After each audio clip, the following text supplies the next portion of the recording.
Good afternoon and welcome to the 33rd running of the Cookout Summer Shootout here at America's Home for Racing, Charlotte Motor Speedway. So glad you joined us here on a Monday afternoon as we kick off another season of racing here on the quarter mile here at Charlotte Motor Speedway. We have got qualifying. It's booth 34 qualifying going on right now. The beginner bandoleros around the racetrack will have qualifying for all divisions here and roll right into feature events. A couple of B-mains as well, as we have got a whopping field of 175 cars over in the pit area. So glad you joined us here at Charlotte Motor Speedway as we get the kids on board. These are the beginner bandolero bandits. They are racing to continue to start their career, basically. This is the entry-level division for the Bandolero Bandits. And we got a bunch of kids here just chopping at the bit, ready to go. And we'll let you know who they are as we roll through this qualifying session. So that number 99, we've got a pair of 99s here tonight. So I believe we'll let that cross across the line and see which one that is. That's Brody Salamito. Brody Salamito, the racer from the state of Rhode Island, out on the racetrack. Down to the backstretch, the number 15 machine, the number 15, Lucas Newman from up in Virginia. Had a chance to catch up with Lucas a little earlier today. Fine young man from up in the Commonwealth of Virginia as he brings his car down off from turn number 4. Got the number 5J. That is the big guy, Wyatt Linker. Wyatt Linker from over in Mount Pleasant, North Carolina. Wyatt Linker in the 5J. Wyatt racing not only here at Charlotte Motor Speedway on the asphalt, but also a racer over at Millbridge Speedway on the dirt.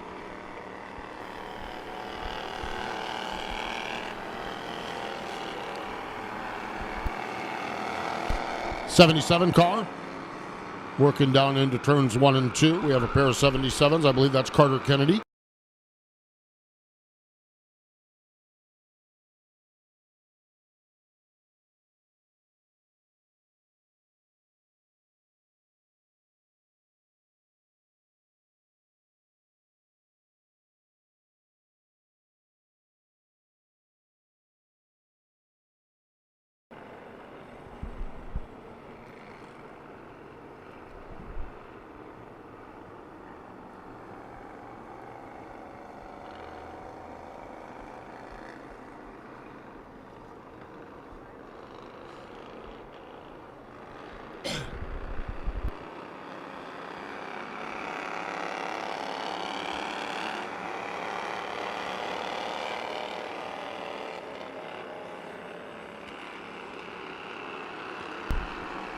Green lights are back on for this group as we wrap up their qualifying session here.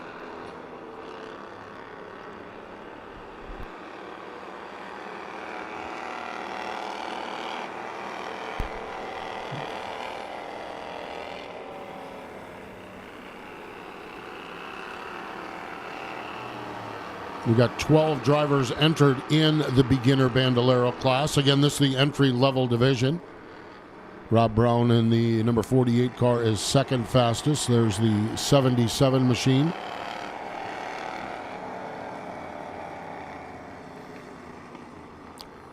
As we continue on, working through qualifying here.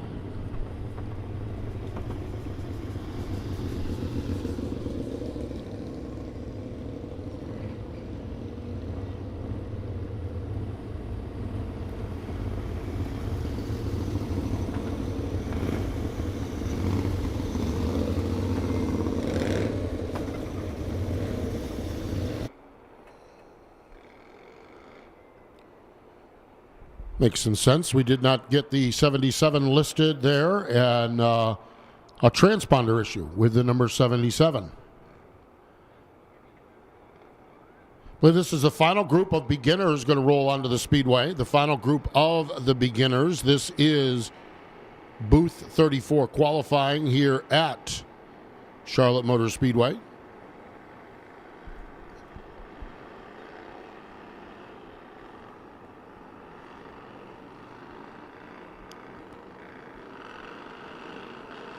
Booth 34, the official NASCAR diecast store in Race City, USA.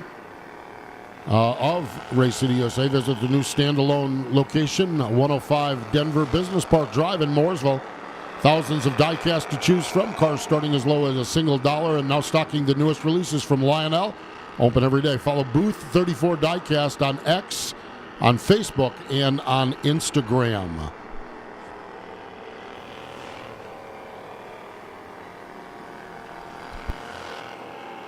The beginners back out on the Speedway, the final group here on Cookout Night here at America's Home for Racing.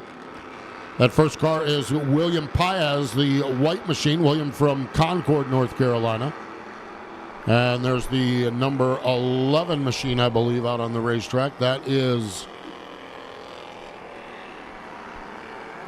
Ryder Stewart. Ryder Stewart in the number 11 machine. There's Stewart in the number 11 machine. The number 73 car out on the Speedway is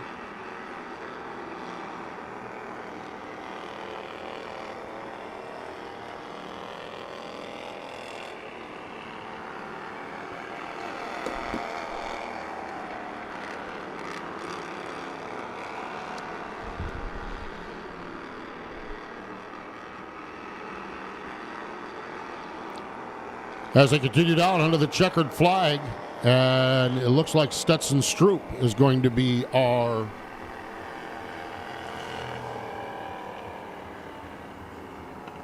Booth 34 fastest qualifier. Booth 34 fastest qualifier, Stetson Stroop, Rob Brown, Chandler Stanley, Rylan Cooper, and Ryan Hoffaker in the number 75 car. As we work through our beginner bandoleros, the Bandolero Bandits are next onto the Speedway. The Bandits ready to go for their qualifying session. Led to the Speedway, I believe that's James, the one machine of, well, as is always the case, opening night always a couple challenges because we've got 3 number 1s.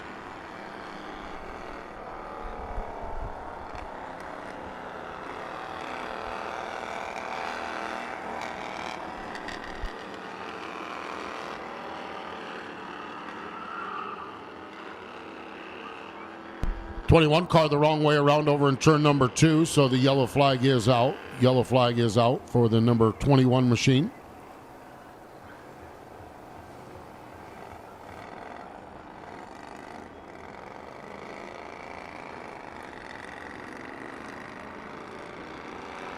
This is a continuation of the beginners. There we go. Get things righted around here. Brody Wright is that number 21 car. There's the number 15 machine you see working. That's Gio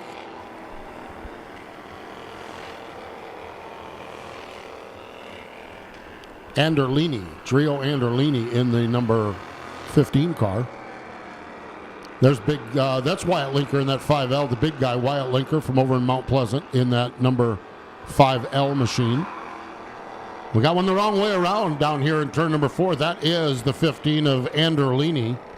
Anderlini, Gio, in that number 15, the racer out of Waterloo, Iowa. Great to have a Hawkeye racing with us here at Charlotte Motor Speedway. 19 drivers in the beginner Bandolero Bandits division here tonight.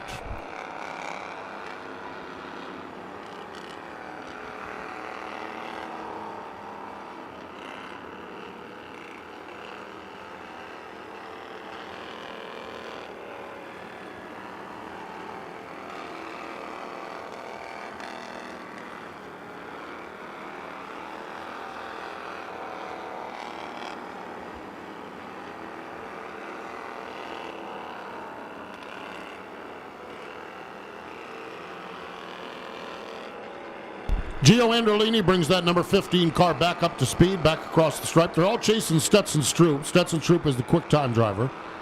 We just showed you a little bit ago, Wyatt Linker, the 5L, he's second fastest. Rob Brown from one of our earlier groups is third fastest. As they all make their way around the quarter mile here at Charlotte Motor Speedway. Booth 34 qualifying here tonight at the racetrack. So glad you joined us here at the Speedway. Those of you joining us at Flow and on the Flow Fast channel. Glad you joined us. Is right. There's Brody Wright, the racer out of Cortez, Ontario. So Brody Wright.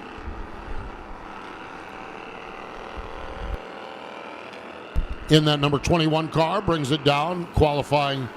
Continuing on here for the beginner Bandolero Bandits. I believe this is the final group, and one more lap around the Speedway. Stetson Stroop, Wyatt Linker has gone to the top. How about that?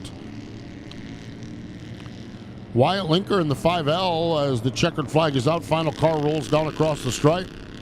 The big guy, Wyatt Linker, in the 5L. Goes quick time. Second is Stetson Stroop. Gio Androlini is third. Rob Brown is fourth.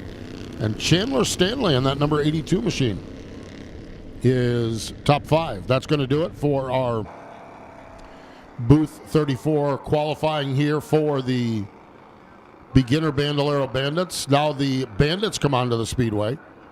And again, this is the Booth 34 fastest qualifier. Booth 34 fastest qualifier is what we're looking for. The Bandits always put on a show here at Charlotte Motor Speedway. Always do a great job. And look forward to the 2026 edition of the Summer Shootout to see all of our Bandits out here racing.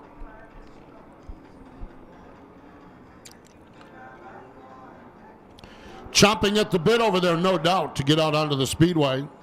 Tinsley Myers in that 00 car from Zephyr Hill, Florida. Zephyr Hills, Florida. In that 00, going to be the first car up onto the Speedway. A 00 from Zephyr Hills, Florida. It's kind of got my mind curious. Number 56 up on the racetrack as well.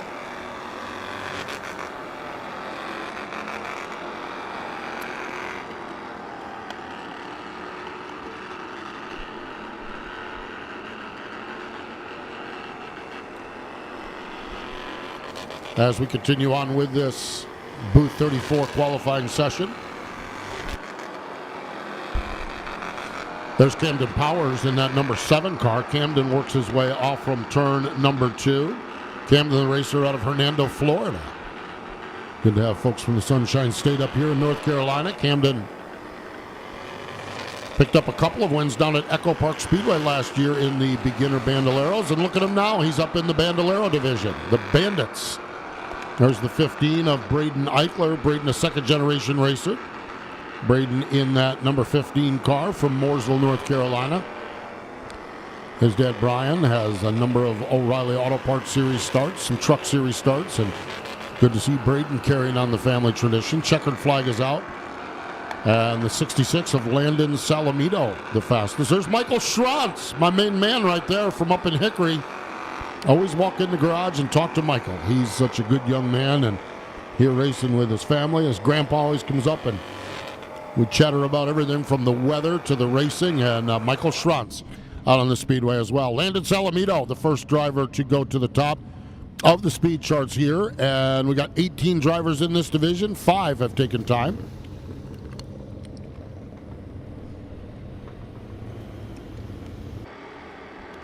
Next group going to roll up onto the Speedway.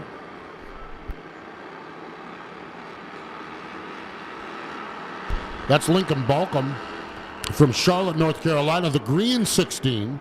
Lincoln Balcom from Charlotte in the number 16. The number 29 is out on the race. There's Balcom. Oh, he gets it crossed up in the middle of turn number 2. Now gathers it back up. Lincoln Balcom in that number 16 T-machine. Or 16L, that is, actually. We've got 4 16s in this division, so this is the 16L. Not to be confused with the 16P, the 16T, or the straight-up 16. Lincoln Balcom in that number 16L machine. Has it up to speed.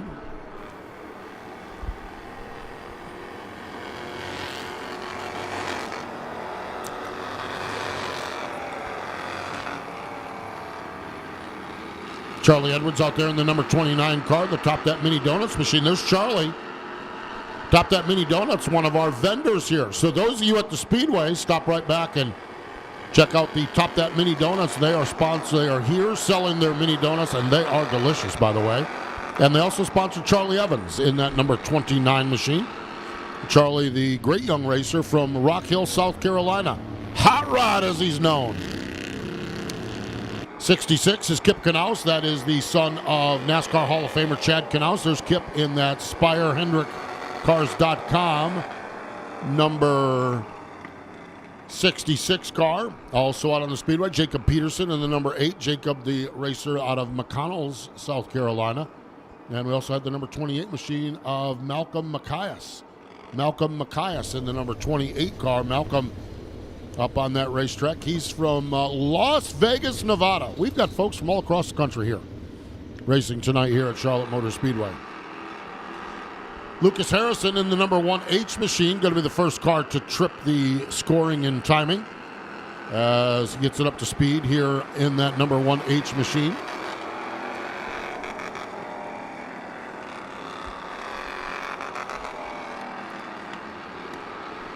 '22, I believe, is Brooke Meyer. Brooke Meyer maybe that is, from Riverhead, New York, up on Long Island. Meyer. Under pressure from the plain old number 16. Well, maybe no, that might be the, that's the 16B of Lincoln Balcom, I believe. Lincoln Balcom in the black 16, the flatback 16. There is the 22 of Anthony Padula. Padula from Mooresville, North Carolina in that red number 22 car.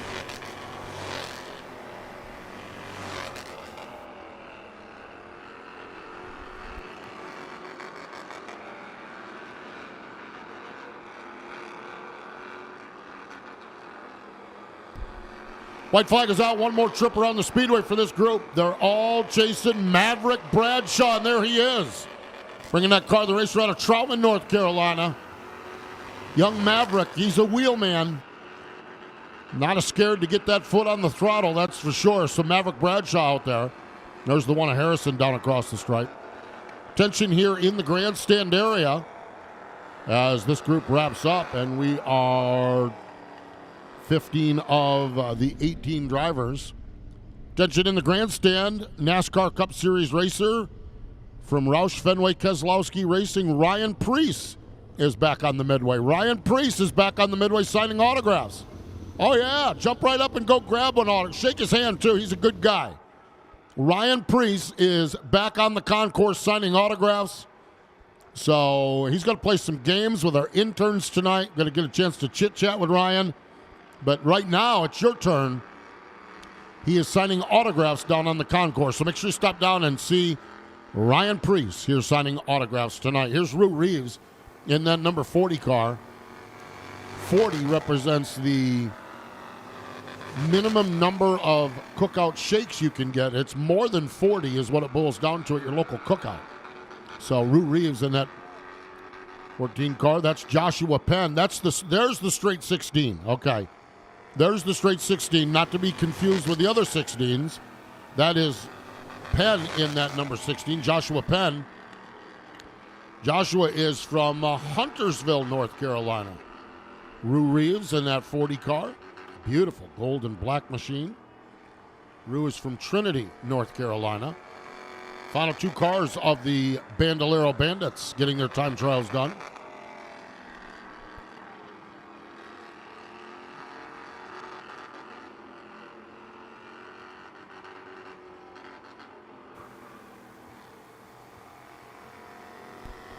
White flag is out. One more trip around the Speedway. They're all taking shots. Rue Reeves goes second fastest. We'll see what we can do on the final lap.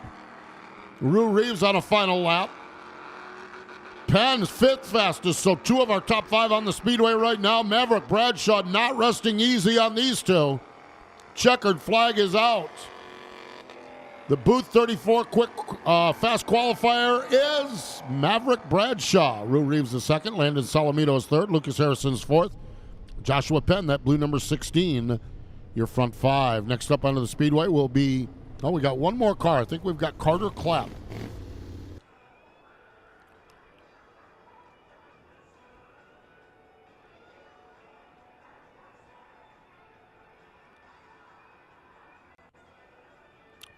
Actually, I believe we had a car with a transponder issue. And I think this might be a beginner going to come out and get some qualifying time, if I'm not mistaken. I heard the conversation from across the room with the high-dollar officials here that we might have had a transponder issue. So I believe this is one of our beginners.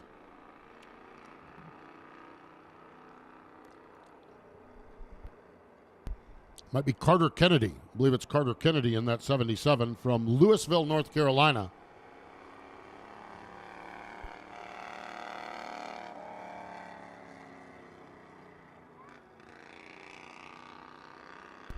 Again, these cars are electronically monitored via transponder. And we had an issue with a transponder on this machine. So, again, I do believe this is Carter Kennedy in that number 77 car. And then we'll move right into the Bandolero Outlaws. Booth 34 qualifying. Booth 34, of course, in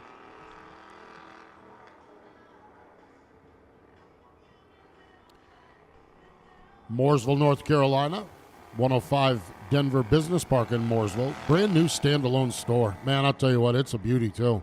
You need to go check it out over at Booth 34.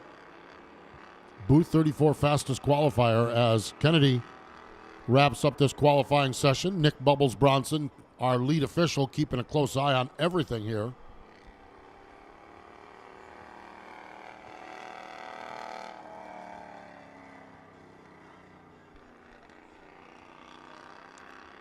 One more lap for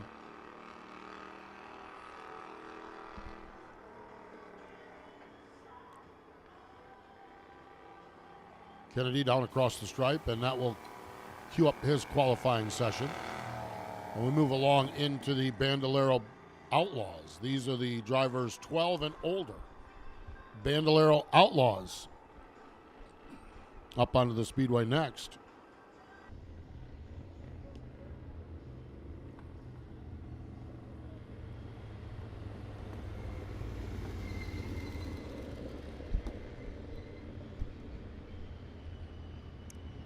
They roll out onto the Speedway.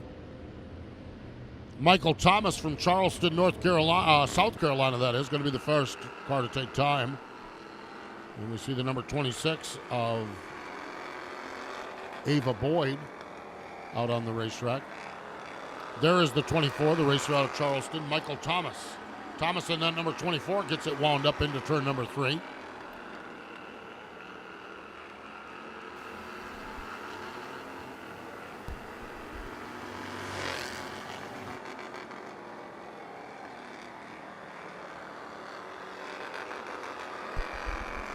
Well, we have 14 drivers here in the Bandolero Outlaw Division. There's Ava Boyd in the 26. Ava out on the racetrack. Ava, the young lady out of Monroe, North Carolina, as she brings that car down off from turn number 4. Also out on the Speedway, the number 17, Tate Brewer. Tate Brewer in the number 17 from Big Cove, Alabama. Oh, I love it. Absolutely love it. Tate Brewer in that 17 machine.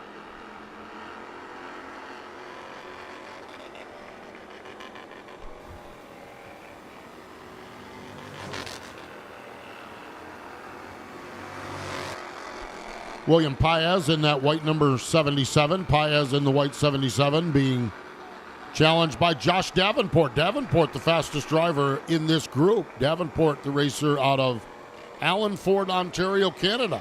Good to have friends from north of the border joining us here, round number 1 of the Cookout Summer Shootout. Checkered flag is out, and Josh Davenport is your quick time. Tate Brewer, Michael Thomas, and Ava Boyd, your front 4.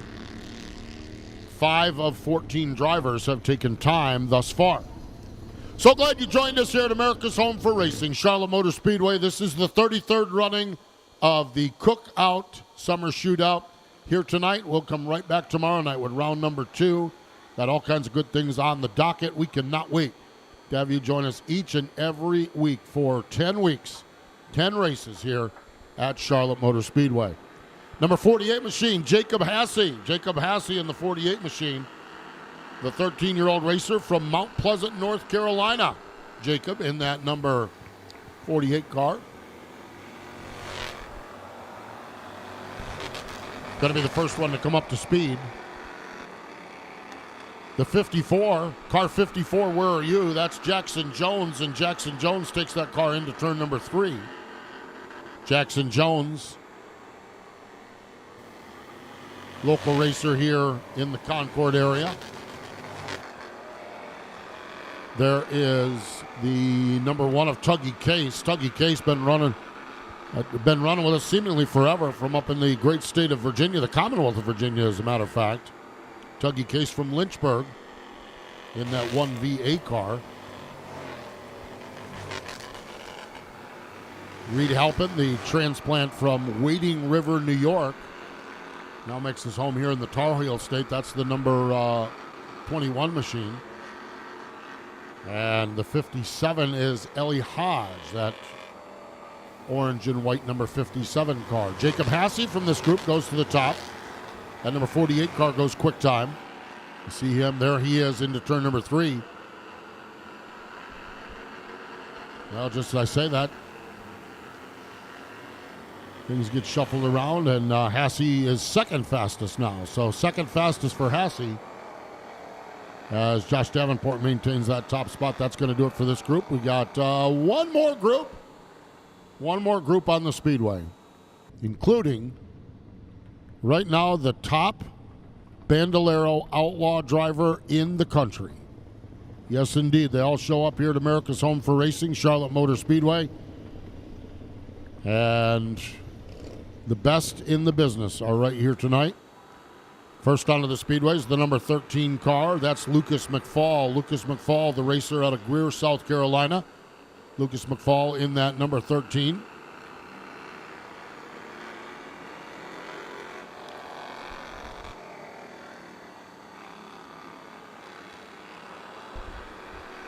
McFall gets it wound up to speed, originally from Port St. Lucie, Florida. A couple years ago, moved to South Carolina to be closer to racing.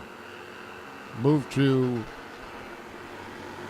Greer, South Carolina, so he could come north up 85 to Charlotte and south on 85 to Atlanta. How's that for planning things out? Number 37 is Carson Cobble. Carson, the racer, been racing with us for a number of years out of Salisbury, North Carolina. There's Carson in that flat black number 37 car. Gets it wound up. And I mentioned the top driver right now in Bandolero Outlaw Racing, and there he is, Carson Sherman. Listen to this, folks. 25 starts this year. 25 starts this year, and he's won 21 of them. 21 of 25. 3 of the non-wins were mechanical problems. So he's had 1 race he finished. He didn't win this year. And by the way, he's gone quick time. Booth 34 qualifying, fastest qualifier right now is Carson Sherman. This young man is one to jot down that name.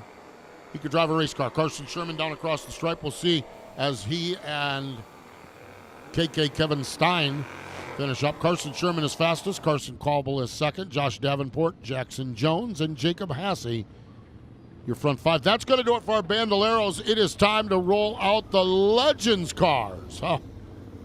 The Charger division is up first. And the Chargers are a non-point division. They are just racing seat time and experience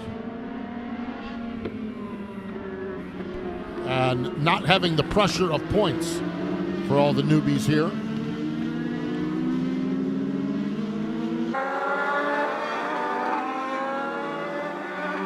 Got a boatload of Chargers here. Holy cow.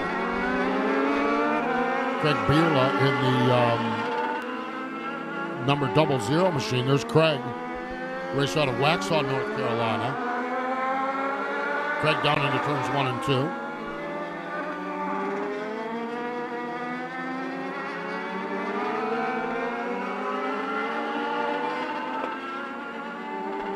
There's Austin Call in the number 18. Austin from Sprint, Texas. Sprint, Texas. That pink and white number 46 is Paxton Smith from Youngsville, North Carolina. If you follow racing down east, you usually see this young man in Victory Lane, Paxton Smith. Really, really good racer in that 46 machine. Also out on the Speedway, there's the number 31. That is Nicholas Newsom. Nicholas Newsom from Lutz, Florida. Lutz, Florida, Nicholas Newsom.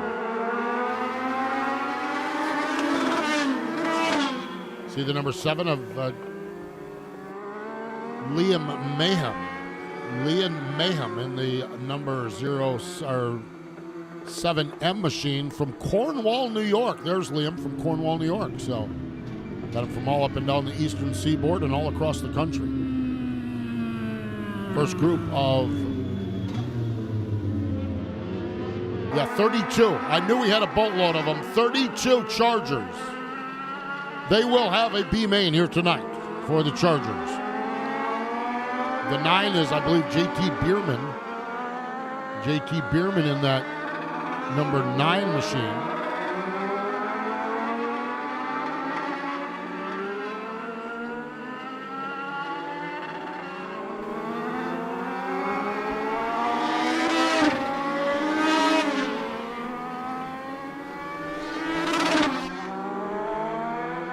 There's the number 26 car.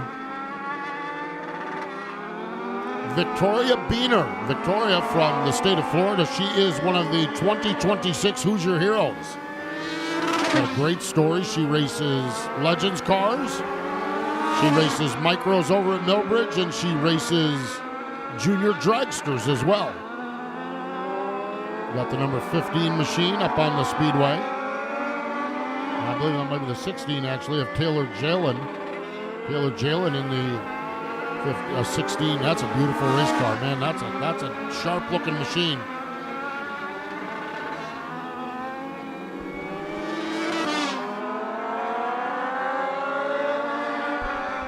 Looking for the booth 34 fastest qualifier right now. Nicholas Newsom in the number 31 is the fastest, as we've had 10 of the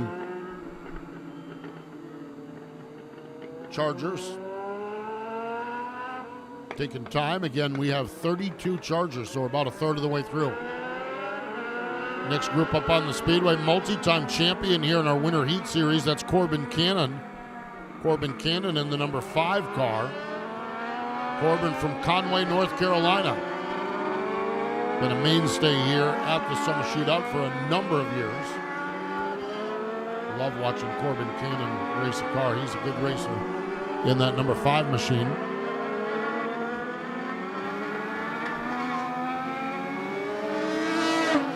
Got a couple of them coming off from turn number 4, the 88. Jonathan Polk in the 88 car. And the number 7 is Jillian Crowder. Jillian Crowder in that number 7 machine. Jillian is from Powhatan, Virginia. The 88 is Polk from Mooresville, North Carolina, also closing in on that battle. And that's the number 21 machine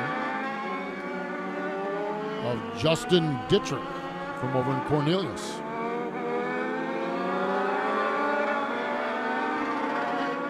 Here's the big sedan, the 08 machine of Brandon Justice. Brandon Justice in the 08.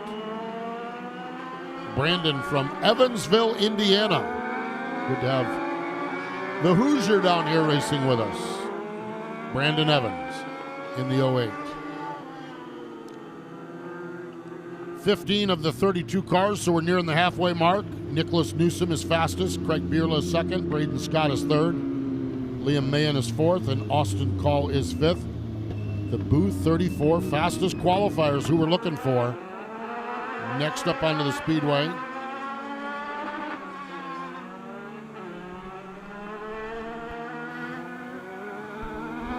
One of, I believe, 4 number 9 cars. I think that might be James Hebert.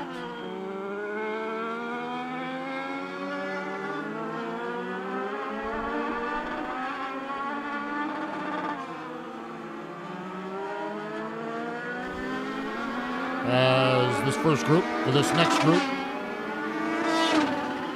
gets their time registered in. That's Chase Hockman, the 9H. Chase Hockman in the 9H. There is Pickles, or P, or Penelope Carlisle. Picked up a win in winter heat here earlier this year on the road course.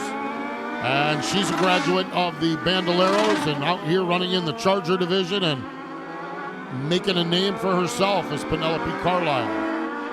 Got the number 18 machine up on the Speedway. That is Gage Halpin, I believe. Gage Halpin in the 18. 16 is Austin Call, or Macy Prowell. I think that's Macy Prowell, Macy Mouse, in that number 16 car.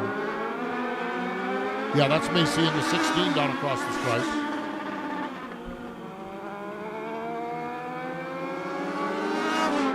Checkered flag is out. Nicholas Newsom, Craig Bierla.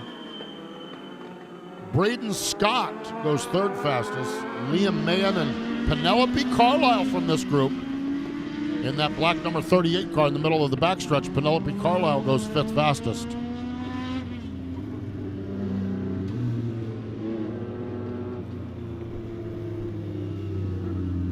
"20 cars have taken time, so 2 or 3 more groups here in our booth 34 qualifying session for the Chargers.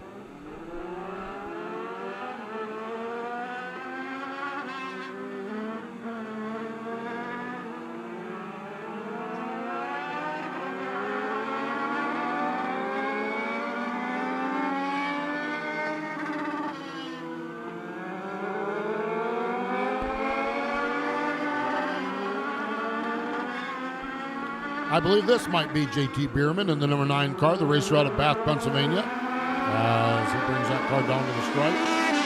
And yes, goes fourth fastest too, so not only have we properly identified that car, but he's quick too. There's Tryson Pinion from Eagleville, Tennessee. Tryson in that number 5 car, rolling it around the Speedway.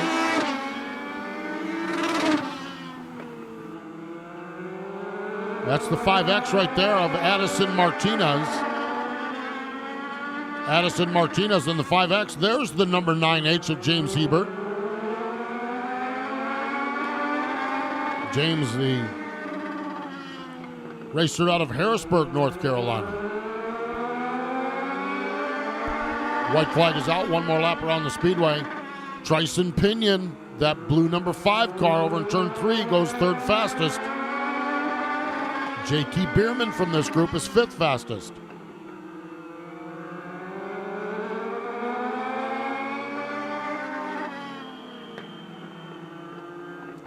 They're all still chasing Nicholas Newhouse, or Newsom, that is. Nicholas Newsom in the 31 car.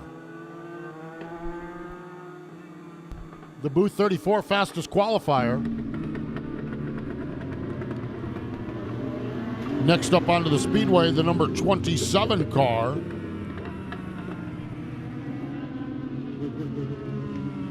Caleb Poherence.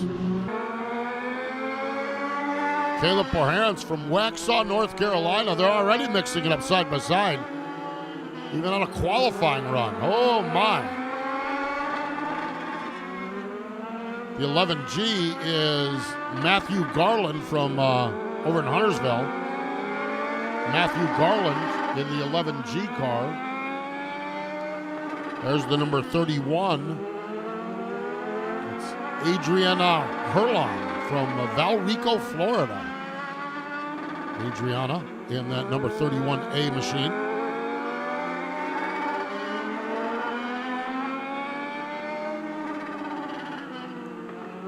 Riley Doubleear in the number 25 car. Riley brings that car off from turn number 4.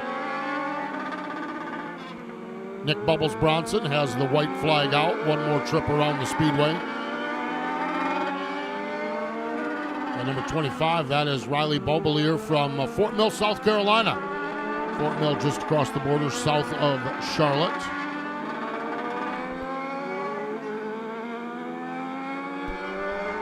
Adriana Herlong from this group goes fourth fastest. Checkered flag is out. We've got one more group of drivers, and we're going to do it for booth 34 fast qualifier. Nicholas Newsom right now, Craig Bierla, Tryson Pinion, Adriana Herlong, and JT Bierman, your front 5. Final group of the Chargers up onto the Speedway. We're so glad you joined us.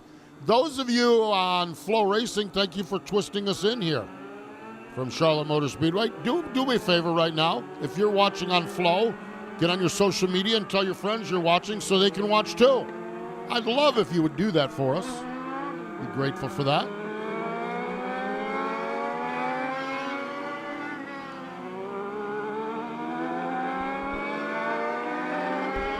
Rue Reeves in the 88R. There's the 85 of Gideon Sousley. Gideon Sousley in the number 85 from Concord, North Carolina.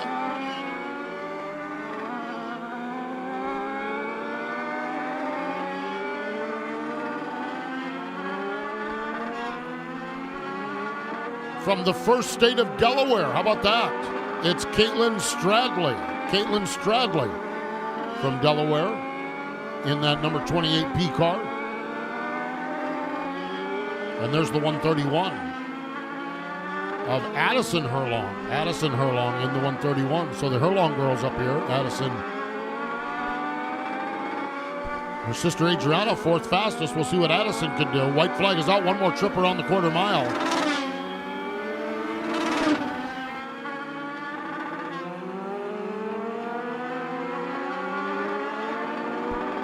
Checkered flag is out.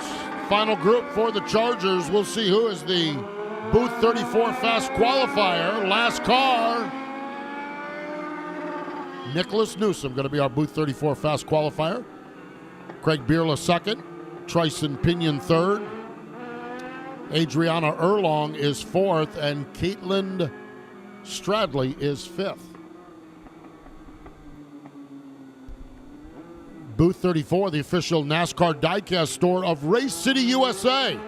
Visit their new standalone location, 105 Denver Business Park Drive in Mooresville.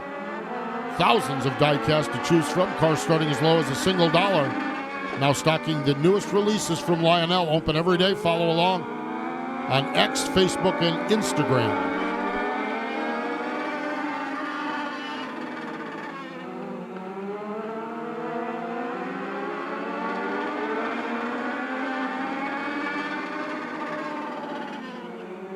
Next up onto the Speedway is the Young Lions division. These are the youngsters 12 to 16 years of age. Got 28 of these rascals. Man, we've got cars like you would not believe.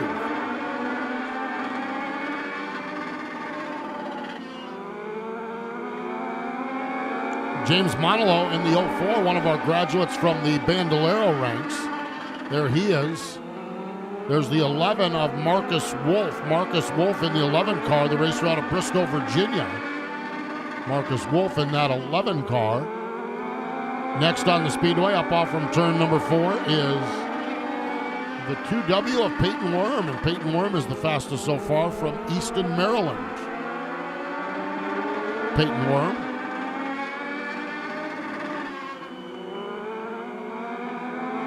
Simon Klein in that red number 32 car. Simon Klein in that red 32 machine. And Peyton Worm going to be the early leader on time trials here. 28 cars in the Young Lions division, racing for the Booth 34 fastest qualifier.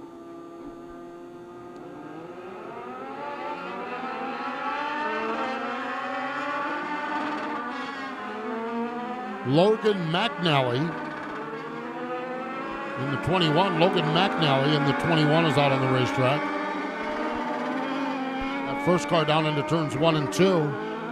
That's the number 22 machine. That is Turner Brown from Sacramento, California, the capital city of California. How about that? That's awesome. The T2 machine is Camden Truitt, Killer Cam, in the T2.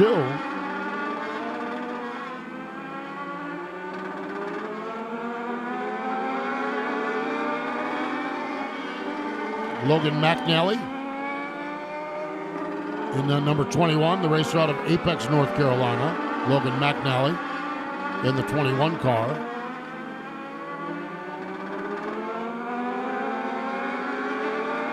There's Caden Ridenour. Caden Ridenour in the number 100 machine from Linden, North Carolina. Caden Ridenour, part of the 316 racing crew here on the Summer Shootout.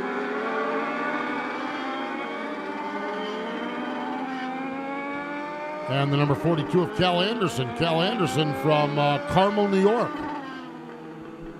TJ Moon in that 22M. TJ Moon in that 22M goes to the top. TJ, the shoe out of Taylorsville, North Carolina, former Summer Shootout champion here.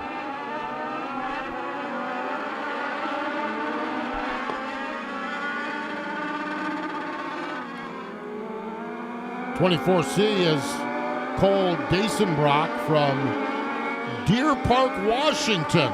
Wow. All the way from the state of Washington. That's a long tow in here on a Monday night.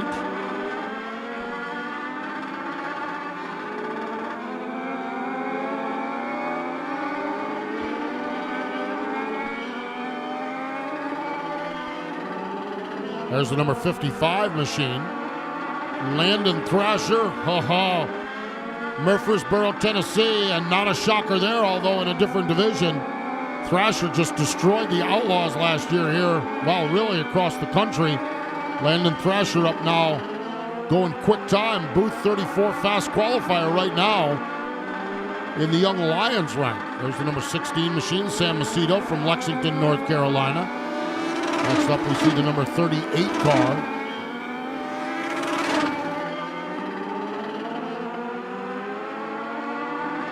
There's Gerald White III from Lakeland, Florida. Ryland Spake in the number 45. Ryland Spake in the 45. Good looking race car for Ryland as well. Landon Thrasher in that blue number 55. Spent most of last year in Victory Lane in the Bandolero ranks. National point winner, I believe, if I'm not mistaken. And here he is now up into the Legends cars. It's down to the Speedway, the number 19 machine, the 19 car. Case James in the number 19 from Newton, North Carolina. Case James from Newton, North Carolina in that number 19 machine.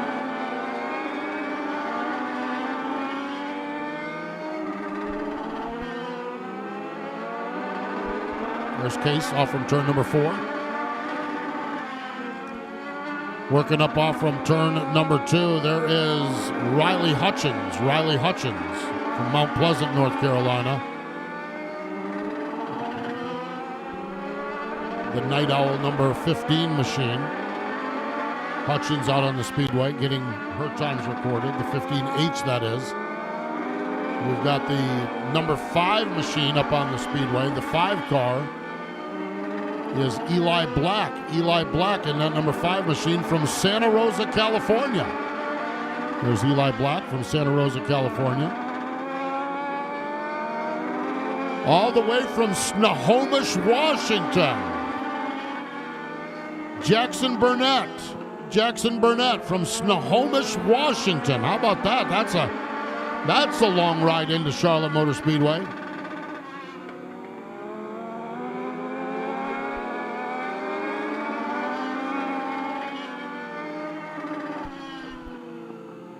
'77 of Jackson Fuchs. Jackson Fuchs from Midlothian, Virginia. Let's take a look as we're, 20 of 28 drivers. Landon Thrasher, TJ Moon, Riley Hutchins, Cole Dasenbrock, and Peyton Worm, your front 5. There's B-Rex, Brexton Bush, former champion here in the Bandolero ranks. Brexton Bush in that number 18 car. B-Rex out on the Speedway. He's going to be one to watch all year long.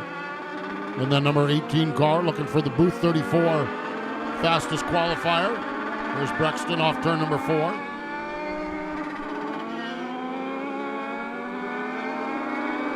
The 117 is Nathan Williams. Nathan Williams in the 117. There's Nathan out of Ash, North Carolina.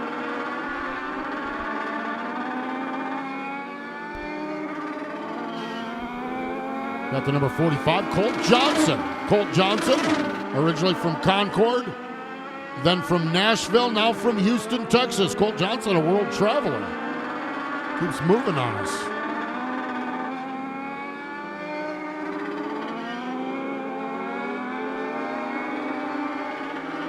It's the number 22 machine up on the racetrack as well. Turner Brown in the number 22, second fastest for Turner.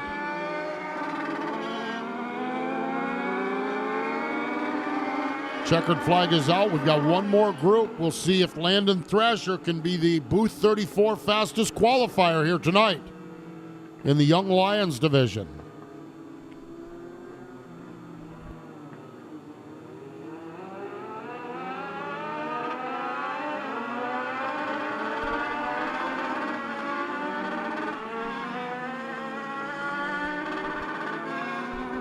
Case James in the number 15 car from Newton, North Carolina. Case James in the number 15 is out on the Speedway. There's Case into turns 3 and 4.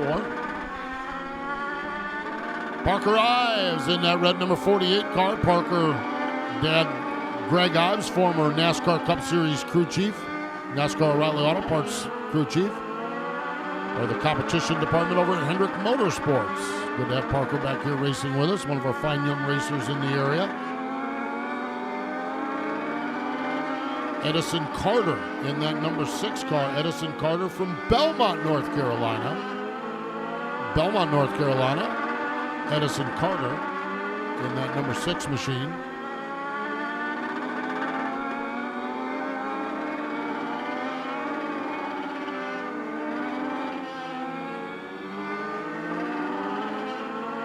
The 1J of James Benke.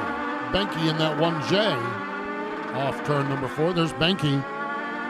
Getting that car up to speed. He's from Canton, Georgia. Checkered flag is out. Booth 34 fast qualifier is Landon Thrasher. With Turner Brown, Colt Johnson, TJ Moon, and Case James.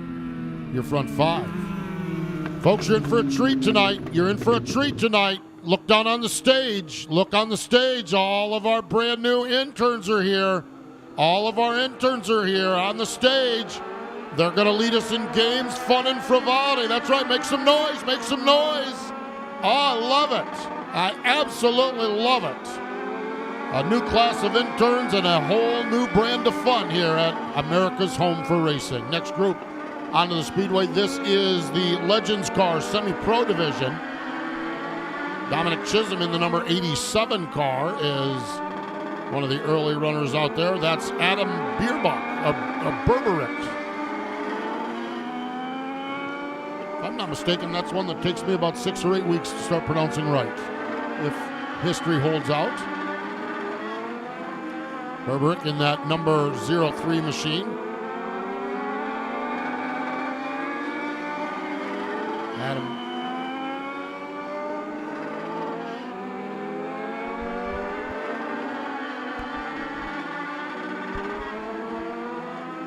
Gary Winters from Hagerstown, Maryland. There's Gary in that orange car. There you see Gary.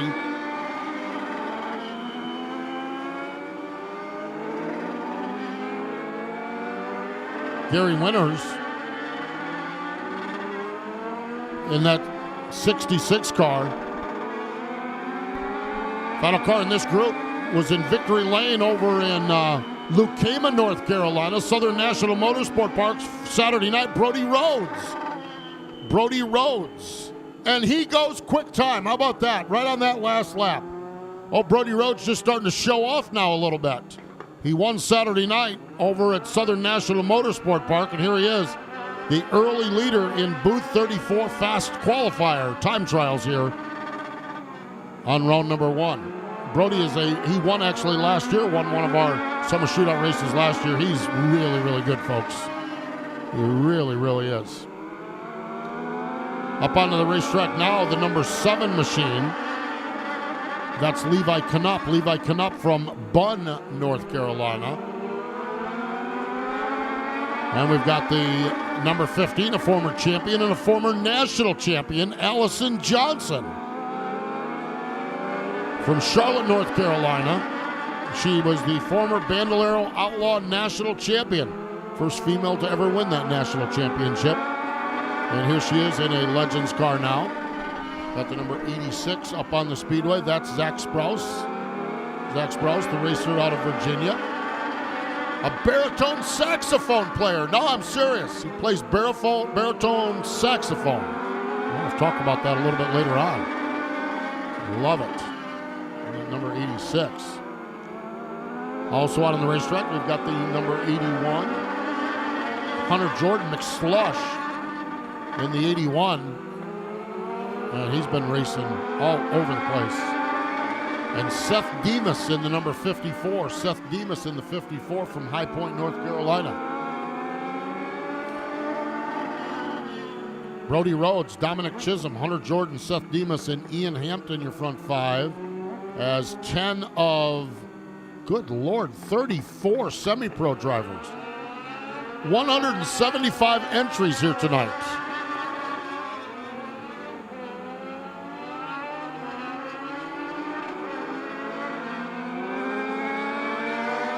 Dylan Thomas from Clover, South Carolina in that number 40 car. There's Dylan working up off from turn number 2. That's a good looking race car.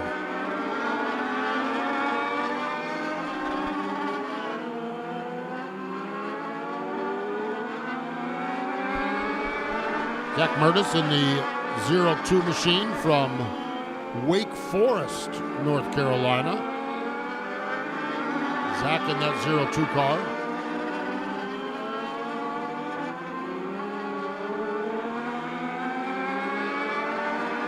From Grand Island, Nebraska, there is Jet Johnson in the 94 car. Jet Johnson in the 94.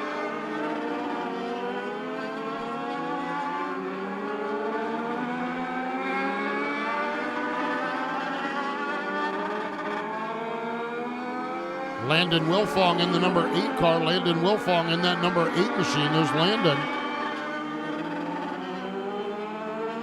Wilfong, the racer out of Charlotte, North Carolina. And the final car out on the racetrack is second fastest right now, Cameron White. There's Cameron in that number 38. Cameron White, second fastest. Let's see what he does. He goes quick time. He stole it from Brody Rhodes. The Booth 34 quick time is now Cameron White, as we're 15 of 34 racers. So nearing the halfway point, Cameron White, the Booth 34 fastest qualifier right now. Colton Hale in that number 12 car from Manteca, California, our first car out in this group.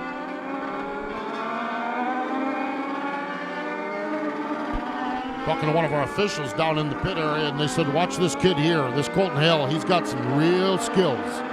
Going to keep an eye on him all season long here at Charlotte Motor Speedway.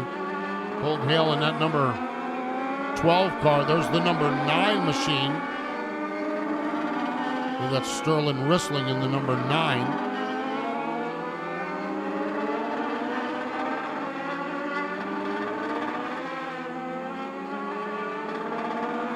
Oh, that's the 9X of Caden Bradshaw. Caden Bradshaw in the 9X. Then the 25 of Joey LeBeau. Joey LeBeau in that beautiful number 25 car. Miami, Florida.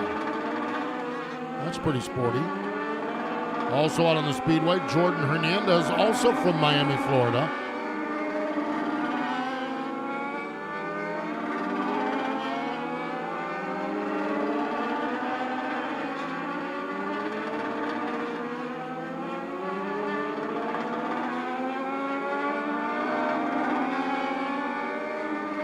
There's the number 19 car of Maddox Hooper from Prim Springs, Tennessee. As Cameron White, Brody Rhodes, Maddox Hooper from this group goes third fastest. Colton Hale from this group goes fourth fastest. Dominic Chisholm, your front five. 20 of 34 drivers have taken time. Next up onto the Speedway, the number 16. This is a story.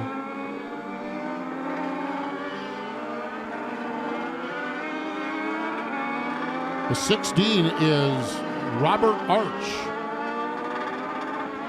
Robert Arch from Garner, North Carolina, and I mentioned that he's a story. You go to Southern National Motorsport Park and you watch the limited late model or Charger division over there, and you're usually watching Robert Arch win. He also spots for Josh Berry when Josh runs a late model race. Here he is running the summer shootout. I absolutely love to see this. The number 21 machine, Mitch Wright from up in Ontario. There's the 11 car of Thomas Harris from Charlotte. And Thomas last year, man, he had 6 top 5 finishes here in the summer shootout. Thomas Harris. There's the 87 car making his way down under the flag stand. That's J.C. Fickinger.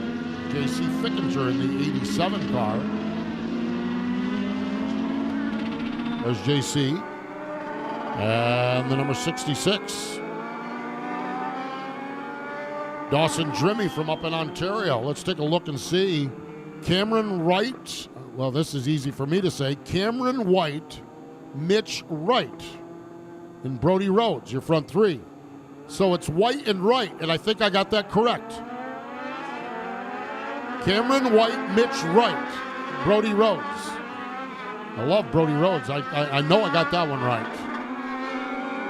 Dylan Faulkner in that number 60 car, that red, white, and blue patriotic number 60 car. Always good to have Dylan pull in the pit area. You know you're in for some serious racing when he's here. From the great state of Alaska. Yes, from the great state of Alaska, the number 34, negative 34, that's Trent Dillard. You see, it just says number 34, but there's a minus sign on it because that's about the average temperature up in Alaska, for Pete's sake. And number 75 is Allie Johnson, not quite Alaska, she's from Florida. So we've got the outer reaches covered with Alaska and Florida in this group. The number 13 car is 13 machine up on the racetrack is Dallas Kibbe from Ames, Iowa. So we've got Alaska, Florida, and Iowa out on the racetrack, and then Dylan Faulkner is from Tennessee. So let's see, Tennessee, Alaska, Florida, and Iowa. I think we got it covered, folks. Yeah.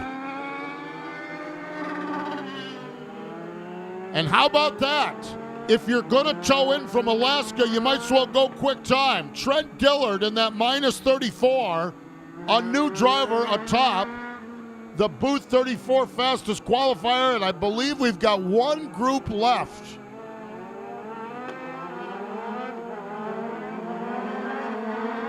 One group left, so all the way from Alaska, Trent Dillard. That's a tow in on a Monday. I bet he had to leave Sunday to get here. Maybe even Saturday.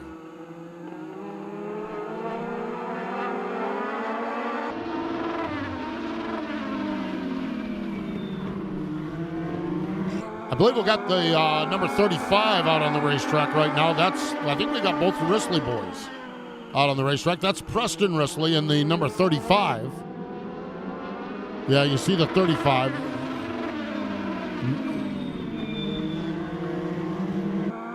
His brother Sterling's out there in the 9. There's the 25 of Nate Morris. Nate Morris, the 25 from Morganton, North Carolina.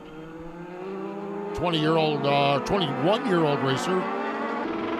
4th season of racing. And that's the number 27 of, I think that's Hernandez in the 27.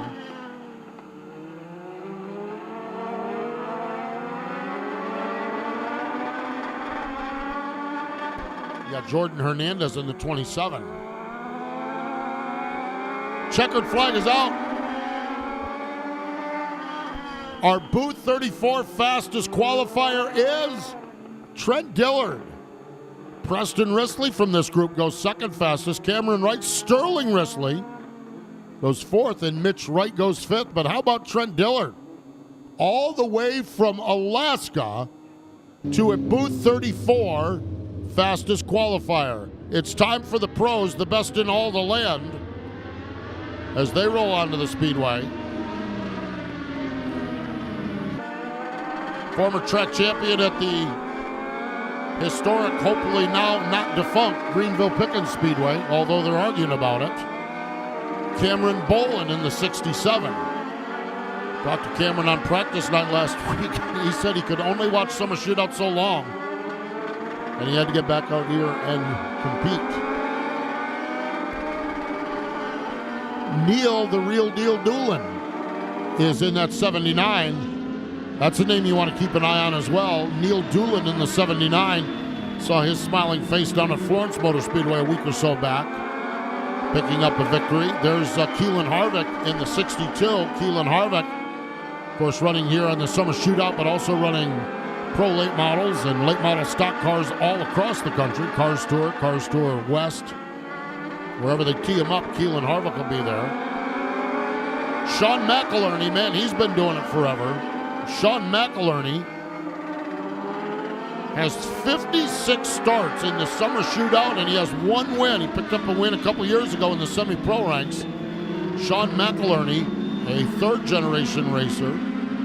There's the 99 machine. That is Spencer Bradshaw. Spencer Bradshaw, right now, the real deal, Neil Doolin is quick time. As the first group, we've got 21 pros. 21 pros. Neil Doolin.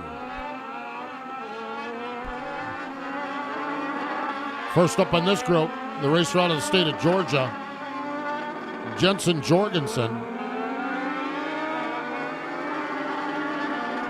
Jensen Jorgensen in that number 32, a multi-time champion, and not only here at Charlotte, but Thursday Thunder champion.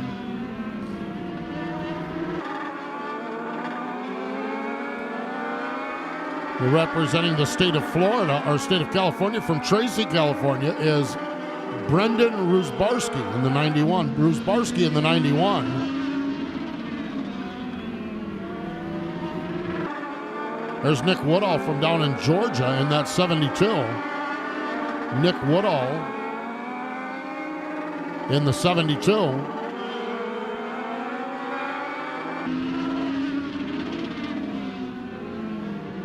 Joel Smith, the Michigander transplant, now residing in Mooresville, North Carolina. In the 24, there's Joel Smith in that 24 car down under the white flag. One more lap around the speedway.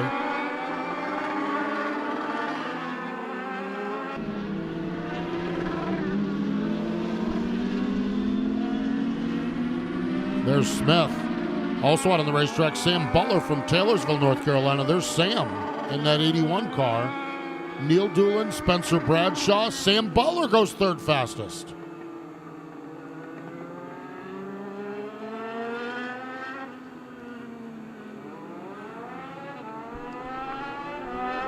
Chase Bergeson.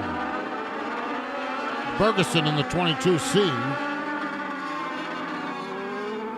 Chase racing in Legends cars and also racing late model stocks up at South Boston. A chance to chat with him, and really is enjoying his late model experience up there, running with some great veteran racers, learning the craft, that is for sure.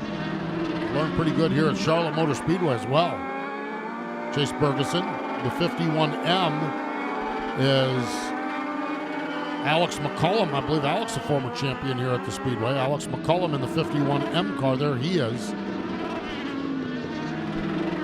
There's the 17, Ben Morabito. You can't run a race in the Carolinas without Ben Morabito being in it. He's running here at Charlotte, running the Legends car, and when he's not doing that, he's running a 600 micro over at Millbridge. Ben Morabito in that 17 car. He's a former winner of a Nationals event. The 95 machine up on the Speedway is London McKenzie in the 95 car, as Ben Morabito goes to the top of the speed charts. And finally out on the Speedway, we've got the number 7 machine as well. That's Tyler Reif. Tyler Reif in the 7 car. So Ben Morabito has got one more group. And he'll try to be the Booth 34 fastest qualifier. Booth 34, the official NASCAR diecast store of Race City, USA. That's pretty sporty. The new Showroom 105 Denver Business Park Drive in Mooresville. Thousands of diecasts with prices starting as low as $1. And they're also stocking the newest releases from Lionel. Booth 34 fastest qualifier. It's on the line right now. Here's the 55 machine, or the 66 of Timmy Salamito from Islip, New York. Timmy, a 9-time winner on the NASCAR Whelen Modified Tour. Yeah, that's the same Timmy Salamito. His kid's racing down here, and he decided to suit up and join him. I don't blame him.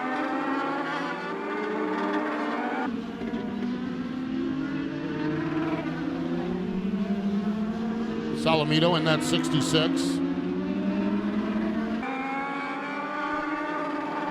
73 is out on the Speedway as well.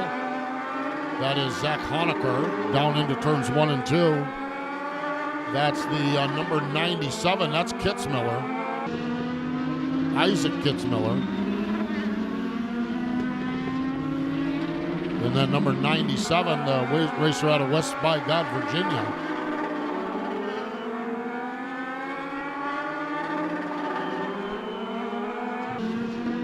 There's the 87 of Danny Chisholm. Danny Chisholm in that 87. So checkered flag is out. Who's it going to be? Who's it going to be? Final few cars.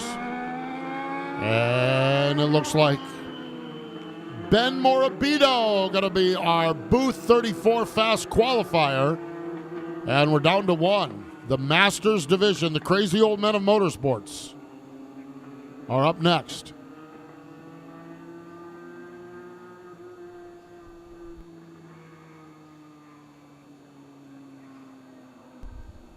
Oh, boy. We are so glad you joined us here at America's Home for Racing, Charlotte Motor Speedway.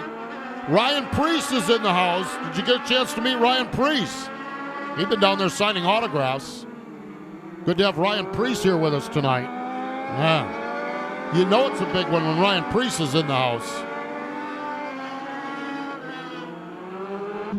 The crazy old man, the Masters division, and there's Kevin Rollins in the number 93. He's the first car up onto the Speedway. Also working around the racetrack is the number 15 machine.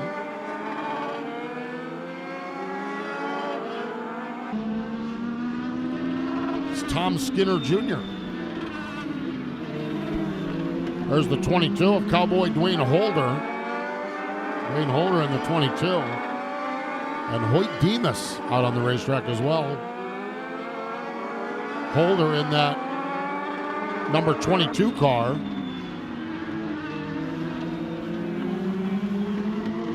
There's the 68 of Dean Benessi. Dean Benessi in the number 68 car. Got 15 of the Masters, so it'll be a quick qualifying session for the Masters. We'll get right into opening ceremonies and then our B mains. Dean Benessi, and there's the 55, or the 66 of Hoyt Demas. Hoyt Demas in the 66. Kevin Rollins, that's not a shocker. Kevin's a pretty good race car driver from over in Springfield, Tennessee. The Masters division are the drivers 40 and older. The drivers 40 and older are the drivers in the Masters division. So glad you joined us. It's cookout night. Guess what, folks? Guess what? When you leave the racetrack tonight, no matter which way you go, there's a cookout on the ride home. Yes, indeed, and you got to stop. There's a cookout in every direction on your ride out of Charlotte Motor Speedway. Mike Curran in the number 8 car. Be the first car up to speed. There's Mike down into turns 1 and 2. From Murfreesboro, Tennessee, in that number 8 machine. There's the 5 of Brandon Risley. Of course, Brandon's 2 boys out here running as well. That's a father and 2 son combination. Love it. Brandon Risley.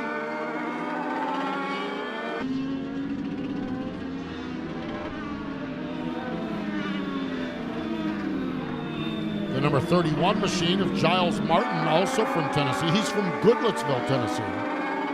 Giles Martin in the number 31.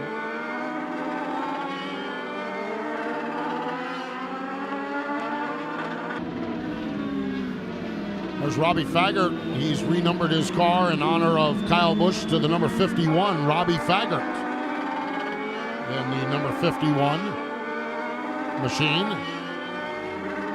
The number 25 of Jeff Bolin. Jeff Bolin in the number 25.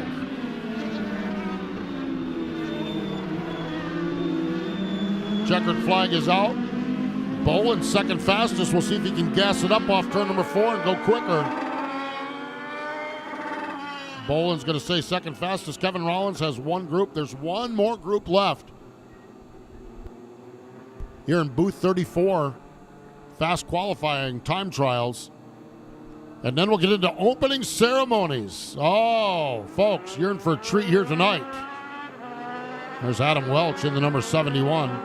If it's been driven in the Carolinas, Adam Welch has done it. He's in that number 71 car.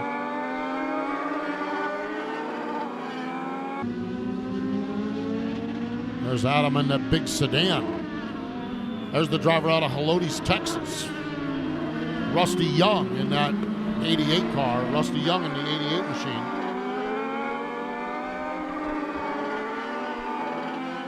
The 81 is the LJ Designs 81 of Lee Jordan.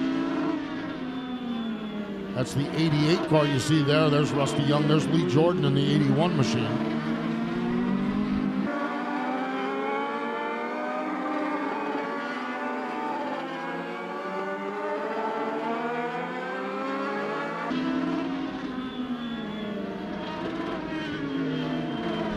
White flag is out. One more lap around the Speedway. Kevin Rollins trying to hang on to the Booth 34 Fast Qualifier Award. Jess Bunnell in that 96. There's Jess right now, third fastest. We'll see if Jesse can pick it up just a little bit. In that 96 car, he gasses it up off turn number 2. Eric Metnick out on the Speedway. There's Eric in that red number 2X car. Down across the stripe. Our Booth 34 fastest qualifier is Kevin Rollins, Jeff Bolin, Jesse Bunnell, Rusty Young, and Brandon Risley. And we appreciate Booth 34, the official NASCAR diecast store of Race City, USA. They have a new standalone location, 105 Denver Business Park Drive in Mooresville, North Carolina. Thousands of diecasts to choose from, cars starting as low as $1, and now stocking the newest releases from Lionel. They are open every day. It's Booth 34 Diecast. You can follow them on X, on Facebook, and on Instagram. We are so glad you joined us. Look at this. Folks, a good-looking, I'm going to just say, it's a great crowd. There he is. Ladies and gentlemen, it is time to give it up for the world's fastest mascot. Here's Lugnut.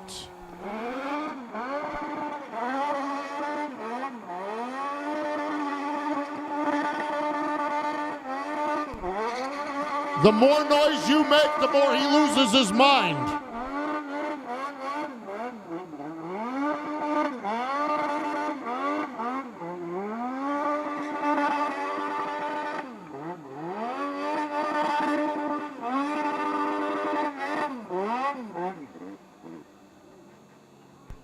Ladies and gentlemen, let's give it up for Lugnut.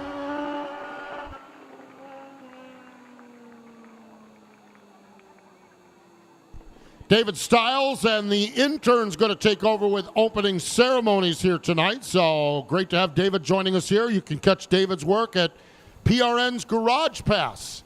David, our trackside announcer here this season at Charlotte Motor Speedway. Again, you can catch him on PRN's Garage Pass here, their daily news program.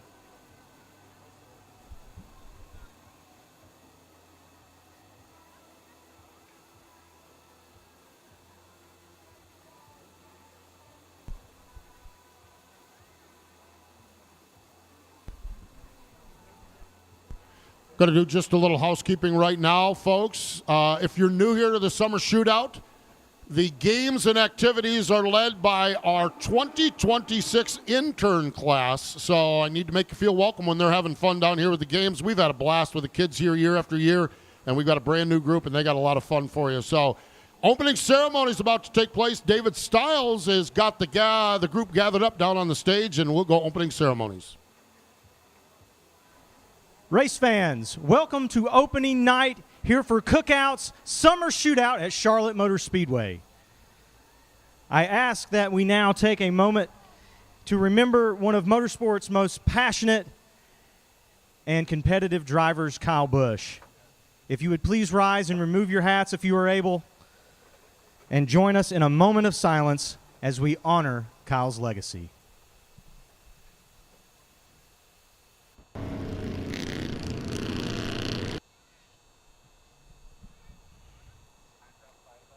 And now, with our invocation, Buddy Compton. Let's pray. Loving God, we thank you for those people in our lives that we look up to, that we can follow. And Lord, we just thank you so much for this place that we can come here and enjoy the sport of racing. Thank you for each driver that comes here every year and the quality of racing that goes on. We just thank you for that. Lord, may your grace continue to be upon this place, upon all of those who work here and who work together, and especially those that we are able to bring in here to watch this series. But Lord, may you be glorified in everything that's done. And all of God's people say, amen.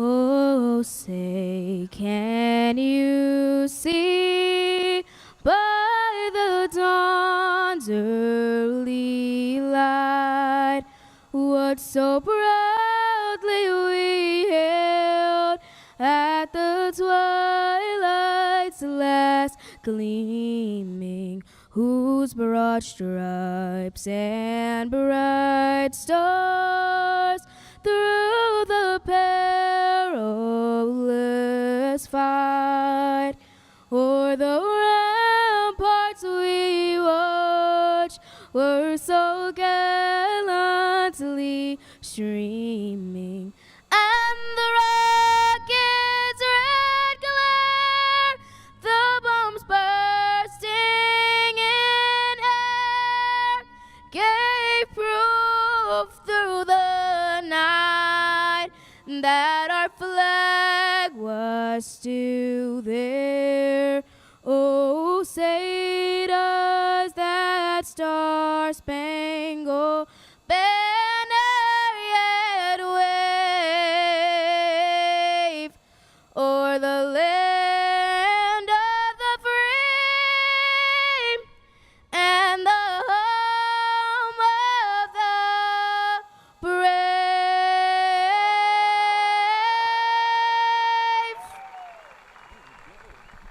Let's hear it one more time for Brookstone Christian School, Taylor Bryce, for our national anthem. Postman, back to you.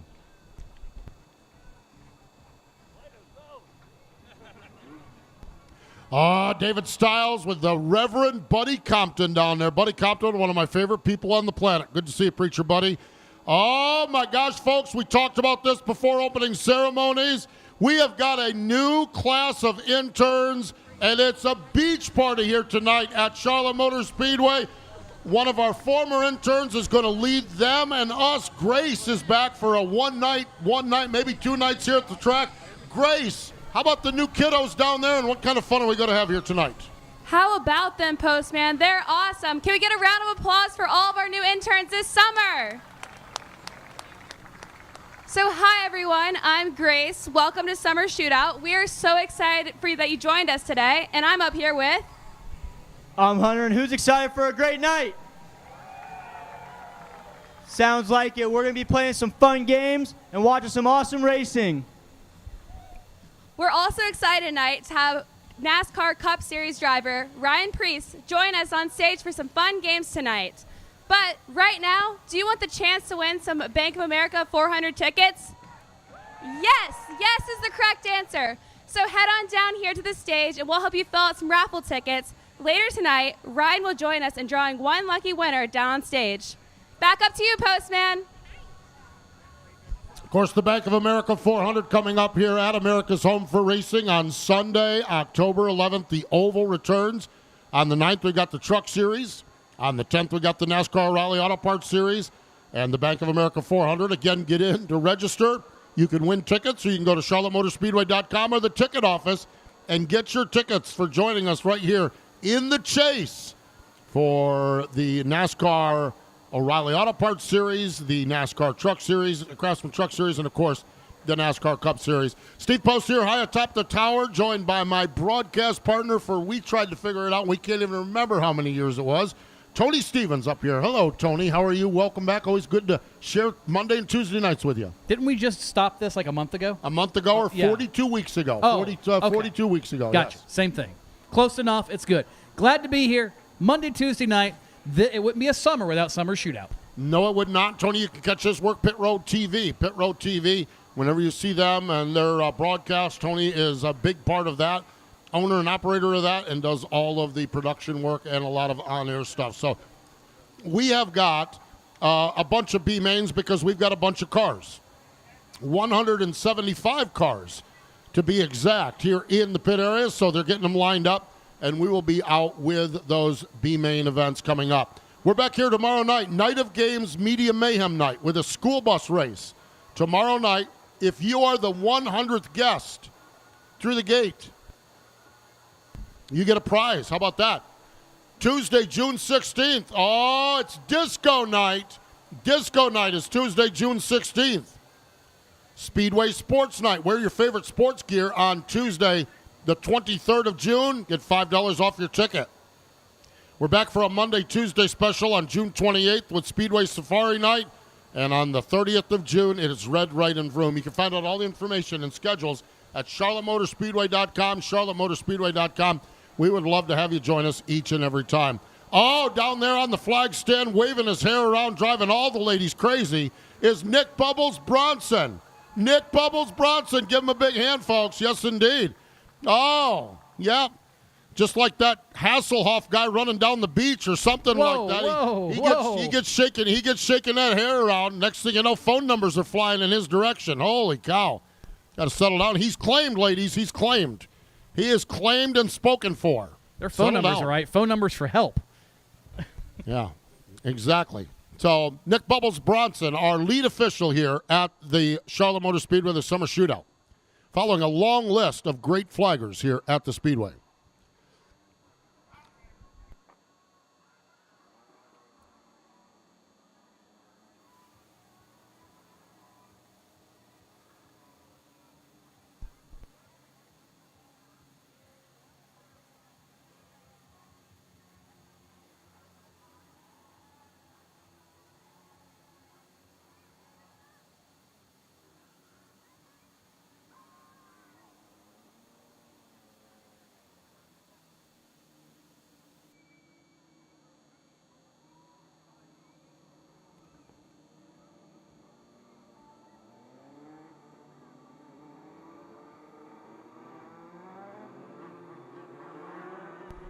So the first up is the Young Lions B main. 12 laps the distance, top four transfer to tonight's A main event.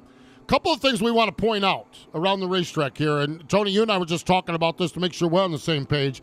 The orange lines entering turn number 1 and entering turn number 3, Tony, what are those lines? What do those lines mean? Those are what we, I guess, colloquially would call the bonsai lines. If you go below those lines and cause an incident, it's not going to be good for you. So don't go down there and cause an incident, or you're going to find out. That's basically what the short version of that is. But they're very easy to see, so drivers have no excuses to go below those lines or not go below those lines, if you will. No bonsaiing, that's for sure. The restart zone, you can see the orange cone or orange lines over here in turn number 4. That's our restart zone.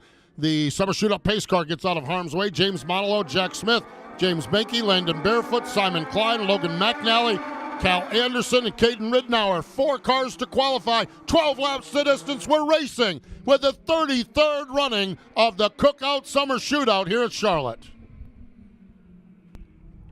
Top 4 in this Young Lions B may make their way into this afternoon and this evening's feature contest. That means don't be in the back half of the field or it's not going to be a good night for you, as they have singled out single file with Manalo up front. Bandolero a year ago, Steve. Now here he is in a legend car and trying to race his way into his first shootout in a legend car. Yes, indeed, and he had a lot of success in that Bandolero car. James Manalo sets the pace down into turns 1 and 2. The racer out of Beaver Dam, Virginia, he works up off from turn number 2. It's James Benke in that second spot. Benke's from Canton, Georgia. Jack Smith runs in the third spot. He's from Mooresville. That's a family that transplanted from Michigan. And right now on the hot seat is Logan McNally from Apex, North Carolina. Logan's in that fourth and final transfer spot. And that's where you don't want to be. He's got a little bit of breathing room back to Simon Klein in the 32. That's the good news, but that can evaporate in a hurry in this 12-lap B-main feature. And you look at some of the drivers that are in this field, Steve, as looking at qualifying earlier. It is uber tight. Guys like James Benke, who are winners and champions at places like Echo Park Speedway, watch out. The announcer's curse strikes again. Benke around in the backstretch into turn 3. You said Benke, and he said, watch this. And unfortunately, we stay green, and James Benke, he's going to need a caution because he's not going to make up 3/4 of a track. Benke's back up to speed in the 1J machine, but unfortunately way, way, way behind. So what that does, that moves Simon Klein up to the final transfer spot. The racer out of Edmond, Oklahoma. Klein, though, is under fire from Cal Anderson. It's going to be a dandy battle. The racer out of New York. Anderson in that orange, number 42, going to try to steal that final transfer spot. And just a handful of laps ago, they were racing for a spot that didn't matter.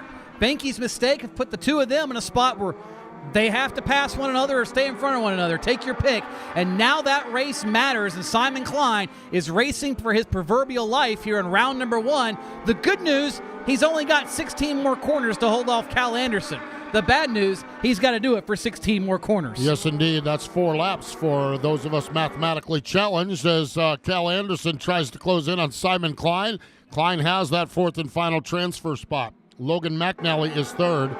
Jack Smith is 2nd. James Manalo has done a nice job in that lead spot as they make their way up off from turn number 2. And Anderson is there right off the back bumper of Simon Klein. Klein going to hang on to it into 3. Anderson driving on in there. 2 laps to go, 2 to go this time by. You got to try something if you're Cal Anderson. You're in a spot that does not get you into the feature, and Klein is starting to slip up. You saw that car wide open on entry in turn 1. Problem is he got the run off turn number 2, so Anderson's got to find something and find it quickly. It might be the front bumper as they come to the white flag. James Manalo is pretty much checked out, but this is the race that matters to turn 1. Yeah, James Manalo has the advantage. He's in good shape. Jack Smith's in good shape. McNally's in good shape. Watch this battle for 4th spot. Watch this battle for 4th spot. Anderson goes in, wraps him on the back bumper. Oh, it crosses Anderson up. And Simon Klein going to get that 4th and final transfer spot. Logan McNally goes 3rd. Jack Smith was 2nd. And James Manalo, the racer out of Beaver Dam, Virginia, picks up the win here in the Young Lions B-Main. Young Lions are the Legends drivers, 12 to 16 years of age. There is on the screen that James Benke misstep, and around goes Benke and costs himself a spot. Watch this. Whoop, he corrects it. He corrects it. Jack Smith says, don't. There you go, and around goes Benke. Very easy, Steve, to get on the throttle too early or too hard here, and James trying to get that wee little bit more, got just a little bit too much, and it cost him. Cookout is the home to the best combo meal in the South. 40-plus fresh shakes, hamburgers, hot dogs, corn dogs, barbecue, and many more. Nothing, and I mean nothing, pairs better than race day with Cookout. Next up onto the Speedway, this is the semi-pro B-Main. This is a 12-lap affair with 4 drivers to qualify. Oh, batten down the hatches, folks. Tow trucks be on the standby. Ian Hampton and Allison Johnson on the front row. Justin LeDuc and Robert Arch, row number 2. Zach Sprouse, Nate Morris, row number 3. Landon Wilfong in the 8 car. Jet Johnson in the 94. Dawson Drimmie in the 66. Gary Winters in the 66W. Adam Bierberich in the 03. The 02 of Zach Murtis. Levi Knupp in the number 7 car. And Monin Rahman not making the call. The racer out of Frankfort, Kentucky. And to remind everybody, the top 4 transfer. That's it. 4. That's it. Shared this story a little during qualifying. That's 16 of Robert Arch. Robert has been racing in the eastern part of North Carolina seemingly forever. If you go to Southern National Motorsports Park, there's a division there. He's won in it. He is a very, very accomplished racer. Problems for Ian Hampton. I'm not sure why the 73 of Ian Hampton's dropping to the back. That's a tough break from the front to the back. Might be a young driver choosing that. I'm not sure. That is a tough break no matter what. Robert Arch, also notorious. When Josh Berry runs a late model stock, Robert's his spotter. And Robert Arch is a great, great racer. I was talking to my buddy R.J. Garris. R.J. is the track announcer over at Southern National Motorsport Park, and him and Robert are good friends. And I'll tell you, Robert's quite the character. He really is. I didn't get a chance to talk to him today. When I saw his name on the entry list, I'm like, huh? What? What's he doing? I think it's great that Robert Arch is racing here with us at Charlotte. Well, he's not new to this whole thing. Josh Berry came through NX Legend cars. That's where he got a lot of his experience. Right. So he knows that. But more recently, he's been working a lot with the Joe Ryan Race Cars group, specifically Keelan Harvick and a lot of the drivers over there. So keep your eye out for that 16 car. I'm sure he'll figure this out in a big hurry. Yes, indeed. Track caution lights have been extinguished. The green lights are on, and we're racing 4 cars to qualify. 4 cars to qualify down into turns 1 and 2. Justin LeBute gets the advantage down on the low side. Zach Sprouse is in the second spot. Allison Johnson is third. They're side by side for that 4th and final transfer spot. The 8th of Landon Wilfong down on the low side of Robert Arch. And Arch clears himself. Watch out, turn 1. We've got him locking up brake pedals and everything else. Jet Johnson had the left front locked up. Just about went barreling into Robert Arch and company, but got the car woed down. He settles back into 5th for the moment. And that's where everybody's, you see it. It's a land rush. 3 wide, 4 wide. They know they have to get to the top 4, and they've got to get there in a hurry. 12 laps is the distance. We've got 2 of those laps completed now, so 10 laps to go. Front 4 with a little breakaway, and these front 4 drivers want this thing to go green right to the end. They don't want anyone to close in on them. Jet Johnson is in the 5th spot. 6th spot is the 66 of Dawson Drimmie. Drimmie gets into the back bumper of Johnson a little bit as they make their way off turn number 2. There's the 7 of Levi Knupp in a big hurry as well down on the low side. Knupp's improved a little bit, was scheduled to go shotgun on the field in this one, so he has made up some ground very quickly now, getting by Dawson Drimmie in the 66. So move Knupp up to 5th, and he's got time, Steve, as watch out behind him. Nate Morris had a handful of steering wheel. That was almost not good for him, but he got to gather back in. We keep racing. But the 7 of Knupp has enough time right now if he can execute the laps to catch the top 4. Yeah, but he needs to put the head down and just log good laps is what he needs to do. He's got about second behind Robert Arch in that 4 spot. Arch is right off the back bumper of Allison Johnson. Arch would not mind getting a little insurance policy, trying to get up to 3rd spot, but you don't want to force anything because you're already in right now, and you still have that gap back to Levi Knupp, but that gap is getting closer. Levi Knupp is just a little bit closer. Not sure if it's enough speed, though, to make up in that amount of time. The last couple of laps, Steve, he was about a 1/10 of a second faster than Robert Arch, Allison Johnson, everyone in front of him. But last time, they pretty much swapped lap times. That pass, however, is going to put Knupp that much closer to now the new 4th-place driver on the bubble, and that's Allison Johnson. Arch has gotten around, and now Allison Johnson has to fend off Levi Knupp and everyone else to try to race her way into tonight's feature go. This time by, it'll be lap number 9, so 3 laps to go. This time by at the front of the field is Justin LeDuc setting the pace. LeDuc, the racer out of Rocky Mount, North Carolina, doing a great job up there. Zach Sprouse is in the 2nd spot from up in Virginia. Robert Arch is in 3rd, and the battle we're watching is Allison Johnson. Allison has got a lot of wins here at Charlotte Motor Speedway and a Bandolero, and right now she needs 2 flawless laps here in a Legends car to get herself locked into the Cookout feature event here on opening night. Allison earned the nickname the High Side Sister a few years ago in a Bandolero, Steve, because she was able to work the high side in a Bandolero like nobody we've ever seen. Problem is, you give them the bottom right now with the white flag, it may not be a good outcome. So she's got to keep that car glued to the white line for just 1/2 more of a lap to race her way in tonight. The VP Fuel semi-pro feature. Knupp gets to the back bumper. He wraps it once. He wraps it twice. He wraps it a 3rd time. A drag race to the finish. Allison Johnson hangs on to the spot by .062. 6/100ths of a second is the margin that Allison Johnson is going to the A-Main. Levi Knupp is not qualified for tonight's A-Main event.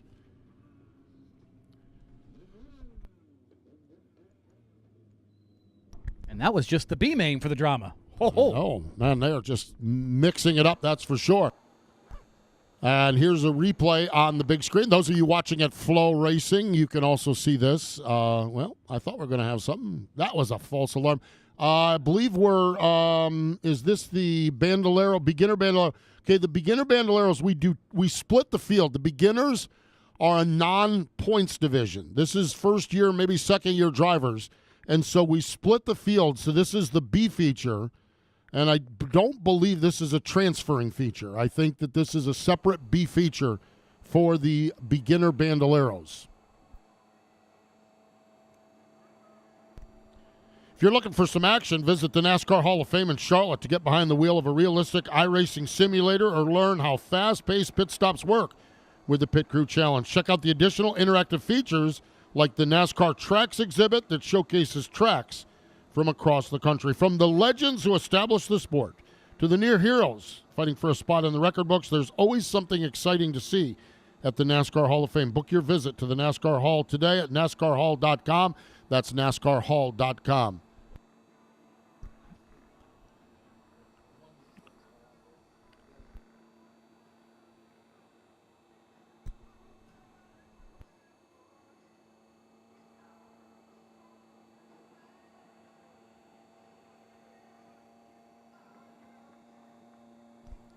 Jordan Whitford is out there in that 0-2 car. The one is Max Rogers. Max, one of my kiddos from over at Millbridge. I get a chance to watch Max run over there in his box stock. We got the 77 of Carter Kennedy out on the racetrack. We have got the number 2 machine, I believe that is. What's that one on the outside of that row? That's 7 machine, I guess that is Dax Halpin. Oh, Dax Halpin in the 7. No, we got a couple more joining us here. So we're gaining on them. 15 of Lucas Newman from up Virginia. Lucas, another one of those kiddos from over at Millbridge Speedway. The 21 is Brody Wright, and the 19 is Mallory Gobble. Here we go. Green lights are on. Those drivers that were late, they are starting at the back of the field. We're under green flag conditions. Yeah, you got to make the call. There is a PA in the garage area, and these drivers all know the order of events, and you get late to the grid, that's the penalty. You lose your starting spot. So tough break for Wright and for Gobble. But the good news is they did make it to the grid, and they're able to at least start this race as we go back to complete lap number 2 this time. We'll make our way around and starting to get this thing underway. Or lap 1, excuse me. And Tony, the big thing for these kids is we want laps. We're not worried about winning the Bank of America 400 this fall. We want laps for these kids, and that's why this is a 15-lap B-Main. This is 15 good laps of seat time for Jordan Whitford, 15 good laps of seat time for Max Rogers, and for Carter Kennedy, and for all the racers all the way through the field. So 15 good laps around Charlotte Motor Speedway. Who knows? Maybe we click them off, and they get to see what a car does over a longer run. They get to see what their hands feel like squeezing the steering wheel.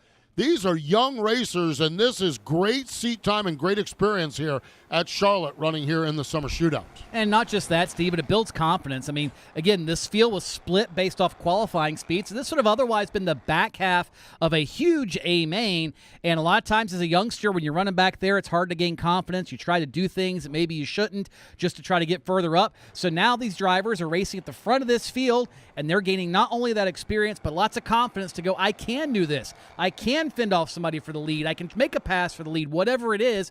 So it's not just the experience, but it's also a confidence-building exercise. And ultimately, these races don't pay any points. They pay just that, smiles and fun and laughs, and that's what it's all about when you're a beginner here in the Summer Shootout, and we're seeing plenty of that here as we come to complete lap 5. Jordan Whitford is the race leader. Jordan's going to get another lesson. It's called lap traffic, as she works to the low side and able to move past and take that spot, or hang on to that top spot. Max Rogers right there off the back bumper as they continue on down into turns 3 and 4. So Whitford, Rogers, Carter Kennedy, bit of a 3-car breakaway here at the front of the field. Whitford, she's not scared to hang it out there as she rolls the top side of the speedway and keeps a lot of momentum, while Max Rogers is running a little lower line but not able to get the speed to get around Jordan Whitford.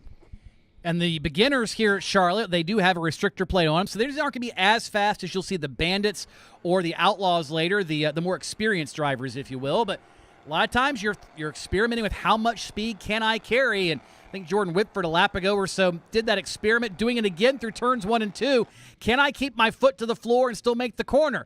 It's close right now, and it's resulting in a great battle for the lead. Max Rogers is right there off the back bumper. Here's Rogers taking a peek to the low side. Jordan Whitford, she slides up the racetrack. Rogers has figured out that low line. Rogers, the new leader, down into 1 and 2, but Jordan Whitford not giving up. Now she has to yield that spot. Max Rogers sets the pace in that number 1 car. Max, the racer out of Mooresville, North Carolina, as he takes the top spot now, brings that car off from turn number 4. You see Roger start to stretch it out just a little bit over Jordan Whitford. And again, that's part of it. Now, without knowing exactly what's happening behind the wheel, sometimes as a youngster, your gut, even as an adult, your gut instinct is throttle down, more time on throttle, fastest way around the racetrack. That may or may not be true, even though these Bandoleros are very momentum sensitive. Sometimes you have to crack the throttle to get the car to rotate, Steve. So sometimes that old adage, slower is faster, is true, and sometimes you'll see that here in the beginners as they continue to circulate here past the halfway point. That's a great racing back in the pack here between some of the racers. Lucas Newman in that number 15 car, Newman in the 15, the 21 of Brody Wright, they're racing. They're working on lap traffic. Mallory Gobble out there in the 19 car. Good to see Mallory here from over in Greensboro, North Carolina. She gets a little, yellow lights, as we've got one the wrong way around, the 77 of Carter Kennedy. Carter Kennedy spins down here in turn number 4. We are under caution. And that is our first Pro Fabrication yellow of the afternoon.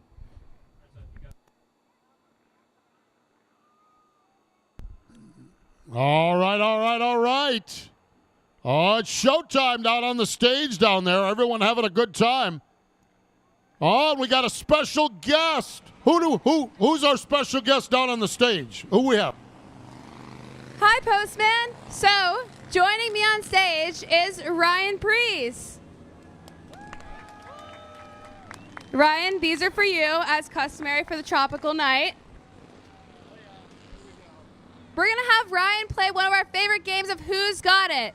He's going to pick one of these items off the list, and the first person to come down here with it will meet Hunter here at the front. Are you ready? You ready? I think I'm ready. All right. Wearing Crocs. First person wearing Crocs. I think we got it. Awesome. You can join us on stage. Here you go. Nice to meet you. What's your name? Weston. So happy. Congratulations, Weston. Yeah. Thank you, Weston. And next we're going to do our Bank of America 400 drawing. So, Ryan, this is a big deal. You get to choose who wins. Say their name? Yeah, go for it. All right, Lisa Price. Your ticket number is 990055. I want to see some excitement. Where are you, Lisa? There we are. Oh, Thank you so much, Lisa. We're so excited that you won. Can we get a round of applause for Lisa? Thank you so much for joining us up here, Ryan. Hope you guys are having a great night. Awesome. Thank you. Hope you guys all have a fun time. how about it for Ryan Preece joining us here? How about it for the world's fastest mascot? There's Lugnut down there. Oh, all the big hitters are here tonight. All the big hitters, including Max Rogers, who sets the pace up off from turn number 2.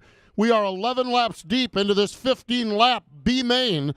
B-feature it is for the beginners, and Max Rogers has got her wound up, hooked up, and hauling here tonight. That he does, Steve. He got around Jordan Whitford earlier, and he has just set sail.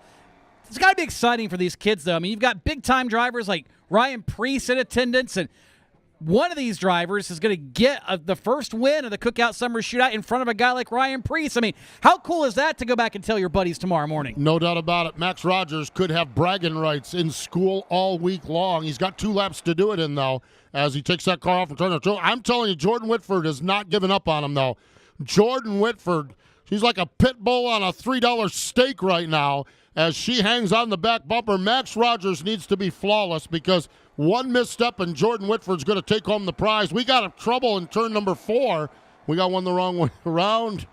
That car's still rolling. We're staying green. Checkered flag is out. As they come off from turn number 4, Rogers brings it off turn number 4. Max Rogers gets the win. Jordan Whitford going to be second. How about Dax Halpin? Great run for third. Lucas Newman fourth. And Brody Wright going to roll into the 5th spot.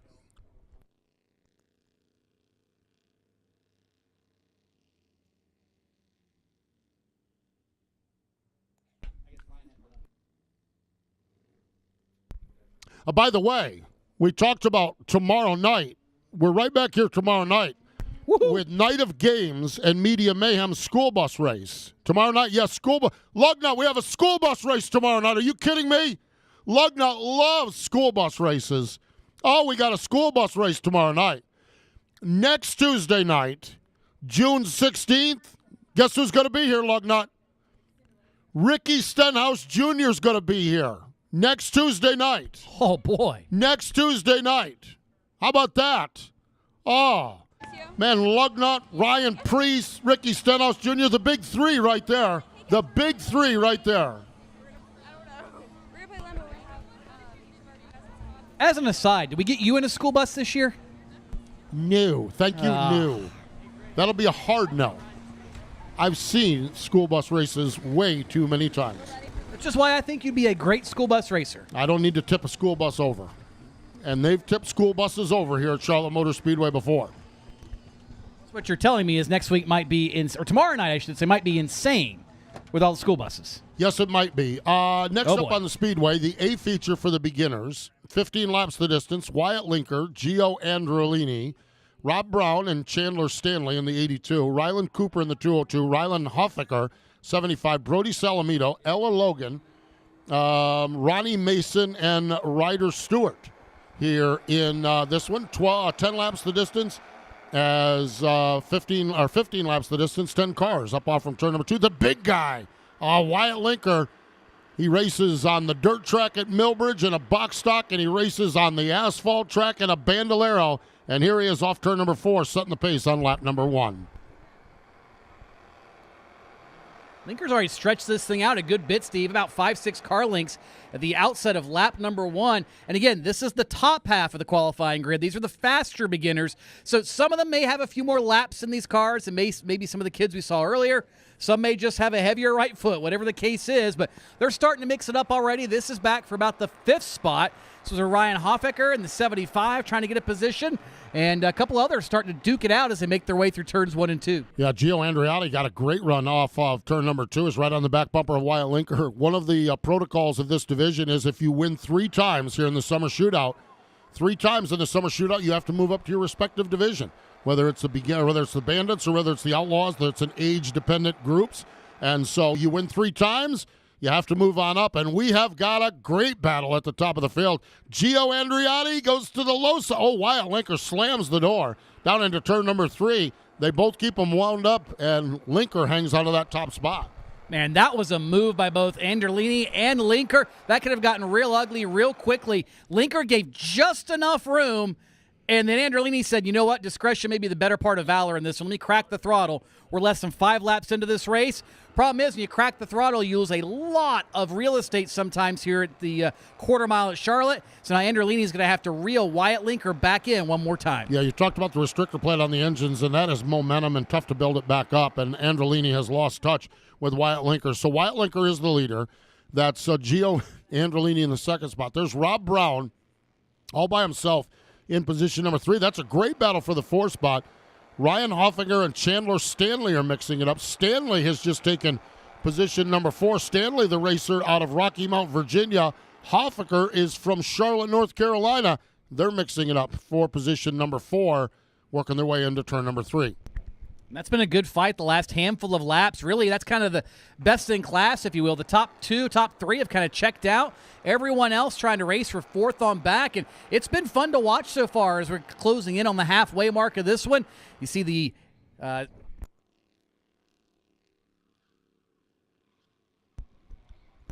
trouble. Your 2nd place runner, Gio Androlini, Actually, Wyatt Linker got out of shape, and then Gio Androlini said, watch this, I can do it better than you. And he did. And he looped that car around, and we are under caution. So had a chance earlier to see Ryan Priest down on the stage. Now joins us in the booth. Hello, Ryan. How are you?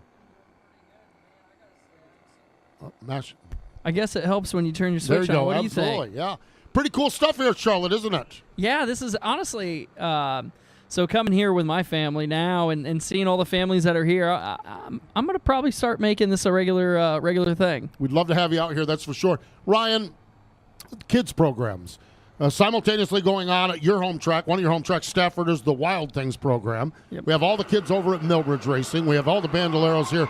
Pretty amazing quarter-midget racing. Pretty amazing what the kids get to do. Oh, yeah. And I'll be honest with you, this is probably one of the toughest parts of the country to be able to bring your kid out and race just because there's so many racers out here. But it's really fun to come here and see kids learning. This is where it all starts. This is the foundation. And, yeah, obviously loving watching these Bandoleros. Yeah, they're putting on a show, that's for sure. We're going to get back to the green flag racing action. We'll catch up and chat a little bit more with Ryan Priest here as we roll along through this one. But Wyatt Linker sets the pace. Rob Brown runs in the second spot. Chandler Stanley runs in third. Ryan Hoffinger is fourth. And Brody Salamito, a modified name as well, he runs in the fifth spot.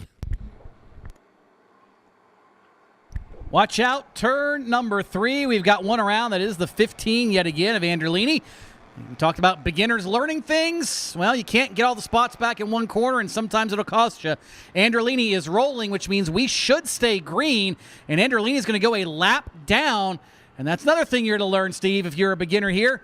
Don't stop to draw out a yellow flag if your car is good, because we will keep racing.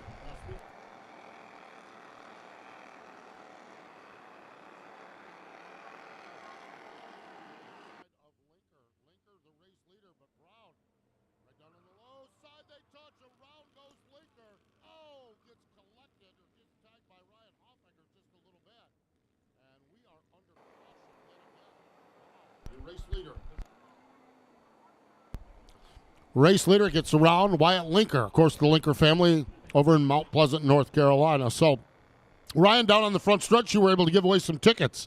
What'd you think? Kids were getting at it down there in turn number 3, weren't they? Oh, they were loving it. Yeah, absolutely. And what a great opportunity to be able to come out to the Bank of America 400 we have here in October. Yeah, we're back on the oval racetrack here at Charlotte Motor Speedway. Part of the chase, which you're hoping to be part of, the chase, the championship. Pretty exciting to be back here at Charlotte on the oval track. Yeah, for sure. And honestly, the racing that Charlotte Motor Speedway's oval has produced during the 600 the past few years has been second to none. So a lot of character on this racetrack, and one that we're excited to get to. But certainly, like you were just talking about, we would love to be a part of that chase. And it's been a rough past May, I'll be honest with you. It seems like all the bad things that can happen to you have just seemed to find their way to us. But it's my wife rides horses, so if a horse bucks you off, you got to keep getting back on that horse, and we're going to keep getting inside that race car and trying to turn this luck around. I think the consolation prize, and there's no consolation prizes in motorsports, but it does appear the RFK Fords, it looks like you, it looks like Chris, it looks like Brad, your race cars seem like they're very, very fast. Yeah, we're working that way for sure, and I feel like all the men and women at RFK have worked extremely hard to make our Ford Mustang Dark Horses as fast as they can possibly be. So that's just a testament to all those people working in the shop, and that's the other thing is racing for Jack Roush, Brad Keselowski, and the Fenway Group. Brad is somebody that isn't okay with just showing up and being a part of the show. We want to have fast race cars, ones that are contending for wins, and that's where all the productive conversations kind of set us up for success. So I'm looking forward to getting to Pocono this weekend and then going to some road courses where hopefully some of us can try and keep up with Shane Van Gisbergen. Boy, isn't that the case? That's for sure. No doubt about it. It was cool. Michigan is always such a fun place. I actually saw Jack Roush up there. Just always cool to see Jack at the racetrack, and just really fun to be up there in the Irish Hills of Michigan. He's a legend, man. Yeah, you see him, and it's like, whoa, that's Jack Roush. It is. Yep, that's exactly how it is. And to be honest with you, my father, he grew up a big Roush fan, a big Ford fan, and he was able to meet him for the first time about 2 weeks ago. So that was awesome. Nice stuff, that's for sure. Ryan, we appreciate you spending some time with us here at Charlotte Motor Speedway. We'll look forward to you at the Bank of America 400. Of course, a lot of racing between now and then. A lot of racing here tonight, but thanks for joining us here at Charlotte. Thanks to all the families for coming out. Hope you enjoy it. Absolutely. That's Ryan Priest, driver of the number 60 car, the Ford for RFK Racing, as he is here with his family enjoying a Monday night at America's Home for Racing. Enjoying it right now is Chandler Stanley. He is your new race leader. I think Rob Brown might have got sent to the back on that deal, and Chandler Stanley is now your race leader. Yeah, they were both certainly involved in that yellow, Steve, and that's kind of been the rule this year in the NX Racing is you're involved, you're going to the tail. I don't care who came across whose nose, who did what. You're both going to the tail, and tough break for those drivers. But, again, part of the whole learning process. You learn what to do, what not to do. And right now, Ryan Hoffaker's learning what to do to get the lead, and that's make a pass through turns 3 and 4. But we've got big problems on the exit of turn 4, and the Pro Fabrication caution is out yet again. Wow.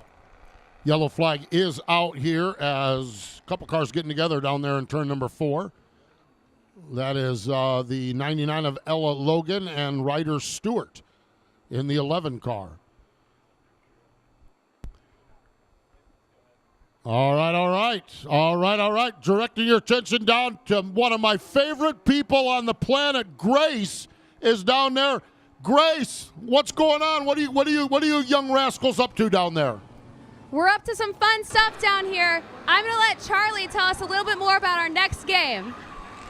Hey guys, how it's going? So we're going to be playing Limbo. We're going to take our 5 Takestas and we're going to see how low they can go. Let's get them out here. Come on, guys. Woo! All right, line up down there.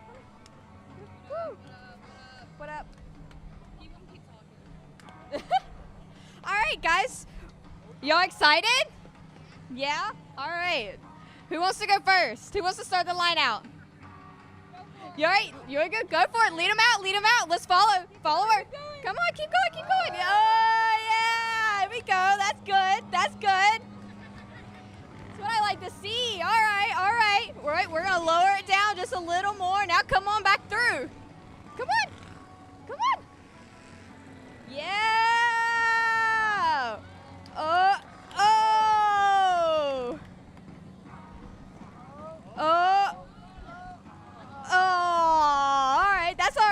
right. All right, let's see how lower we can go. Come on, guys, let's see.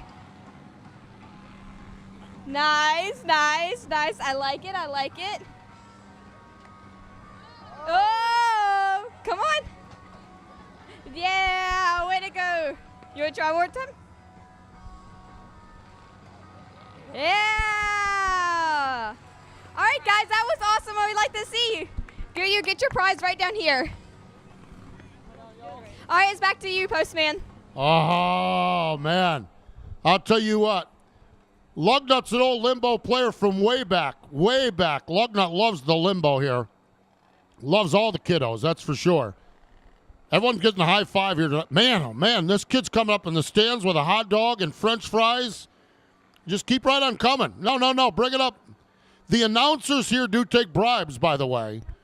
Oh, yeah. No, and Top That Mini Donuts are back there as well. Top That Mini Donuts are back there. You can check out those things. I'll be right back. Yeah, absolutely. Right back. Yeah. Top That Mini Donuts are here. Of course, all the concession stands here. The Steam program is on display here, so make sure you check out what they've got going on back there as well. It's a big night here at America's Home for Racing, Charlotte Motor Speedway.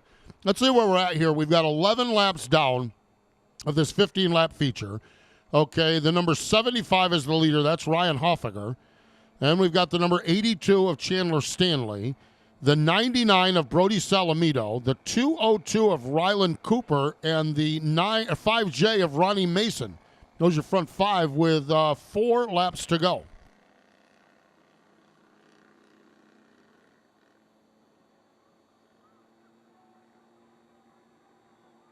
Oh, Jimmy Buffett, just crank it up and throw away the knob. Are you kidding me? The DJ is on point tonight. I love this song.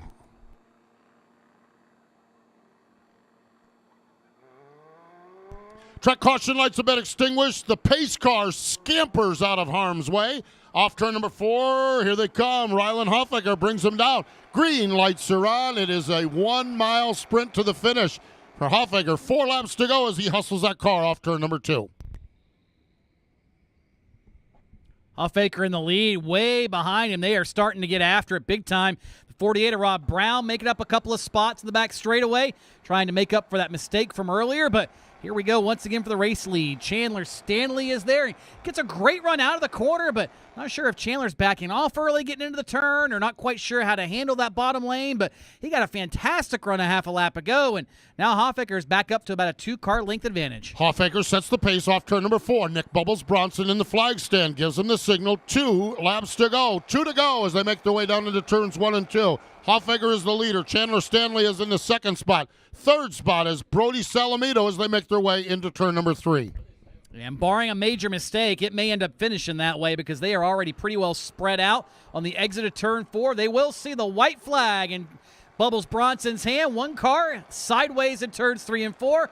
Keeps rolling. We stay green for the moment. And that's good news if you're Ryan Hoffaker because you've got about 8 car lengths back to second place, Chandler Stanley. Into turn number 3. Up off from turn number 4. It is the Bandoleros, the beginners. Picking up the win from Charlotte, North Carolina. Ryan Hoffaker gets the victory. Chandler Stanley finishes in the second spot, and Brody Salamito finishes in third, and Ryan Hoffaker going to catch up with David Stiles down on the front straightaway as we have our first Victory Lane interview and our first A-Main winner of the season here at the Summer Shootout. It's cookout night. Lugnut, do you like cookout? Do you like cookout, do you, Lugnut? Yep. You like milkshakes and all the trays and everything? Yeah, I do too. Lugnut, you know there's a cookout. Every direction we leave here, there's a cookout. That's right. That way, that way, that way, and that way. Yes, indeed. Ryan Hoffaker, he is in Victory Lane here tonight.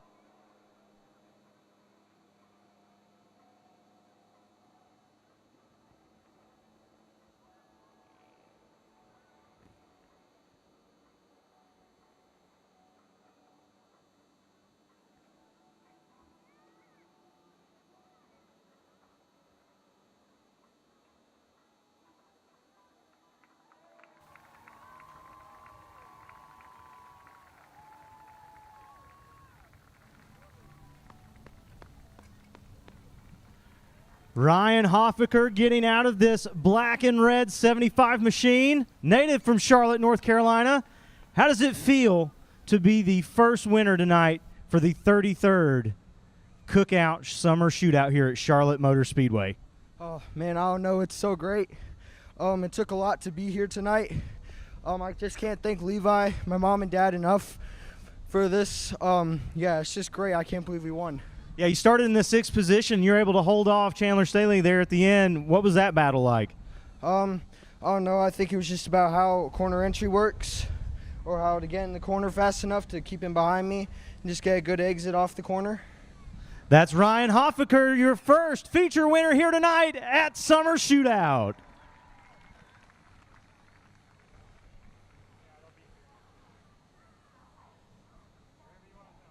Is that better?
So glad you joined us here at America's Home for Racing. Also, those of you on FloRacing, watching on Amazon Prime, on Roku, on Fubo, on YouTube as well. This is on the FloRacing Fest page tonight as well. So welcome aboard, everyone watching on Flo. Now, if you're somewhere within the vicinity of Charlotte Motor Speedway, I would say within 20 hours of Charlotte Motor Speedway, you need to just drop everything, get in the car, and join us here tomorrow night.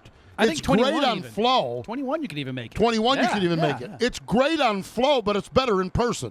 So join us here at America's Home for Racing. Seriously, glad you've joined us on FloRacing. We love our partnership with FloRacing. We have got the Bandolero Bandits out on the Speedway. 20-lap feature, Maverick Bradshaw from Troutman, North Carolina, and Rue Reeves from Trinity on the front row. Landon Solomito and Lucas Harrison, row number 2.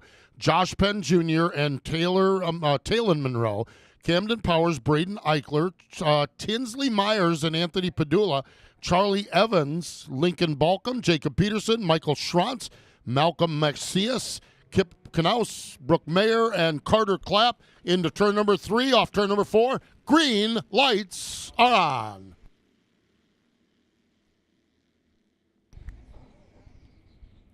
This is always the treacherous part. Turn 1, and here's why.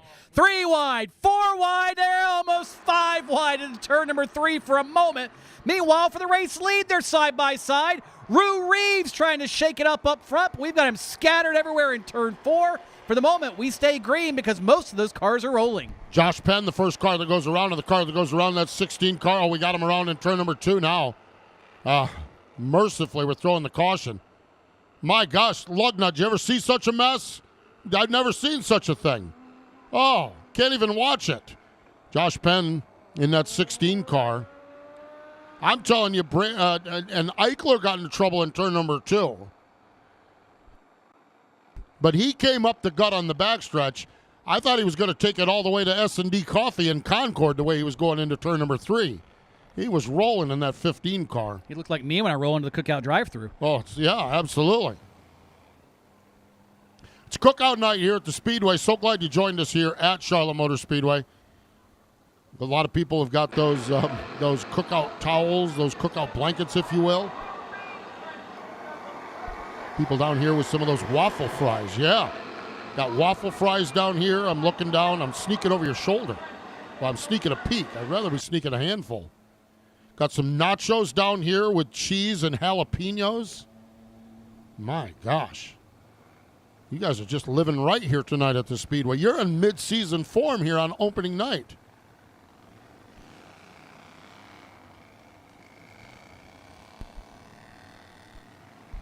Lugnut. Hey, Lugnut. Grab some nachos from some fan there. Just steal some nachos from some fan and bring them up. Yeah. Bring them up to the tower. Yeah, there you go. Yeah, that'll work. Bring that up. Bring that up. Yeah.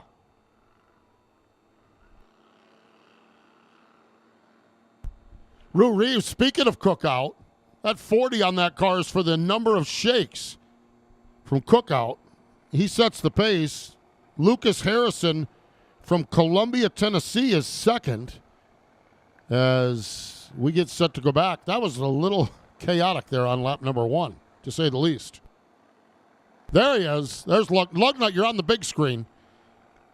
Lugnut's on the big screen, just making all the kids happy. What do they have, Lugnut? Yeah.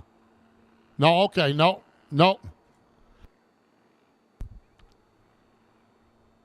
Now let's see him try to eat it. Yeah, that's kind of the funny part, too. What in the world? Lugnut, you find something. Never mind. Rue Reeves, the 1 of Lucas Harrison, the 9 of Maverick Bradshaw, the 7 machine of Camden Powers, and the 00 of Tinsley Myers. That's a 00 car from Zephyr Hills, Florida. Now, when I was a kid, back about 80 years ago, I watched a 00 car from Zephyr Hills, Florida, driven by a guy by the name of Buzzy Rudiman. I wonder if that's any connection at all. I'm gonna have to go in the pits tomorrow and find out if there's any connection there. Because what are the odds of a 00 car from Zephyr Hills, Florida. 2 of them. I mean, at one point, depending on what you were racing, it were pretty good. well, you were. No, I'll tell you what. When Buzzy Ruderman was driving, you were getting beat by that 00 car from Zephyr Hills. You could plan on that. They're choosing. You see the choose cone down here before the start-finish line. They're choosing inside lane or outside lane. Choose your starting lane. Buzzy's still racing the 00, if memory serves me. He is still racing a 00. Yes, he is. Yep. So choosing the inside and outside lane. Kid's got some popcorn. I could go for some popcorn right now. Yes, indeed.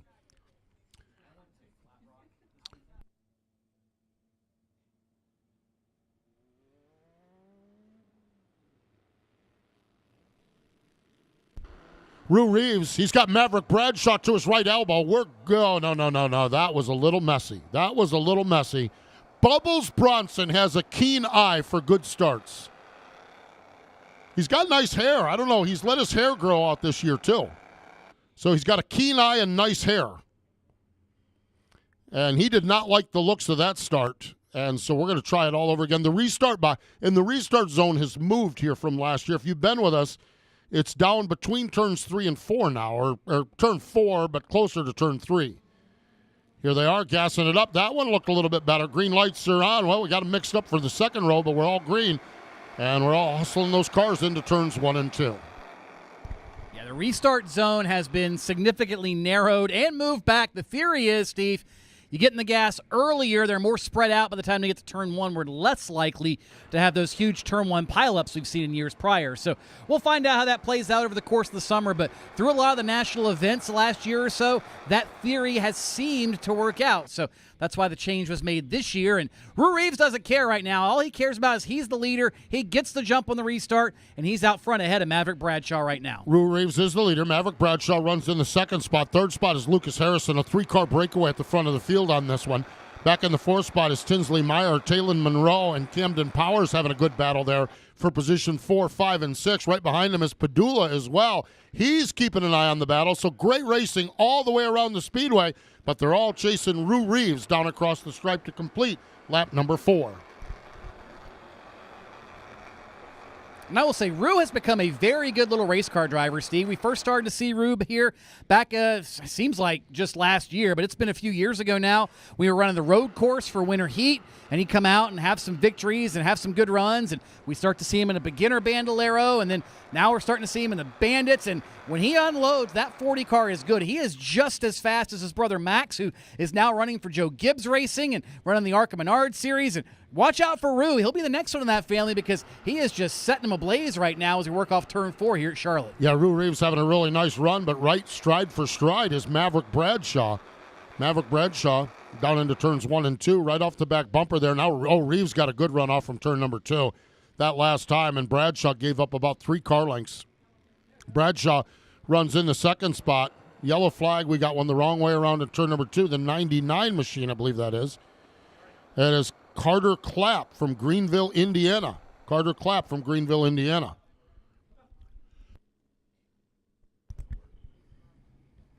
Oh, somebody getting black flagged the start-finish line.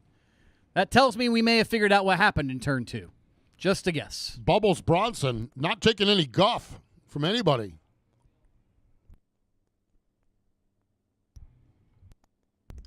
So the 99 car of Clapp gets righted back around. Got a little damage on the front. Not sure if that's from this incident or from something earlier. Tony, you mentioned national events, and we have our sister track, Atlanta, or Echo Park. They race a Thursday Thunder program. But there is U.S. Legends car racing all across the country. So those of you watching on FloRacing, go to uslegendscars.com. uslegendscars.com, or actually you can go to another site, Legends Nation. They do a great job covering Legends racing as well. You need to dial up some Legends and Bandolero racing when they come to a town near you. National events coming up later on this year, the end of the year, but they've got like national points-paying events, big events on road courses, big events on dirt tracks, big events on oval tracks. Go to uslegendscars.com or legendsnation.com and find out where Legends cars or Bandolero cars are racing near you. You will love it. You will absolutely love this kind of racing. You know what you'll love more than this, though? What's that? Go drive one. Oh, yes, that's right. Yeah, You go can do drive that. one. Yeah. I mean, better, any yeah. of those sites can point you towards, and I will say this, U.S. Legend Cars International has probably the most accessible race car anywhere in the world. They are the largest manufacturer of race cars anywhere in the world. They're all built back there behind the water tower off Turn 2 in Harrisburg, but they're distributed worldwide. They're probably the best value as far as race cars are concerned. You can buy a turnkey race car and race it anywhere in the world, including here at Charlotte. So go check them out. You want to get into racing, that's how you do it. USLegendCars.com, or as you said, a lot of the dealers also have links on Legends Nation, and you can find somebody near you if you're not in this area. But get involved. It's fun. It's affordable. It is the biggest boatload of fun you will ever have. And I highly recommend it. And who knows? Maybe you come out here and run Shootout with us next week or Well, next year or whatever. I'll tell you what. Tony Stevens speaks from experience. I've seen him drive a Legends car. The Legends cars are great. The Legends cars are great. Now, his driving ability, but even for drivers like that, no, it's good. It really is. Thursday night, Echo Park Speedway, Thursday Thunder. Friday night here in the Carolinas, we got Wake County Speedway in Raleigh and Anderson Speedway in Williamston, South Carolina. Saturday night, Coastal Plains here in North Carolina, Florence Motor Speedway in South Carolina, Langley and Pulaski County up in Virginia, the Commonwealth.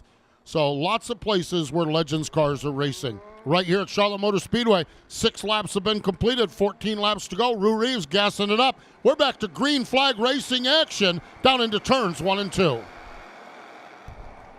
But not for long. Big problems. Turn 1. Tinsley Myers is in it.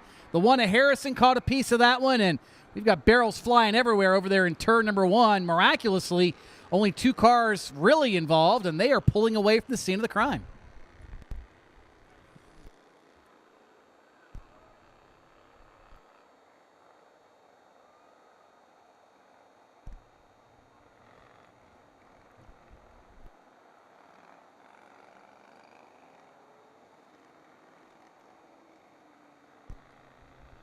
Base vehicle, going to pick up the field. There's a replay, the Pro Fabrication replay.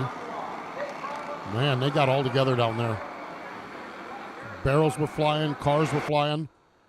Let's see, it started right there in the 3rd row on the inside. And boy, from there, and they're all hustling up right there. You're gassed up. You're trying to get as many spots as you can. You don't expect someone spinning in front of you.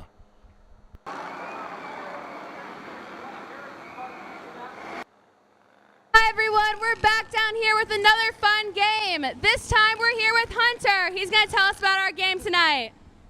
All right, everybody, we're going to be playing the Cookout emoji game. So basically, we'll be having up a couple emojis here, and our contestants right here are going to be guessing what Cookout menu item this is. Who do we have here? Daniel. Kaylin. All right, who's ready? All right, for the first one. Walking taco. And it's a walking taco. What do we have for our second one here, guys? Wait, what do you say if we don't know? Spicy chicken sandwich. And it's a spicy chicken sandwich. What we got here? Hot dog. And we have a hot dog. What we have here? You got one. Chocolate milkshake. And it's a chocolate milkshake. What do we have here? Chicken cheese wrap. Is it a chicken cheese wrap? What do you guys think? It's not a chicken cheese wrap. One more guess?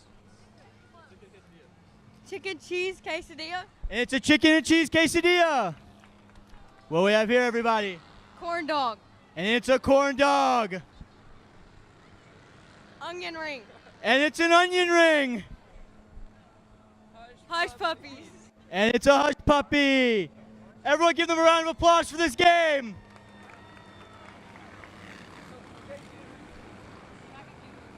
And back up to you, Postman. Oh, my gosh. More fun than you could stand here at Charlotte Motor Speedway. Y'all coming back tomorrow night, folks? You going to join us tomorrow night? Kids will be back with more games. We'll have school bus racing, media mayhem. Oh, my gosh. It's going to be huge tomorrow night. Night of games. Night of games tomorrow night. So you need to join us right here at America's Home for Racing, Charlotte Motor Speedway. Track caution lights have been extinguished. Let's see where we're at in this mess. as we roll through this feature event. 6 down continues to be the case. Rue Reeves, and now he's got Camden Powers on the high side. Off turn number 4, green lights are on, and we're racing down into turns 1 and 2. Well, we get through turn 1 a lot cleaner than we did last time, so that's good news. And if you're the 9 of Maverick Bradshaw, well, guess what? You have got company on the outside, and you've got to find a way to try to dispose of those other cars before you come back around here. That is the number 7 of Camden Powers, up the 3rd spot after that restart. And looks like Powers is going to find a spot back in P3 as they settle out. Watch out, turn number 1. I got a couple of them together. Brooke Meyer in the 22 car and the 00 machine of Tinsley Meyer. Tinsley Myers, plural, and Brooke Meyer. Meyer is from Riverhead, New York. Myers is from Zephyr Hills, Florida. So 2 great racing towns. Yes, absolutely. Oh, yeah, you're right about that. Riverhead, New York, of course, great racing action. You know, talking about great racing action, you can catch Riverhead this weekend on FloRacing. FloRacing, of course, they have all the racing here for the summer shootout. Advance Auto Parts NASCAR Weekly Racing Series from Autodrome Granby, from Riverhead, from Berlin, from Bowman Gray Stadium, from Jennerstown, from Hickory, from South Boston, and from Langley. That's this weekend. That's not this year. That's this weekend. We've got the NASCAR Youth Series is in Newcastle, Delaware on FloRacing. USEC Indiana Midget Week. Wednesday night, Money in the Bank up at Berlin. The Appalachian Late Model Speed Week. High Limit Racing, and the fastest 5 days in motorsports for the NARC 410 Sprint Cars as they barnstorm from California to Washington. Sprint Cars After Dark. And they go 5 straight nights of racing, Thursday, Friday, Saturday, Sunday, as they race from, and they're racing up at Skagit next weekend, so it's a lead-in to the big event up there. So it's the fastest 5 days in racing, the NARC 410 Sprint Cars from out in California. And Steve will not have that on at all at home late at night. He's not a sprint car guy at all. I actually mentioned Appalachian Late Model Speed Week. They're running at the Action Track USA in Kutztown on Wednesday. I'm actually going there. Oh, that should be fun. Yeah, I love that. 600 micros and super late models. Whoa, lug nut. No, don't drink that whole. Don't. Oh, boy. I don't want to hear you whine, lug nut. I don't want to hear you whine.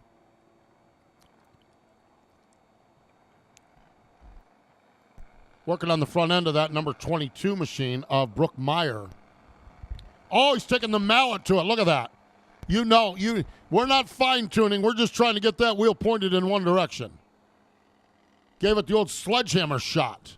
Sometimes it's the most technical tools that do the job best. Yep.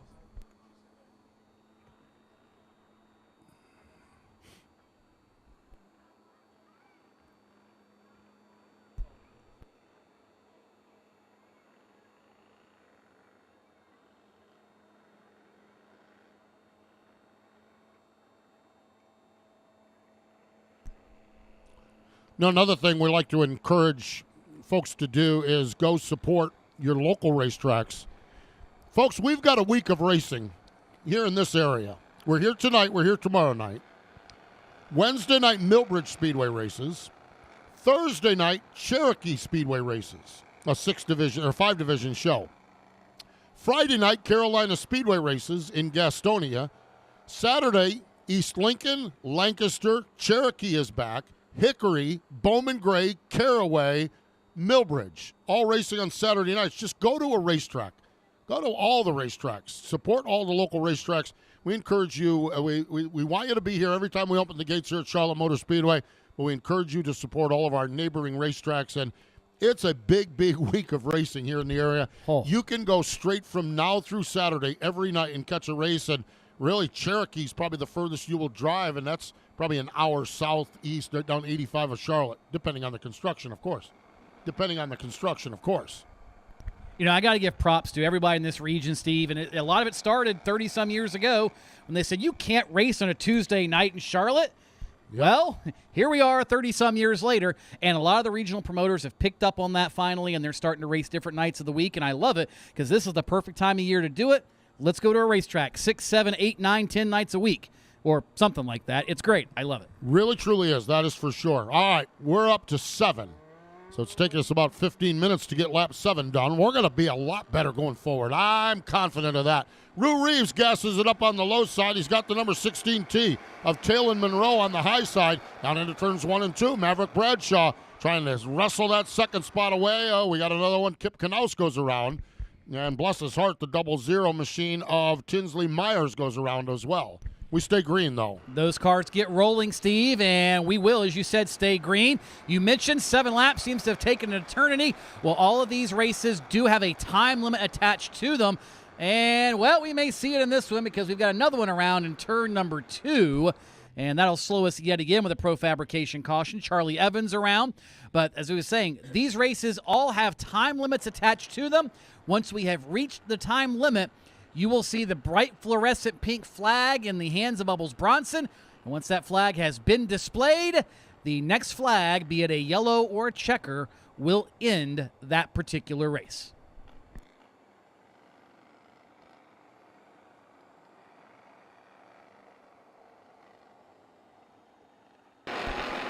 So taking a look at the big screen down here as a lot of good, we talk about the car spinning around, but there was a lot of good moves behind that car, not making it a multi-car crash.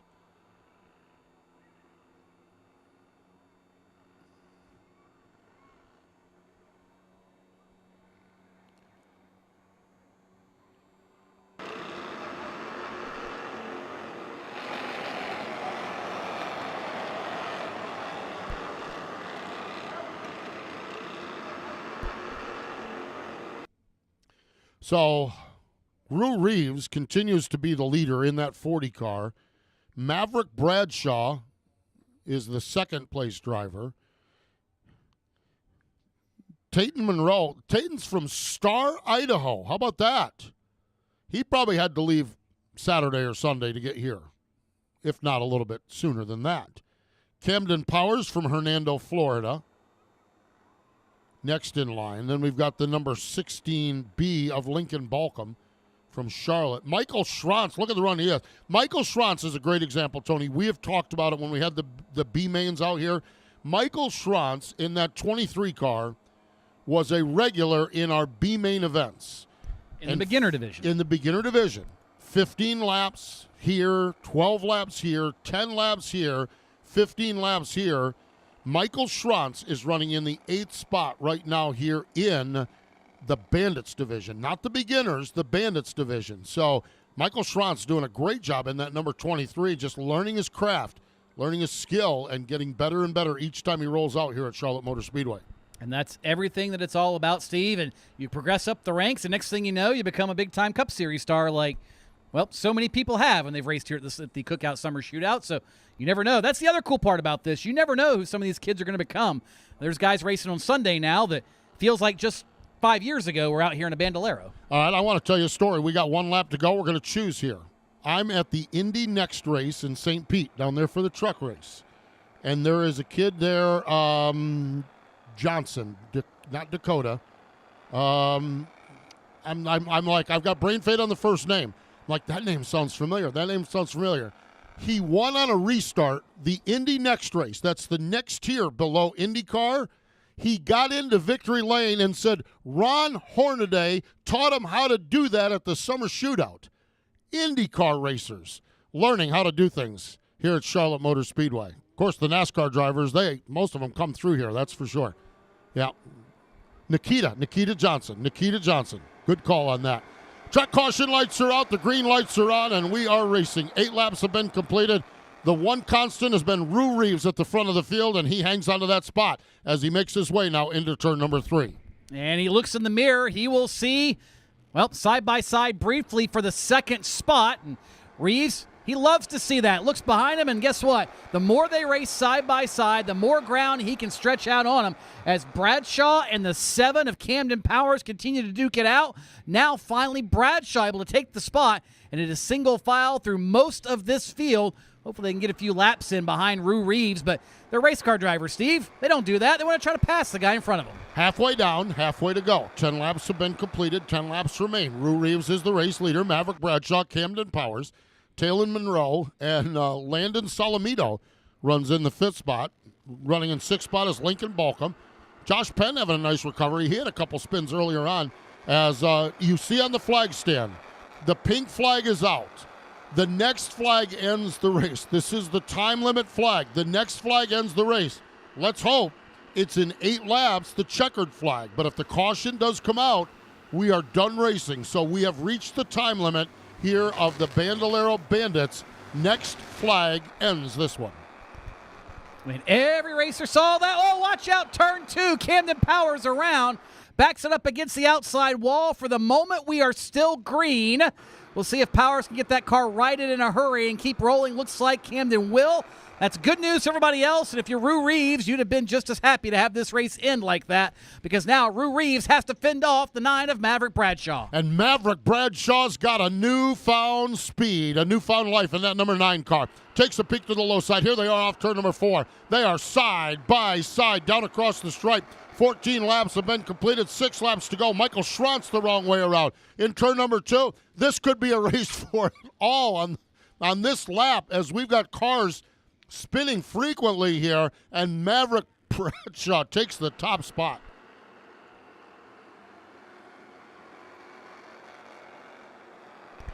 Man, what a move by the 9 of Maverick Bradshaw. Problem is now he's got Rue Reeves going to be just as hungry for that race win. And you know what happens? You get a guy in front of you. Maybe you find what you were doing wrong compared to that guy, and maybe you find a chance to reopen that door. Rue Reeves is a student of those around him, and now he has found where he is stronger than Maverick Bradshaw. And guess what? Reeves is all over him as they encounter the slower car of Schrantz, and here goes Reeves yet again peaking to the bottom in turn 3. Maverick Bradshaw needs to be flawless. Reeves gives him a shot in the keister as they slow for the Schrantz car. Now Maverick Bradshaw gasses it up. Reeves looks to the low side. We're down to 3 laps to go, and it's a 2-car battle at the front of this one.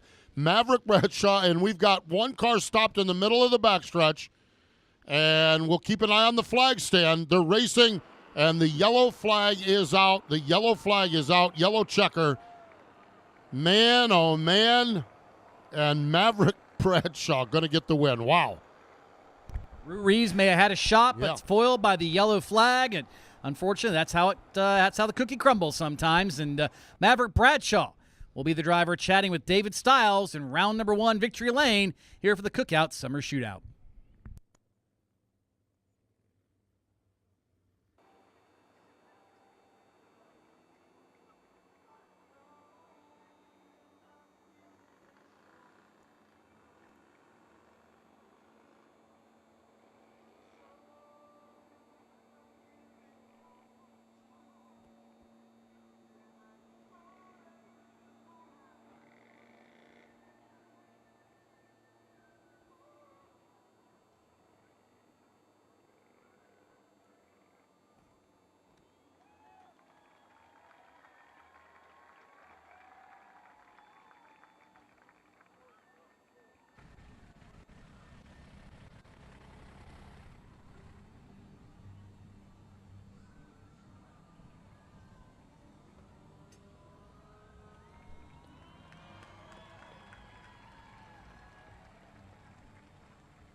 Maverick Bradshaw, come on up to the stage, young man. That was a great run.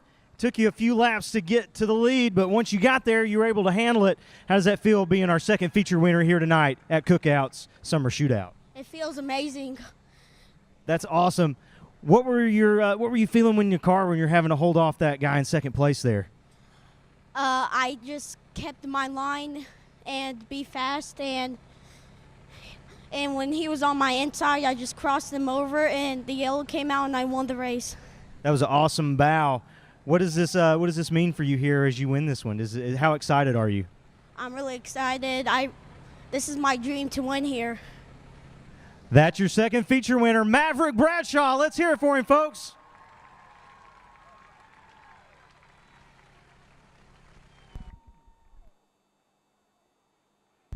All right, Maverick Bradshaw going to get things gathered back up and get back into the race car. Again, we're right back here tomorrow night, folks. Tomorrow night, it is round number 2, night of games, Media Mayhem school bus race.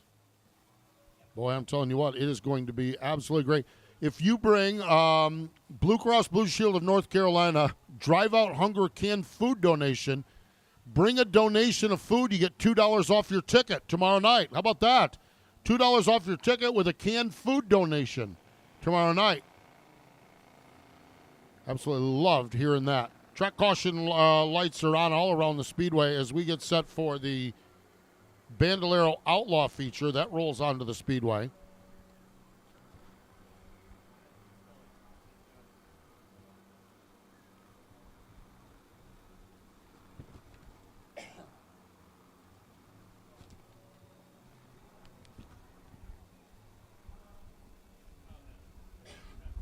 Bandolero Outlaws are drivers 12 and older.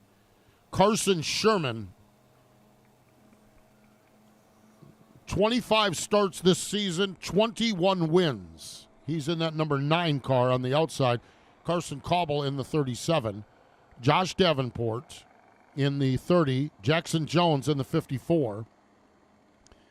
Jacob Hassey in the 48. Tate Brewer in the 17, Reed Halpin in the 21, Lucas McFall in the 13, Tuggy Case in the 1VA, Michael Thomas in the 24, Kevin Stein in the 4, Ava Boyd in the 26, William Paez in the 77, Ellie Hodge in the 57. 20 laps is the distance. Pace car gets out of harm's way. Carson cobbled out on the low side. Carson Sherman on the high side. Green lights are on. The Outlaws are wheeling and dealing in turn number 1.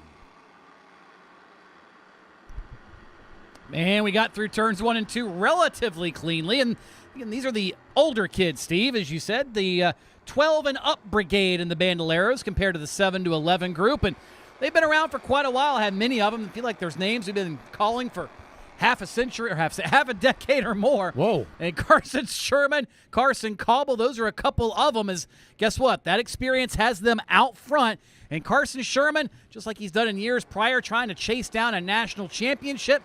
And one of the ways you do that is performances like this.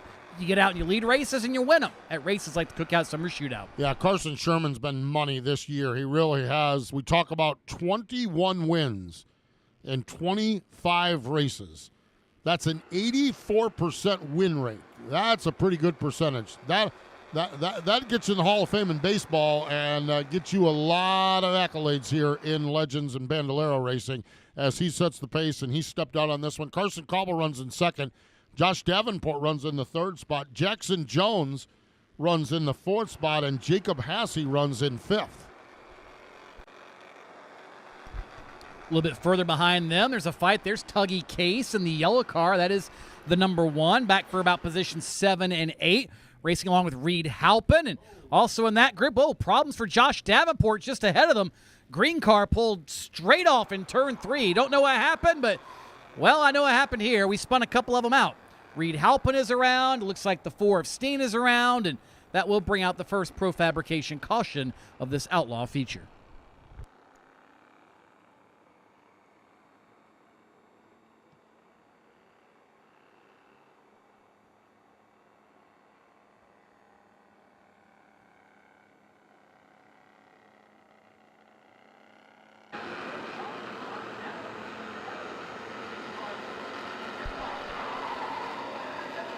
There you see Stein and Halpin and Tuggy Case going wheel to wheel down here. And, just a little touch, and that's a bad spot. The cars are very, very loose right there. And Reed Halpin.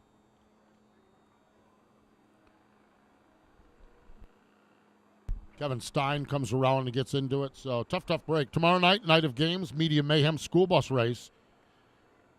Next Tuesday, June 16th, disco night. Disco night next Tuesday, the 16th of June. Wow, that's going to be fun. If you dress in disco theme, You get $5 off your ticket, not tomorrow night, Tuesday night. You dress in discount theme tomorrow night, you'll be the coolest and best dressed person here. But no discount on the ticket. Discount on the ticket next week, the 23rd, is disco night. The 16th, that is, a disco night. The 23rd is Speedway Sports Night. Wear your favorite sports team gear and get $5 off. All kinds of specials. You can find out more information at charlottemotorspeedway.com. That's www.charlottemotorspeedway.com.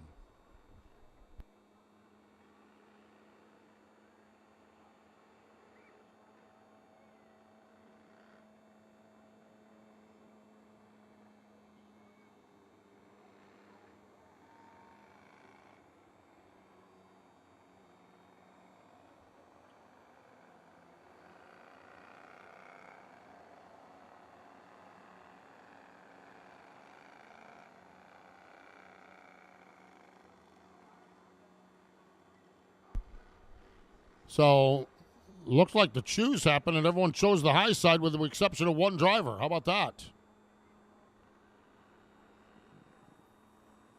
So, everyone lined up in single file formation here on this one. Carson Sherman, Carson Cobble. 54 of Jackson Jones in the third spot. Here they come off turn number 4. I love the call by Lucas McFall. If no one else is going to take the high side, why not try it? He's up there on the top of the speedway.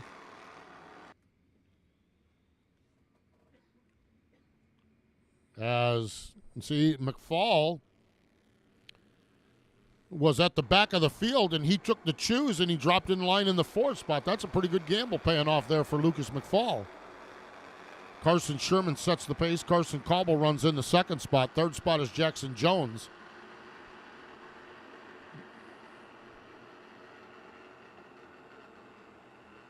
As they roll their way off from turn number 4.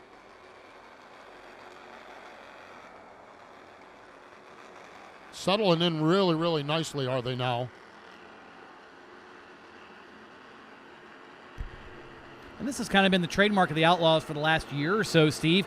Again, you get more experience, you learn how to race, you learn what you got to do to get to the end of the race. And sometimes when you're a little younger, you're a little more anxious, but by the same token, sometimes you got a guy like Carson Sherman out front. You don't have time to mess around racing somebody else. You've got to dial it in, hit your marks, and try to chase him down because he has been so good everywhere he goes. And you can see it here. He's got almost a half a straightaway lead already, and we're only a few laps after the restart. You mentioned everywhere he goes. He swept Winter Nationals back down in Florida in the month of February. He's got wins not only at the Thursday Thunder Series at Echo Park, but he's won some other racing events at Echo Park. He went up to Tennessee and won the Spring Nationals, won 1, 2, 3, 4, 5 races up there. He won the Showdown Series.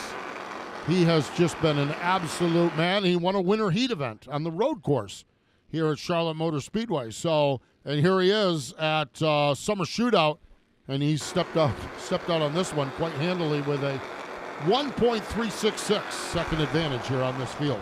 It is just uncanny how good Carson Sherman is. A little further back, there you see Jacob Hasse getting into a little bit of a fracas now with Michael Thomas. Those two have traded spots a couple of times and continues to be a fantastic race a little bit further back. But, yeah, Carson Sherman, and spending all that time down in Atlanta at the Echo Park Speedway, Steve, that's where the Nationals are for the Bandoleros later this year. So he's getting all the track time there, and when Nationals comes, he will have the max number of wins. And if he goes down there and pulls out the W, well, that'll make him a national champion. He would love for that to happen. So he is racing everywhere he can this summer.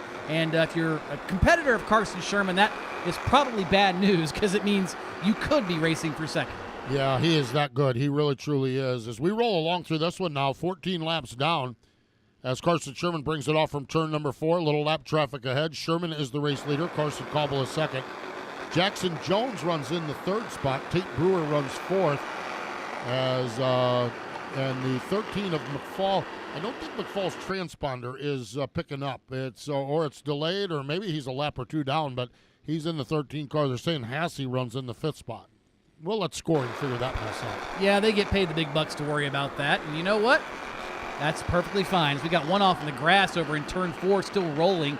That is the 77 of Paez. So will continue on. And you know what? This has been just one of those races for Carson Sherman he would love to see. He gets out to the lead early, starts cruising along, very little traffic. I'm not going to say no traffic, but very little traffic ahead of him, and he can just do his thing. And there's one thing I've seen in his car and a number of others here, Steve. You may look down and see a glowing light that right now would be green.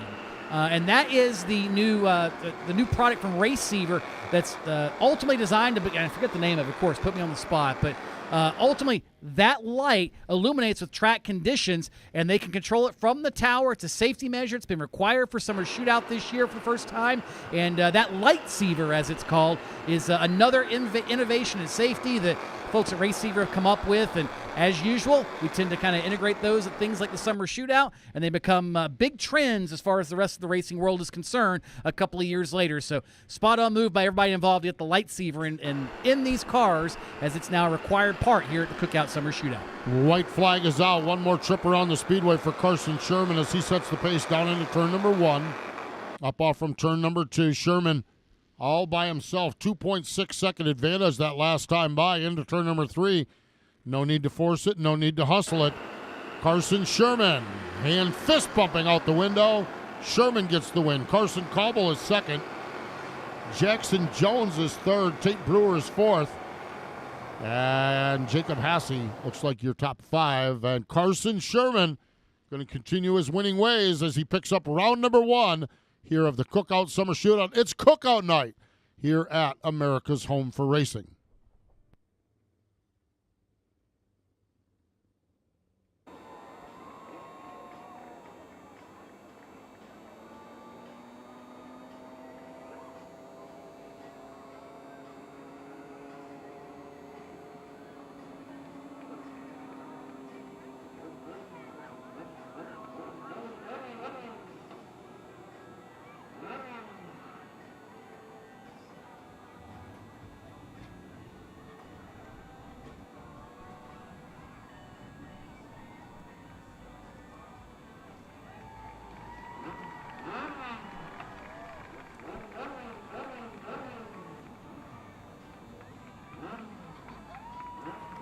Carson Sherman with a bow is our Bandolero Outlaw feature winner.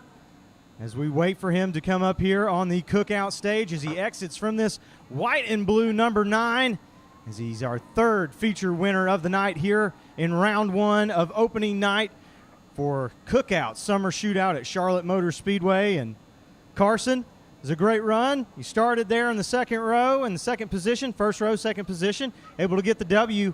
What are you feeling right now? Yes, sir. I'm very grateful to be here. I really couldn't do this without Empowers Construction, Georgia Spa Company, Eudora Farmland and Forestry Services, Howard Boyce Trailer Rentals, my mom, my dad, my grandma, my grandpa, all my family. And I got to give a huge thank you to Mike Gordon for always giving me a rocket ship. And I mean, that was a fun race. You're from Loganville, Georgia. What does it mean to come up here to Charlotte Motor Speedway and compete? Yes, sir. It definitely means a lot. We picked up the first 3 Thursday Thunder wins, and now to pick up the first one here. We're having a great summer so far. That's Carson Sherman, your Bandolero Outlaws feature winner. We'll have more racing here at Cookout Summer Shootout in just a moment.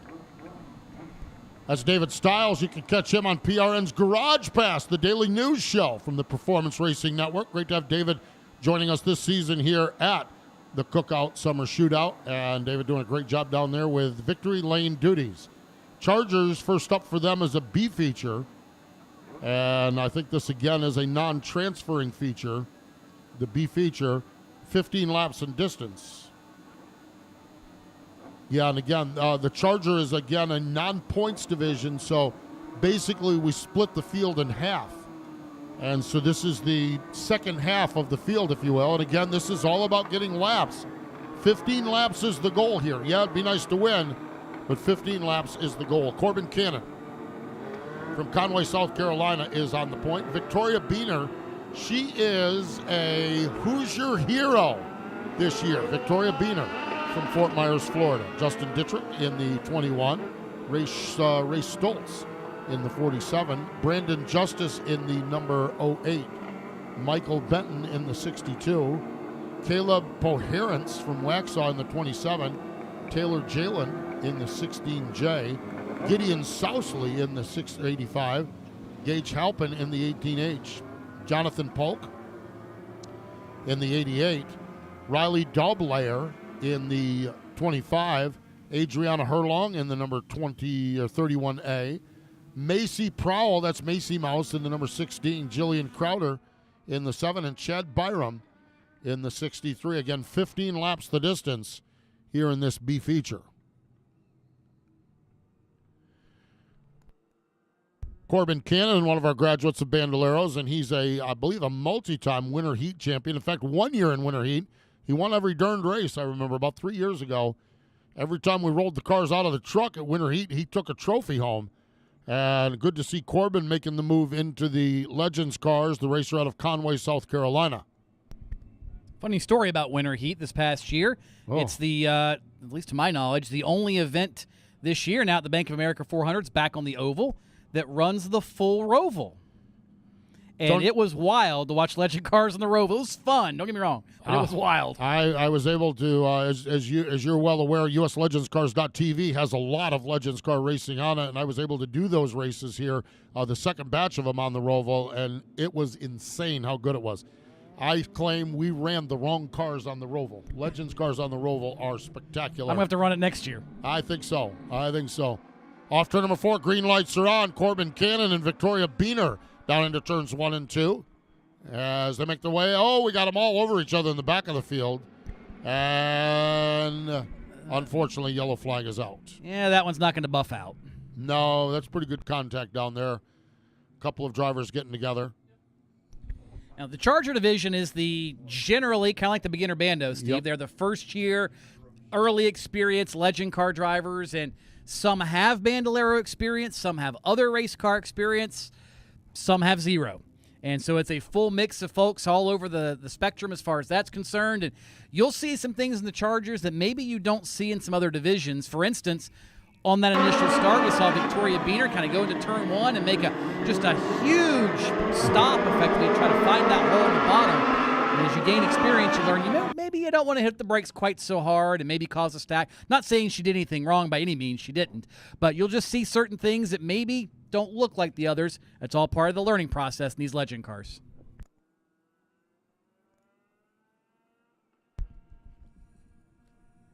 Victoria Biener, the driver of that 26 car, she races also weekly up at Millbridge Speedway in the 600 micros, but she also races junior dragsters down in Florida. Now, she's taken a little hiatus this summer from the junior dragster racing because, well, she's doing summer shootout and she's doing micros at Millbridge.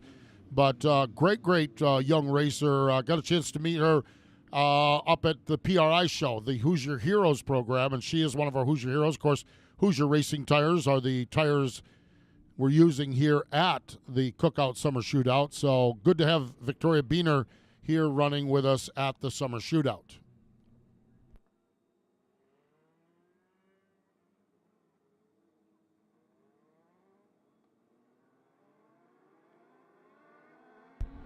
Off turn number 4, Corbin Cannon gasses it up. Green lights are on. Victoria Biener going to try to rim ride around it. Now she, tries to come down, gets together with, I think that's Ray Schultz possibly in the 47 machine. Yes, it is. Ray Stoltz in the 47 car, and we are under caution. Pro Fabrication Headers and Exhaust, one of our great partners here at the Summer Shootout. Always appreciate the folks at Pro Fabrication, located just up Highway 49 between here and Concord. And our dear friend and former flagger here, Kyle McGowan, one of the employees up at Pro Fabrication, and always keeps us in the loop on what's new in the header and exhaust business from Pro Fabrication.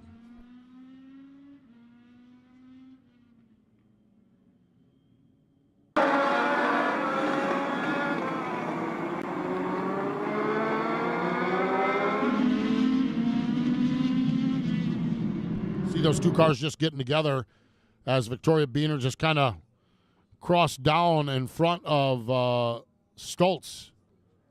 And it's just a learned process. Learning the Charger division is about learning the do's and don'ts of racing, and they're out there mixing it up here at America's Home for Racing, Charlotte Motor Speedway.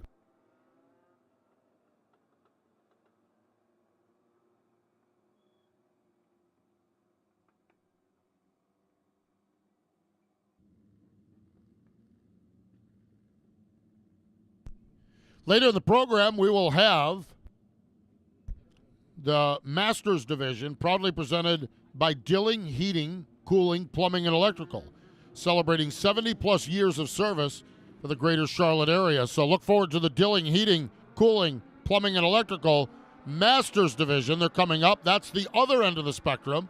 Those are the old veteran drivers. These are the young kids in the Chargers Division. This is the B main, and we're off and rolling again. Corbin Cannon sets the pace as they bring those cars into turns 3 and 4. And you'll notice the race director, Brad Hockaday, made an audible on the fly. They couldn't get 2 starts in, so the call was made to start them single file. We've got lap 1 and now lap 1.5 complete, so at least for now, that may have been the right call, Steve, as a couple of cars that are painted nearly identical racing for the second spot. That is the 21 of Justin Dietrich and the 08 of Brandon Justice going at it. As one car around here in the front stretch, another one stopped in turn 2. We'll bring out the Pro Fabrication yellow once again. Gideon Sousley, the car stopped here on the front straightaway, and that's the 63 of Chad Byram on the backstretch. So we are under caution yet again here on a Monday night. Right back here tomorrow night at America's Home for Racing, Charlotte Motor Speedway.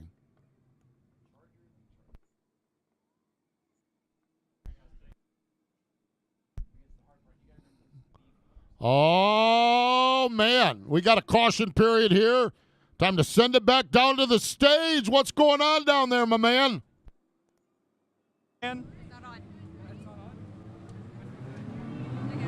There we go. Thank you, Postman. For our next game,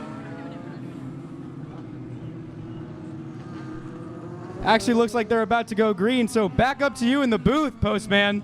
Oh, man, we're quick around here. I'll tell you what, they throw the caution, they throw the green. We can't even have any fun. We can't even have any fun. Oh, my.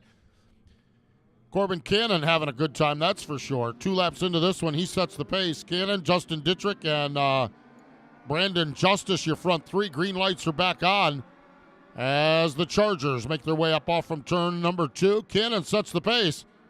As great racing here at America's Home for Racing, Charlotte Motor Speedway.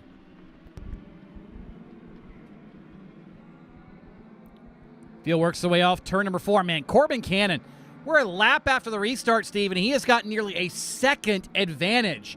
What a start he had off that restart. And you know what? Hey, if you're Corbin Cannon, that's great news. You're able to pull away, and look at this fight behind him for second. Dietrich and Justice going at it. Michael Benton is there as well. That's the orange 62 car. All of this for second, half a straightaway behind the leader, Corbin Cannon. Corbin Cannon sets the pace as the 08 of Brandon Justice comes through on the low side. Justice on the low side takes over that second spot. Michael Benton is third. Justin Dietrich back in the 4th spot. Justin also part of the, I believe, the officiating crew for NASCAR. Our former flagger, yellow flag is out. Yellow flag is out as we got one the wrong way around. Our former flagger school teacher, Joey, who's way up in the pecking order at NASCAR. He's about running the joint now. But he says that Justin Dietrich is another race director in the NASCAR ranks. So getting a different look at it now from behind the wheel. No doubt about it. All right, let's try this again. All right, let's go. What's going on down there? What's that big shake in front of you? So at the moment, Postman, we're playing the Cookout Take a Sip Challenge. These 2 brothers down here are trying to see how many of the 10 pool noodles they can make into our big Cookout cup down here as they can as quickly as possible.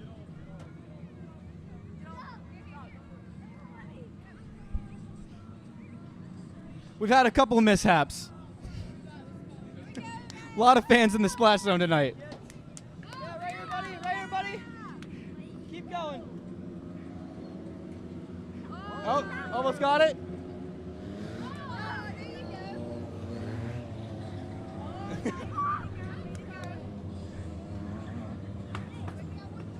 We got one more pool noodle. Last shot, final countdown.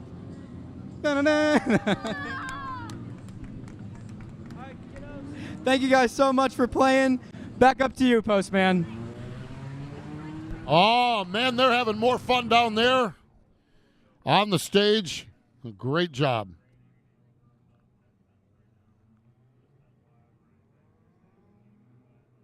Corbin Cannon gasses it up in the restart zone as the green lights are on. Making their way down into turns 1 and 2. Cannon is the leader. Justice is second. Michael Benton runs in the third spot.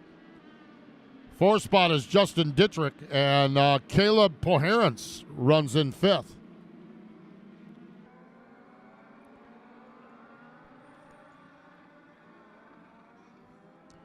Rolling along here now, 6 laps have been completed of this 15-lap feature for the Chargers.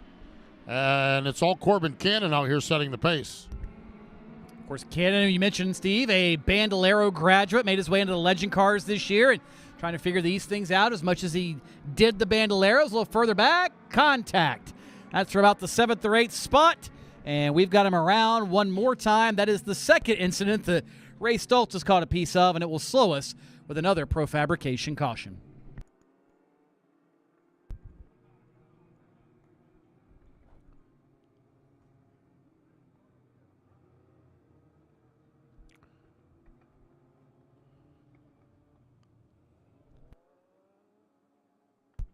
So the pace car going to go out and gather the field up into turn number 3 as the track safety crew tend to those cars down here. Let's take a look at the big screen, and those of you home at watching on Flow, and our camera crew did a great job. They literally just peeing back, and oh boy, there was a black flag for the old dive bomb rule right there. Now watch this car underneath the orange line, right there. Yep, that is, I literally just heard our race director, Brad Hockaday, say black flag. Black flag on 47 is Stoltz. Yeah, that's what it was. We told you earlier you don't want to go below the orange line or it won't be good for you, and that's what happens. That's part of the learning process about what to do, or in this case, what not to do. Again, Charger division is the entry-level division, and just as times you think you're hustling that car down there, and you look up, and that yellow line or that orange line is to your right. You're like, oh boy, I'm in trouble here. And sure enough, that was the case. Corbin Cannon gasses it up as we work our way into turns 1 and 2. A 3-car breakaway. Brandon Justice, Michael Benton right there. Cannon from South Carolina. Justice, the racer out of Indiana, and Benton is from East Hampton, New York. So 3 states represented here in the Tar Heel state as they make their way down, halfway to go. 7 laps remaining, Steve, and Cannon, just the last couple of quarters, he has been so good from center out. Brandon Justice, I don't know if he's getting crossed up like that or what's happening, but for him to try to get that car to rotate in the center, Cannon, that's where he made up all his ground. And now in the case of, the last quarter or so, it was not good for Brandon Justice. Michael Benton got around, and that's, again, one of those things. You found the edge now. Don't go over it again. Great save, however, to keep that car heading the right direction. That puts Michael Benton up into the second spot. Benton runs in the second spot. Justice back to third right now as they make their way up off from turn number 2, getting in the latter stages of this one. Next time by will be 11 of 15 laps completed. So, again, Justice this time goes way off the racetrack. And that didn't cost him 1 spot. That's going to cost him 4 or 5. How about Victoria Biener? She's climbed back up to 7th spot after her little misstep earlier on. So, Victoria having a nice recovery, running in position number 7. Yeah, she has done a good job, no doubt. And again, sometimes you just got to learn those things the hard way, but she has done just that after falling back to the tail of the field from that early skirmish. So, and that time by up to 6th. So, Victoria Biener starting to make some headway, and she may even be having a shot at 5th here sooner than later. So, again, great recovery for her as we get down to the final 2 laps of this one. Yeah, 2 laps to go on this one. Corbin Cannon is there. Michael Benton keeping a keen eye on him from the 2nd spot. About 6 car lengths back. Cuts it down to about 4 here in the middle of the corner, maybe down to 3. White flag is out. 1 more trip around the speedway. Corbin Cannon sets the pace down into turns 1 and 2 for the final time. The B feature for the Chargers is just about in the books. 2 more corners remain for Corbin Cannon. He'll settle the car down to turn number 3, touch the white line, ease back onto the gas, And Corbin Cannon's a winner at the Cookout Summer Shootout round number 1 from the B feature for the Charger division. He'll claim this one and fist pump and have himself a moment. Corbin Cannon, big dub here tonight as the Chargers A feature is up next.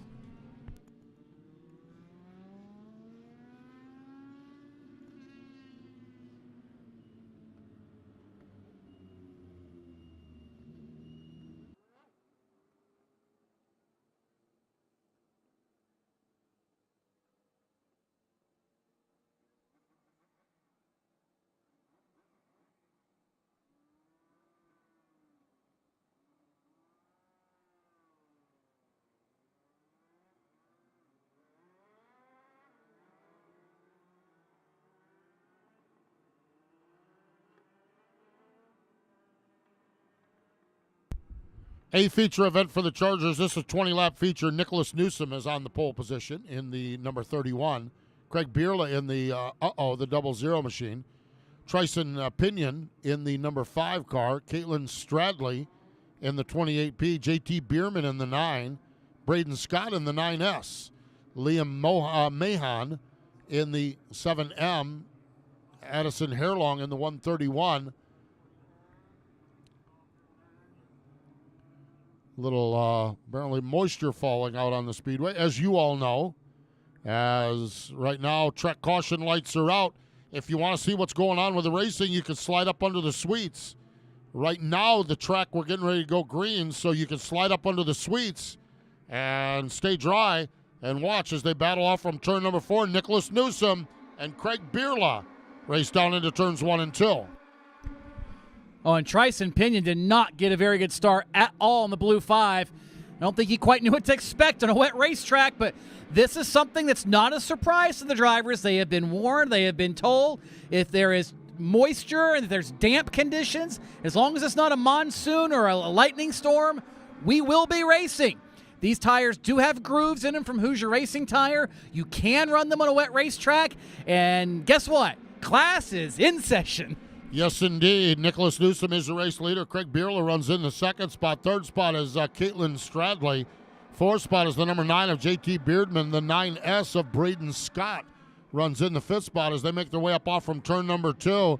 And tiptoeing around the speedway right now as we continue on. Green flag racing action here at America's Home for Racing. I've always loved rain racing here at Charlotte, Steve, and we've even had, NASCAR Cup drivers say, hey, I got some experience in adverse conditions at the summer shootout, and it's wild to watch how the grip level changes, how the drivers have to move around, how it becomes even more of a driver's race than it traditionally is with these cars. It's so fun to watch, and it's probably even more fun to drive because these things really become handfuls, and you really see the cream rise to the top whenever you get a damp racetrack. 15 laps is the distance, and Nicholas Newsom is the race leader. This time by, we're a third of the way through. Ironically, we get a little moisture on the racetrack, and everyone stays off from each other as we continue on, making their way around the speedway. Some great racing action here. Up, yellow flag. And I think we probably got a little more moisture. The driver's being told to stay on the racetrack. Stay on the racetrack. We'll see what happens with this little passing shower.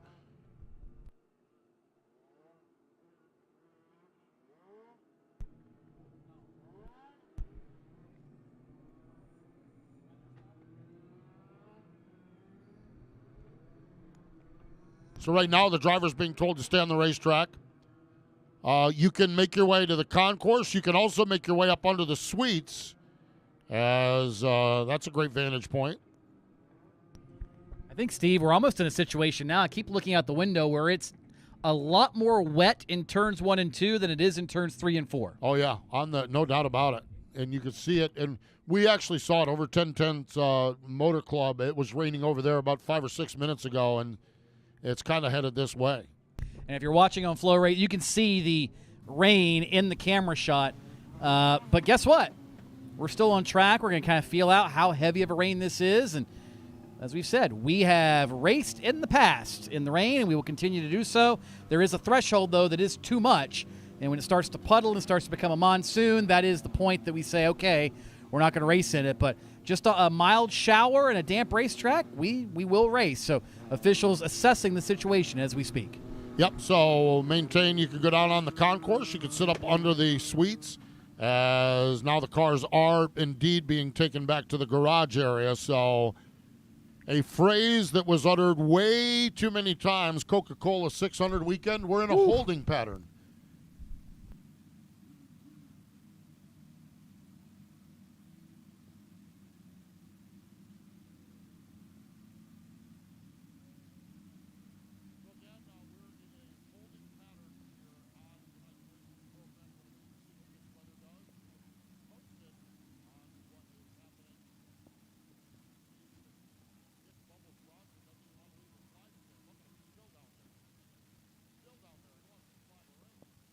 You can bring that milkshake to the tower, though, interns. Yeah. Bring that giant milkshake to the tower, please.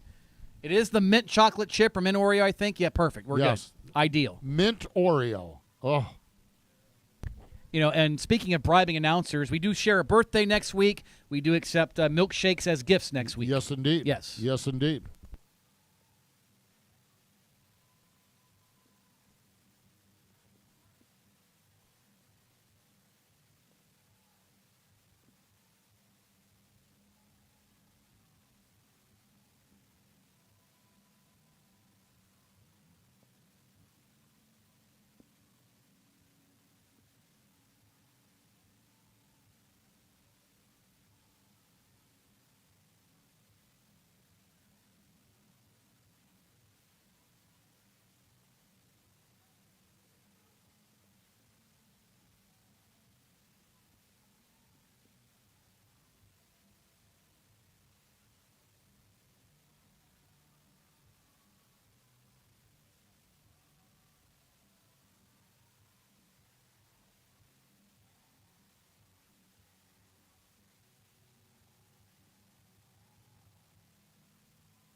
So just to bring you an update, ladies and gentlemen, we are in a holding pattern, and we will wait this out. This is a narrow band, and right now it does appear that we're getting close to the end of it.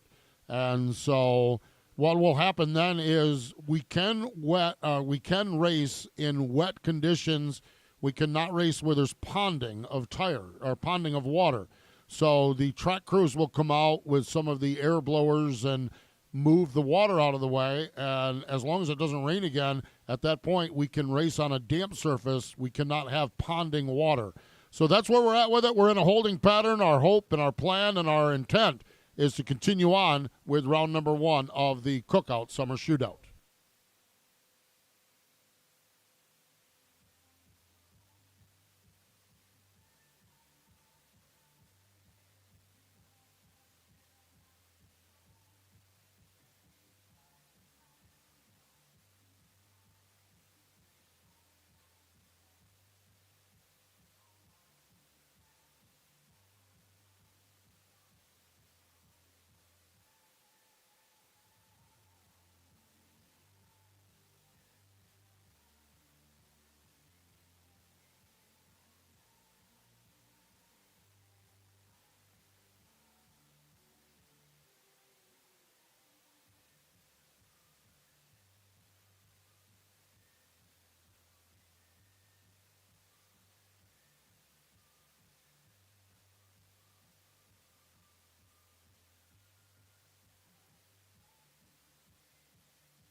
those of you underneath the concourse, you can probably hear the sound of race cars, meaning we're not very far away from continuing this evening of racing for round number 1 of the Cookout Summer Shootout.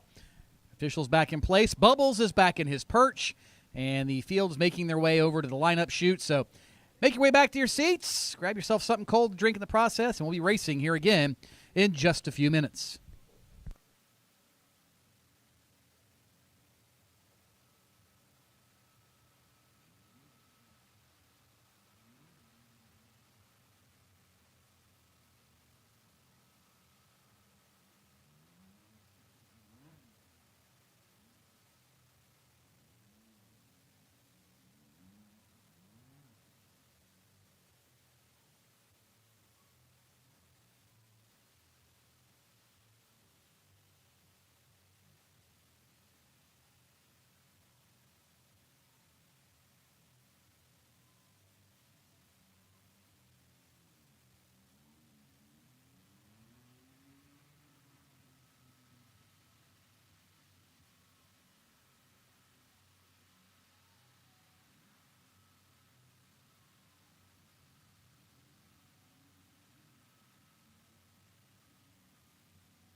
So the Chargers feature back on the Speedway. We're so glad you joined us here back at Charlotte Motor Speedway. Yellow flag remains out.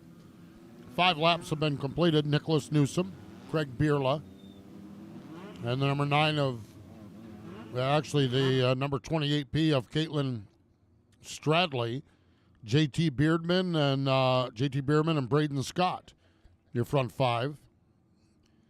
So giving them just a few more laps to kind of get a sense as to where the good spots and bad spots and crazy spots are, and momentarily we'll be back to green flag racing action here. Round number 1 of the Cookout Summer Shootout.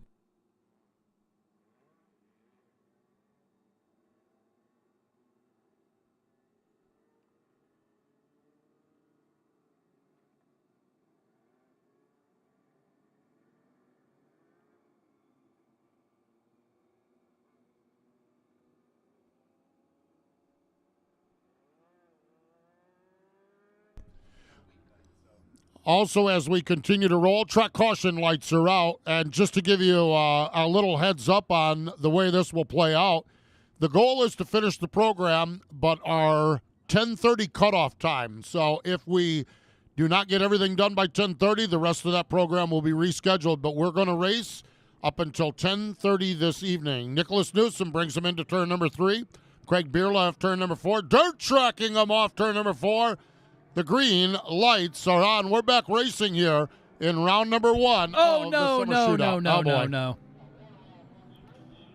Caitlin Stradley got a little too much on the gas pedal, and watch out.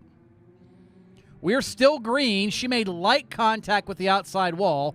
We'll see if she can get that car rolling. She will, and we will continue on for a battle with the race lead off turn 4 as the rain has picked back up, looks like, through the lights there on the camera, but Nicholas Newsom leads the way off into turn number 1. Yeah, Paxton Smith gets around in turn number 2. He's down on the low side. What you'll see now, the quick way around will be up around the outside of the speedway.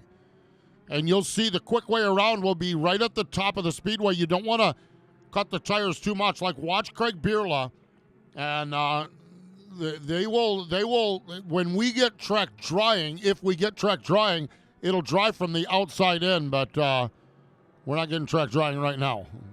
We got more moisture falling. We continue on here now as we're 7 laps into this feature. One more that will cross the halfway point, and who knows what happens after that. But this is definitely an exercise in patience. One of the things you learn in the Charger division is throttle control. I don't think this is what they had in mind, but guess what? As we said earlier, class is in session, and sometimes it can be a thing to watch as everybody trying to wrestle these cars under control now that we have crossed the halfway point. Nicholas Newsom out there in the number 31 car, the racer out of Lutz, Florida, continues to set the pace as leads this thing around here. Nicholas, the 12-year-old racer out of Florida, doing a nice job, really, keeping that car pointed in the right direction as you got chaos all over the racetrack. If you've been with us in years prior, you may have heard us talk about rain tires on these cars. Hoosier has done a good job to develop a tire that will work in damp conditions and to help manage the costs for teams and the tire program they're running here at NX. They don't have actual rain tires available during the summer shootout, and so these guys are racing on the same tires they were racing on earlier, and they don't have quite as much grip as the rain tires, but they can and obviously do perform fairly well on a wet racetrack. Nicholas Newsom's nickname is Slick Nick. And, boy, he's learning it tonight. Absolutely. Craig Bierle and him, a whale of a battle here. We're down to 11 laps to go, 4 laps to go. This battle down into turn number 1, Slick Nick and Craig Bierle battling for position. We got scattered, colored, and smothered down in turn number 1 and 2, so we are under caution. Slick Nick, I love it. Don't think that's what he had in mind either, but it works. He's a third-generation racer. Just reading a little bit about Nicholas Newsom, Slick Nick from Lutz, Florida, 12-year-old. Third-generation racer. His grandparents raced. His mom raced. And now he's racing. I love it. And I'm not sure if his grandparents or his mom have ever seen anything quite like this.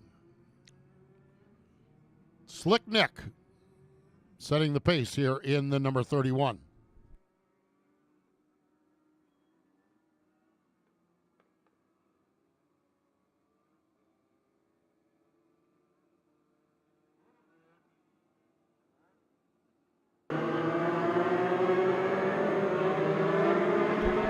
One of the incidents over there in turn 2.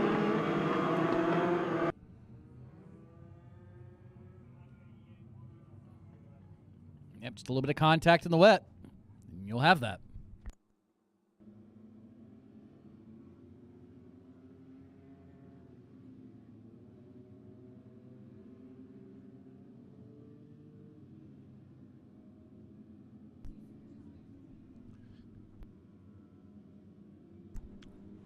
Yellow flag remains out. Nick Newsom.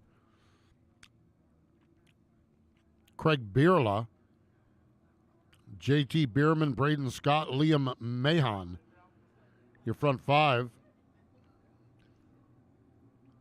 Tryson Pinion in that number 6 spot.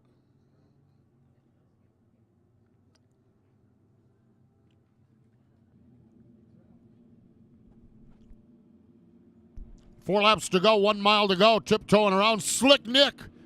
Going to bring him off turn number 4. Craig Bierla right there off the back bumper. JT Bierman in the 3rd spot. Slick Nick dirt tracking yet as he makes his way down into turns 1 and 2. As Bierla looks to the high side. And Slick Nick slides right up in front of him. The 9s are running side by side. Around the outside goes Braden Scott in that yellow car. Battle at the front. Scott got a good run down the backstretch and really got the car stopped in a straight line, was able to make up a lot of ground. Let's see if he does the same thing here. Yeah, he's able to close in a lot, getting down the front straightaway. So maybe Braden Scott has figured something out here in the wet. Up top, he'll cut to the bottom. We may have a 3-wide fight in the wet before it's over with. Yeah, Slick Nick is the race leader. Craig Bierla is second, and Scott runs in the 3rd spot as Slick Nick goes in low, slides up the racetrack, and we're down to 2 laps to go. Nicholas Newsom is the race leader. Again, goes in low. Man, he's cooking it in there this time. Slides up the racetrack, though, gets it woed down, and right here is able to kind of throw the block on Bierla. And he's done it multiple times. Bierla takes a peek to the low side, nothing there. And Slick Nick's going to see the white flag this time by. One more trip around the quarter mile. Might seem like an eternity compared to what he was thinking earlier. These cars qualified in the 17, 18-second bracket, and last time by 25, 26 seconds. So much longer lap, but he doesn't care. It's got the same amount of 4 corners, the same distance, and he has got 2 of those turns remaining, Steve, separating him from a victory here in the Cookout Summer Shootout. And he was able to step away from Bierla. Bierla got tangled up with Braden Scott. Slick Nick dirt tracks it one final time off turn number 4. Nick Newsom from Lutz, Florida gets the win. Craig Bierla second, Braden Scott third, JT Bierman fourth, and down across the stripe, Leon Mahon round out your front 5. There you have it. Nick Newsom, the 12-year-old racer from Florida, is a winner here tonight. Round number 1 of the Cookout Summer Shootout.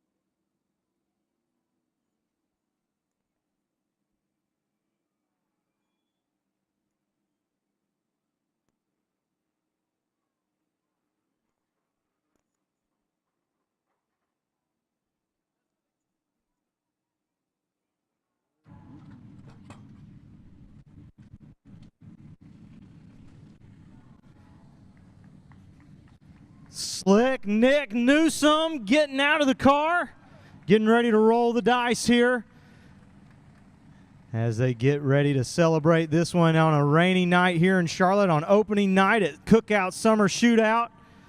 Getting the earbuds out, got the dice. Give it a good roll there, Nick. And it will be a 2. Come on up here on the stage, bud. Little bit of a challenge there as we had the weather delay coming in, but you're able to hold them off. I saw you drifting it out at turn 3 right here, keeping it in front of you. What does this mean to get this first win here in the feature at Charlotte? Yeah, you don't understand. I mean, we've worked every weekend to, try to get the win, and we finally got it at Charlotte. This means everything. I mean, give it up for Slick Nick Newsom here. All right, we'll have more from Cookout Summer Shootout here at Charlotte Motor Speedway in just a moment.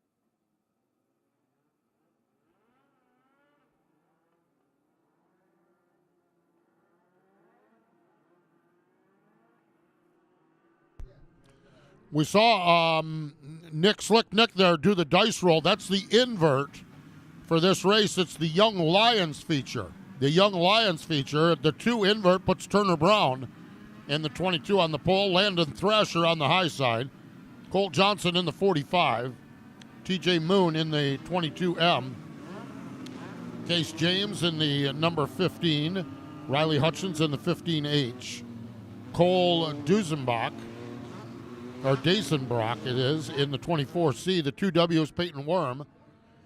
We've got Parker Ives in the number 8, Gerald White III in the 38, Marcus Wolf in the 11, 77 is Jackson Fuchs, Brexton Bush in the number 18 car. We've got the 16 of Sam Macedo. We've got the Ryland Spake in the number 45. We've got Nathan Williams in the 117. Edison Carter in the 6 machine. 12B of Jackson Burnett. Camden Truitt in the T2. Eli Black in the 5E.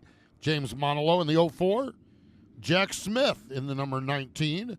We got Logan McNally in the 21. And Simon Klein in the 32. 25 laps the distance. 25 laps the distance here in the Young Lion division. Track caution lights are out all the way around the speedway.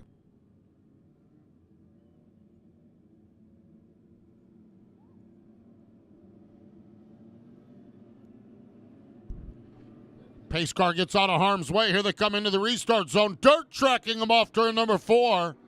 As we're back to green flag racing action here at America's Home for Racing, Charlotte Motor Speedway. Turner Brown sets the pace on the low side, but here comes Thrasher. Hard around the outside, takes the top spot away. Thrasher to the lead, and they were 3 and 4 wide in the grass even behind him. But Young Lions getting it squared away at top 10 spots or so, single file, as they worked their way into turns 3 and 4. And very quickly, well, A, we've got one around, but B, very quickly, most of them have learned or been told, hey, it's a wet racetrack. You need to run the top of the racetrack for maximum grip. And they are all doing just that, fighting for the outermost lane around each end of the speedway here at America's Home for Racing. Landon Thrasher is the race leader. Track remains clear as the 38 of White gets cleared. Landon Thrasher, your national champion in the Bandolero Outlaws, or was it Bandits last year, I think it was.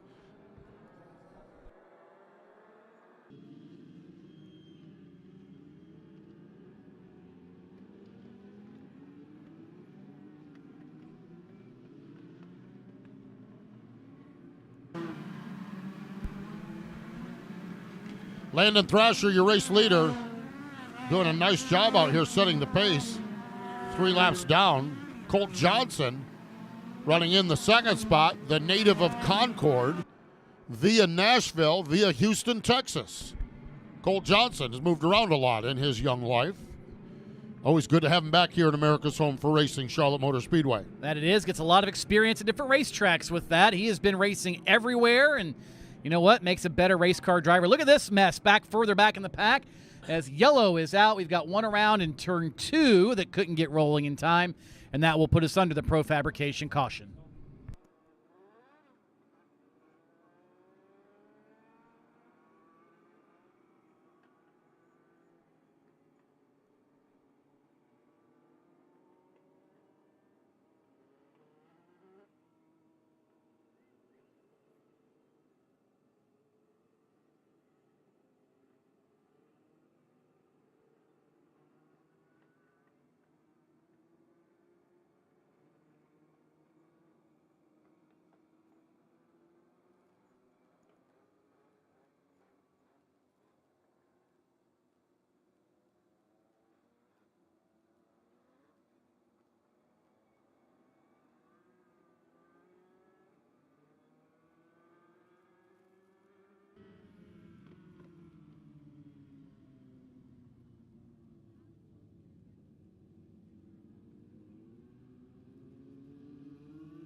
So Landon Thrasher going to choose the high side. Not a shocker there. That's the quick way around the Speedway. Colt Johnson going to stay up along behind him. And Case James took a crack to the low side, but nothing doing there, and he's going to lose a couple of spots down into turns 1 and 2. Thrasher sets the pace up the backstretch. Colt Johnson runs in the second spot. Turner Brown runs in position number 3 as they make their way down. This time they'll complete lap number 5 of this 25-lap feature.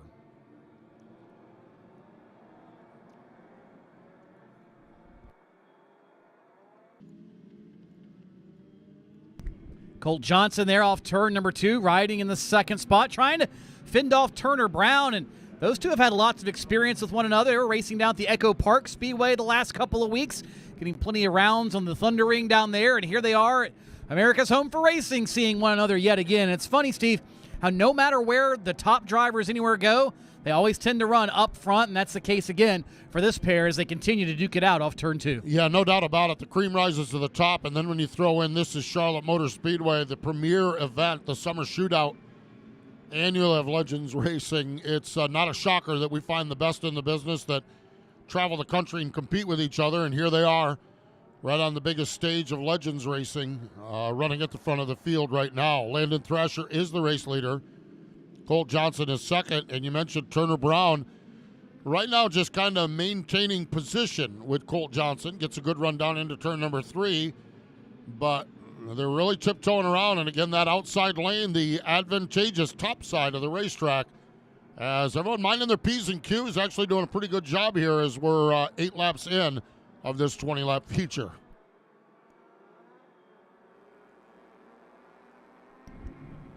Watching the fight here off turn 2. That is actually Brexton Bush and Parker Ives going at it. Bush started 13th. He is up to 9th. So he has made a couple of moves forward here in the opening laps. As fight for second looked like it might be something in turn 4. And here it is again in turn 1.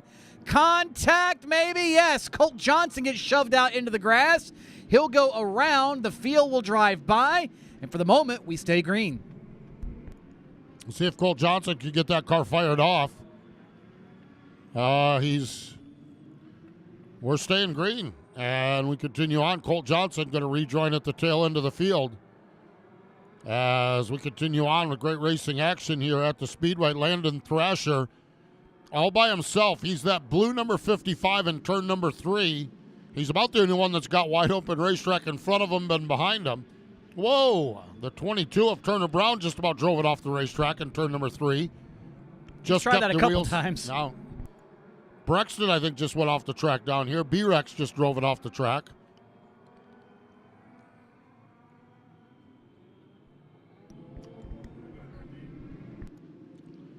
As they make their way around the Speedway, 12 laps down, 13 laps to go, and Landon Thrasher continues to put a thrashing on the field, as a matter of fact.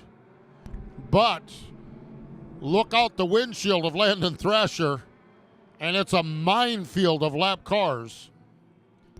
And these are the cars, Steve, that have been sliding around perhaps more than everybody else. And when you're the leader, your job is to do 2 things. 1, get around the lap traffic, but B, don't mess up your own race. And you kind of use the term, and it's not really directed towards anybody. It just is what it is. It's a bit of a minefield. You don't know what hazards are in front of you, so you have to navigate it and negotiate it as quick and as efficiently as you possibly can. Well, Landon Thrasher's doing a nice job. It's kind of patient, aggressive. He's picking and choosing his battles. He's got 2 of those lap cars. Now those lap cars are between him and Turner Brown. Brown runs in the second spot. Case James runs in third as Thrasher just continues to go. As goes up the back straightaway, going to get around Ryland Spake. And he's following Colt Johnson. That's maybe not a bad idea. Colt Johnson's a pretty good racer. Remember, Colt got spun around. I'm not sure Thrasher might not have a bad strategy here.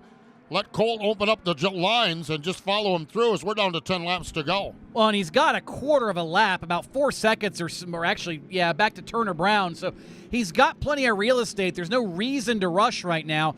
Obviously, you don't necessarily know that in the race car, but as a driver, you generally have an idea who you're racing and where they're at. You check your mirrors usually at least once or twice a lap, and you've got a ballpark. So Thrasher probably has some idea he's got some breathing room, but again, you don't want to waste all that time behind these cars. You want to get around him, and if nothing else, put some insurance between yourself and the guys chasing you. Well, we talked about that minefield of lap cars. He's cleared half of them.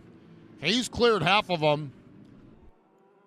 As he continues to work up off from turn number 4, he's only got 5 more lap cars. One of them, again, is Colt Johnson, who's a pretty sporty lap car. As Thrasher continues to work through the traffic, they're too wide in front of him. As pretty intense racing right now at the front of in front of the leader, as he is elbows deep in lap traffic right now. Yeah, he is in there for sure, and the good news is, again, that second place is way far back. In fact, he's at start-finish now.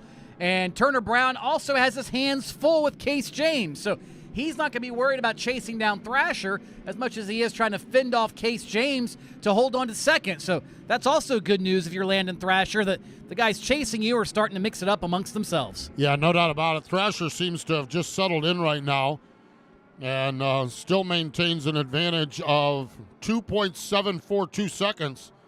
He's got 6 laps to go. What you just don't want is you don't want those lap cars to get crossed up in front of you and break stride. And so Thrasher's doing a really nice job of a little patience, a little picking and choosing his moves. Right now he's got a little open racetrack in front of him. And again, Colt Johnson I don't think is a bad guy to have in front of you. Colt's a pretty talented race car driver. Landon knows that. And Colt's got a lot of experience all across the country and probably has done a little bit of this wet weather racing over the course of his career. And Thrasher's just kind of, right now, seems content to let Colt Johnson open up some of these holes and just kind of drive through and follow along. Just behind him, Case James and Turner Brown. Brown went off track again. That gave the spot to Case James. He now moves up to second. All that happening about a straightaway behind Landon Thrasher. In fact, that pair has closed in as James and Simon Klein, Colt Johnson and Simon Klein get tangled up. And that opened the door for Landon Thrasher. But the guys at second on back are reeling in Landon Thrasher, Steve. Problem is, it's a 3-second gap with only 3 laps to go. Yeah, and Landon Thrasher has a full straightaway now. He has a full straightaway. Yellow flag is out. We got cars down in turn number 4, I believe it is. And that's going to close in that gap as well. That is not what Landon Thrasher wanted to see. No. He had just gotten clear of that whole minefield of lap traffic, and Pro Fabrication caution is back out here. We've got 3 laps to go in this one. Landon Thrasher, Case James, Turner Brown. Case James, the racer out of Newton, North Carolina. Turner Brown in the 22 is from Sacramento, California. And Landon Thrasher, he is from Murfreesboro, Tennessee. Talk about national champion, Steve. He was a national champion a year ago in the Outlaw Bandoleros. And he hopped in this legend car.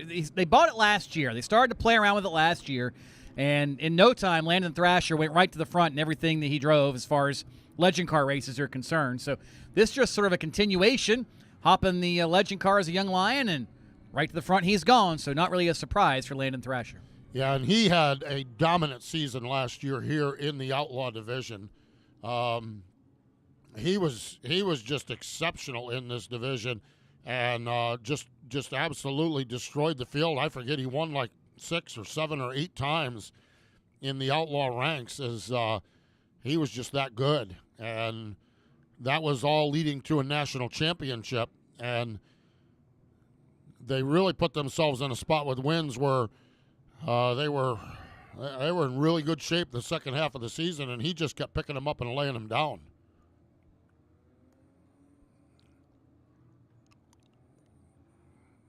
Really, so far this year, it's kind of been the same. Maybe not quite as dominant, but he's been pretty doggone good everywhere they have gone, whether it be their home track over at the Nashville Fairgrounds, whether it be places like here at Charlotte, you name it. Again, Landon Thrasher, the car unloads, doesn't matter what car it is. He has been one of the guys to beat anytime that 55 is on the racetrack.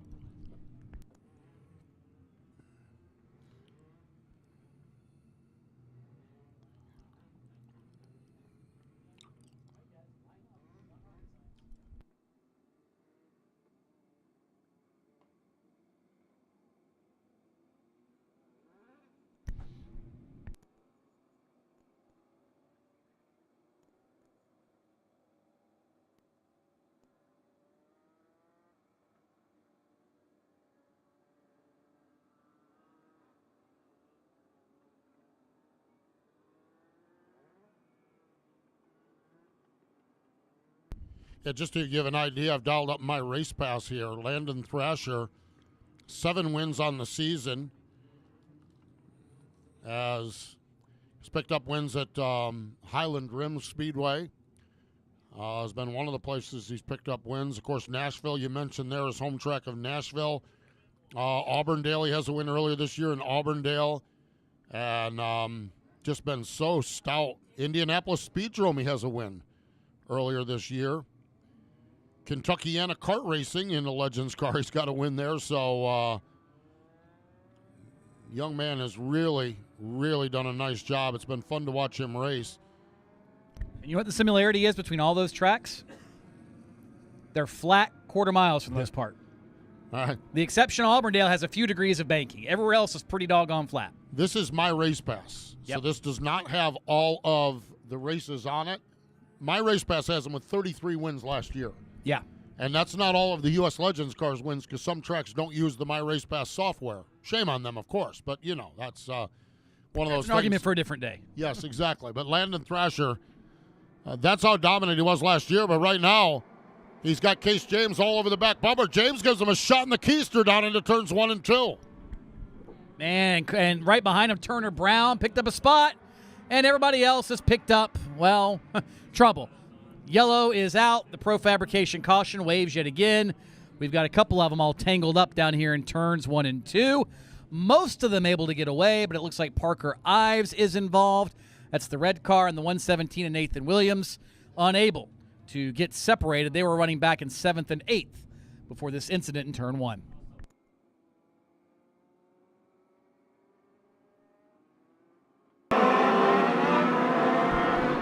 Here's a look at it. And whoop.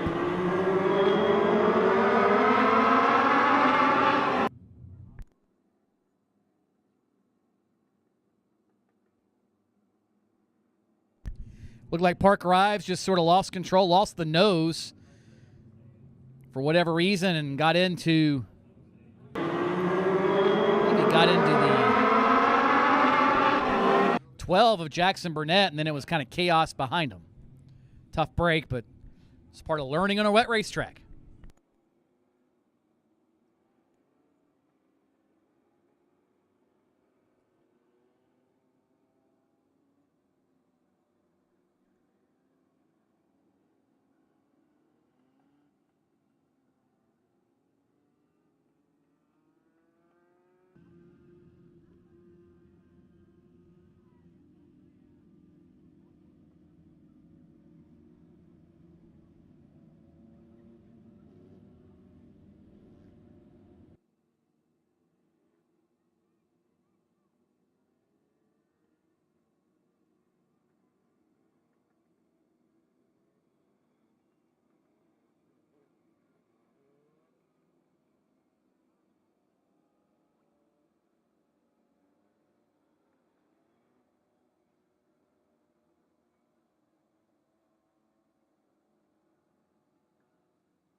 So Killer Cam's crew working on that car over in the work area.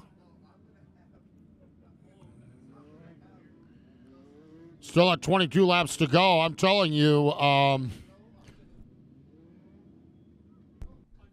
Landon Thrasher's going to have a handful with Case James. James was all over him on that restart.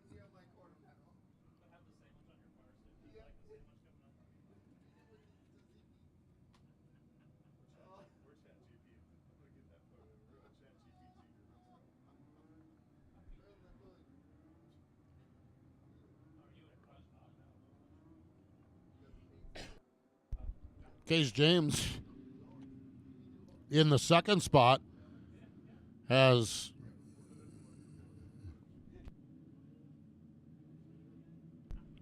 wins at Southern National Motorsport Park, 3 wins at Southern National, has 2 wins at the Winter Nationals, picked up a win at the Showdown Series, has 4 wins in the Spring Nationals, and then a lot of second and third place finishes. So Case James, not one to take lightly here in the second spot, as he is right off the back bumper, and they're going to choose here. And again, Turner Brown's going to try it again. I got to give Turner Brown the old attaboy. He's going to take a swing at it from the low side. Sam Macedo from 12th is going to go up to 3rd. That just shows what the inside lane means. Macedo, let's see if he can slide up in front of somebody maybe.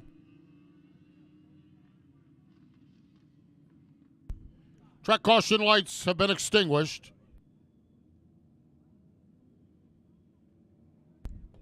It's a 3-lap shootout to the end of this one, folks. The Young Lions feature go as they make their way off turn number 4. Green lights are on. Thrasher's gone, but Case James is right there in hot pursuit down into 1 and 2. Thrasher looks good up off from turn number 2. Case James right off the back bumper as they make their way into turns 3 and 4. I don't know what happened under that caution flag, Steve, but I feel like this racetrack has dried out very, very quickly. They're carrying a lot more speed through each end of the racetrack, and caution out for trouble over in turn 3. Caution for trouble. We've got a 3-car, 4-car mess over there. Nathan Williams has stopped here in turn 4. Looks like Ryland Spake is over there. Looks like Colt Johnson is there as well, and the 48 of Parker Ives.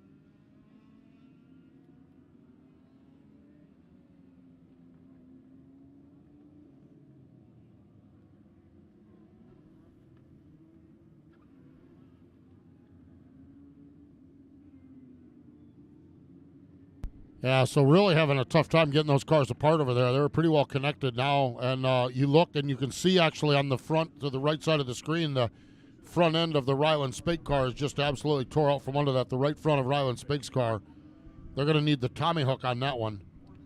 Yeah, that one's not going to roll very well like that. Colt Johnson, what looked very promising early on, has been a little bit of a rough finish here. And by the way, Steve, we've got it on there. We see on the right rear of the Spake car as Ryland's out of the car. A number of stickers were distributed in the garage area over the last week or so. Those commissioned by U.S. Legend Cars and NX, and pretty much every car here has those. They also are available for sale to the general public, with proceeds going to the Bundle of Joy Fund. So you can pick those up at LJ Designs with a Z. They have those, and you can grab one for yourself. Yeah, the 51 Rowdy stickers.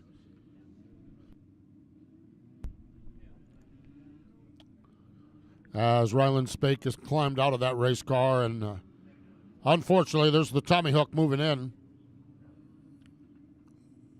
And going to pick that car right straight up. And there you see, that's how we do it here with that claw, basically. And just gets the whole car off the ground and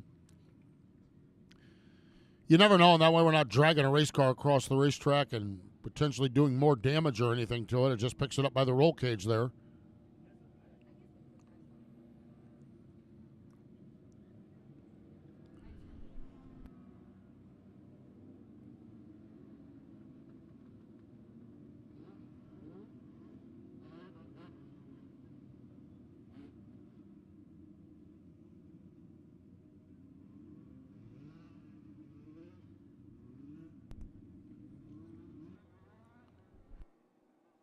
Ryland Spake, the racer out of Emerald Isle, North Carolina.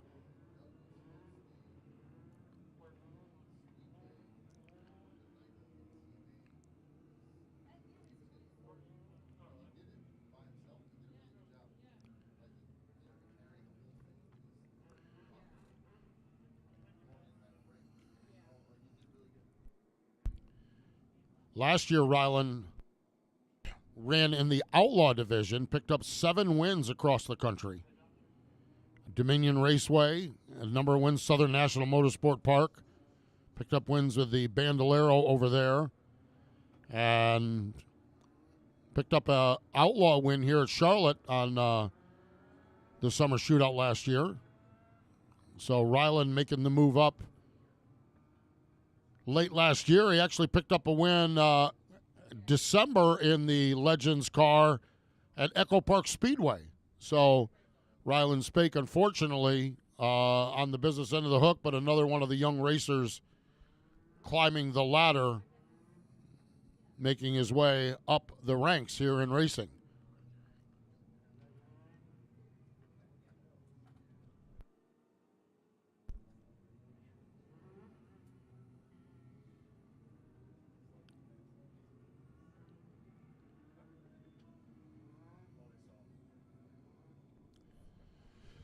So we've gained 1 lap. We're up to 23 laps. 2 laps to go. Case James, Landon Thrasher, Turner Brown, TJ Moon, Riley Hutchins having a nice run in that Night Owl, number 15H. Brexton Bush is up to the 6th spot, it looks like. Yeah, B-Rex having a nice run up to 6th.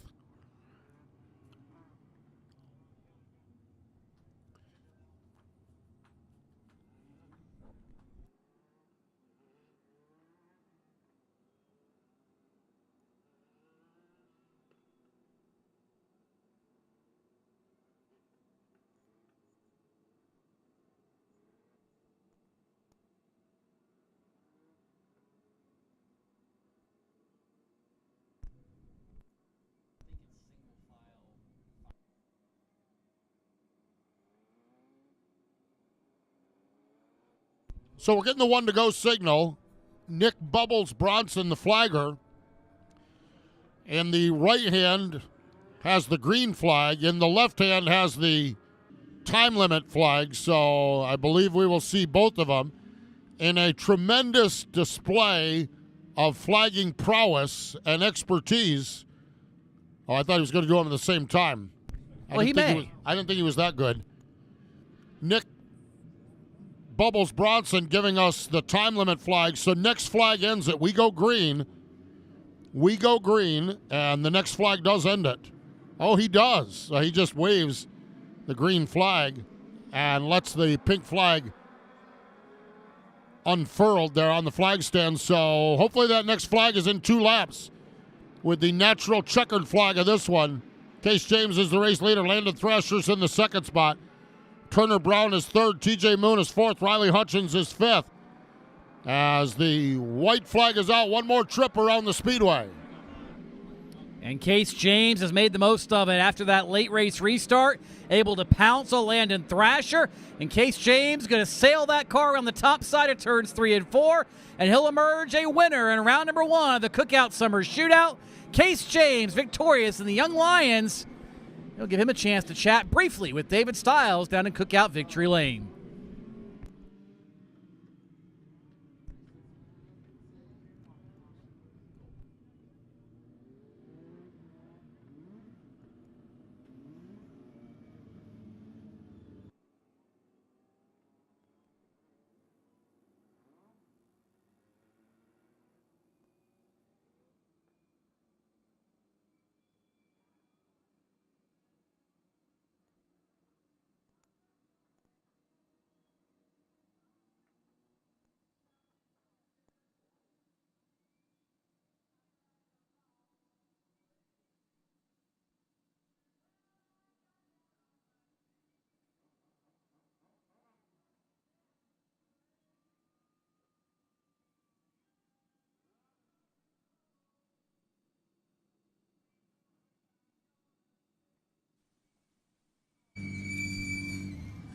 Case James giving a salute to the crowd as he gets ready to unbuckle and get out of this gray and black 15 machine. Started in that 5th position, able to gain the lead there with about 4 laps left, and comes home a big winner, pounds the top of the car, gives us a bow.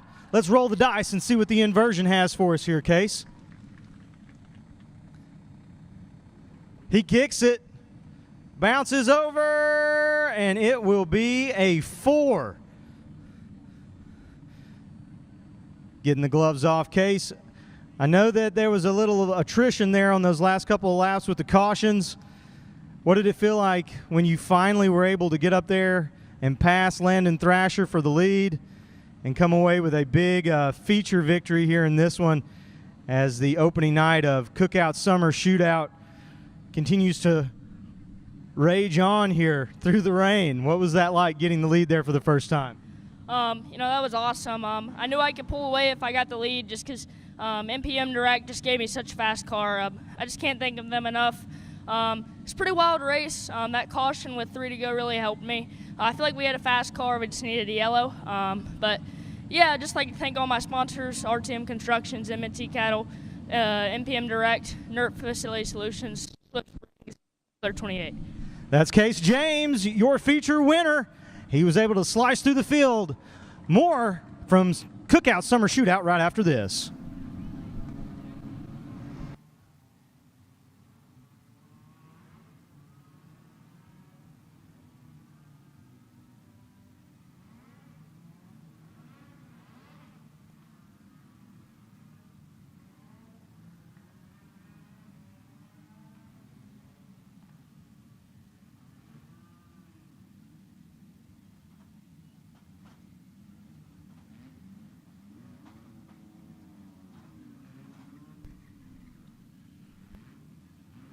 VP Fuel Semi-Pro drivers coming up next. The racer with the invert of 4, it's going to be Sterling Risley on the pole. Sterling Risley on the pole. Cameron White going to be 2nd. Preston Risley 3rd. Trent Dillard is 4th. Mitch Wright is 5th. Brody Rhodes is 6th. Maddox Hooper is 7th. Colton Hale is 8th. J.C. Fickinger 9th. Dominic Chisholm is 10th. Allie Johnson is 11th. Hunter Jordan is 12th. Dylan Faulkner is 13th. 14th is Caden Bradshaw. Dallas Kibbe and Jordan Hernandez going to be in the next row. Joey LeBeau, Dylan Thomas, Thomas Harris, Seth Demas, Justin LeDuc, Zach Sprouse, Robert Arch, and Allison Johnson. Off turn number 4. Oh, they're all sideways. They're all jacked up, and Cameron White is gone down into turns 1 and 2. Boy, it didn't take long for Brody Rhodes to close in, though. Brody Rhodes in that 2nd spot now, and he's already taking a peek to the low side. He is trying. There's a little more grip there now than maybe there was 15 minutes ago, but still the top side is where you want to be. And by golly, Dominic Chisholm shot out of a cannon, started this race, and, caution is out. We've got chaos in turn number 3. That's Thomas Harris in the Otterbox special. That's might need one to help protect it from some bangs over there in turn number 3. It looks like Allie Johnson and Allison Johnson pulling away from it as well.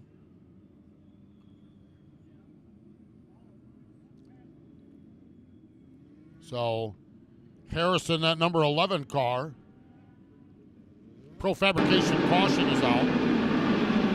As we take a look on the big screen here, those of you watching at home on FloRacing, our Pit Road TV crew, had gotten a little started. They were banging off each other when they came into the shot, so not sure exactly what happened there.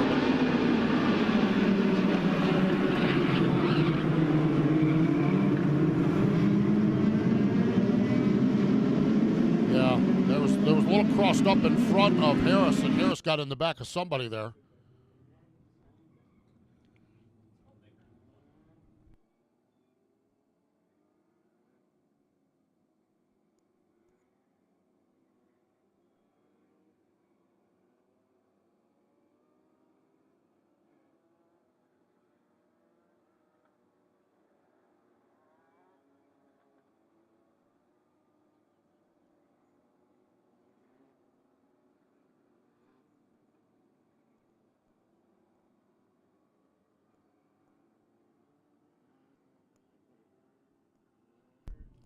Thomas Harris is stopped over there in the work area. VP Racing Fuel semi-pro ranks. Thomas, the 18-year-old racer from Charlotte, North Carolina. Been racing for 2 years. Runs Legends car, runs some late model racing. His nickname is T. Harris. T. Harris, how about that? T. Harris, love it.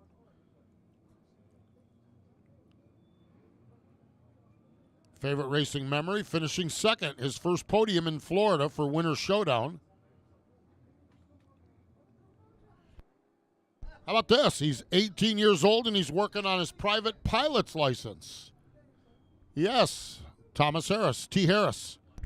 So if I'll make a small joke about that one, Steve. I think you can laugh about it now, but he tried to take off at Auburndale earlier this year, Winter Nationals. Oh, he tried. He put that thing all 4 tires off the ground airborne and found out the airplane flies better than the race car. Got some hang time, did he? Yeah. Yes, he did. Yeah, T. Harris in that number 11 car.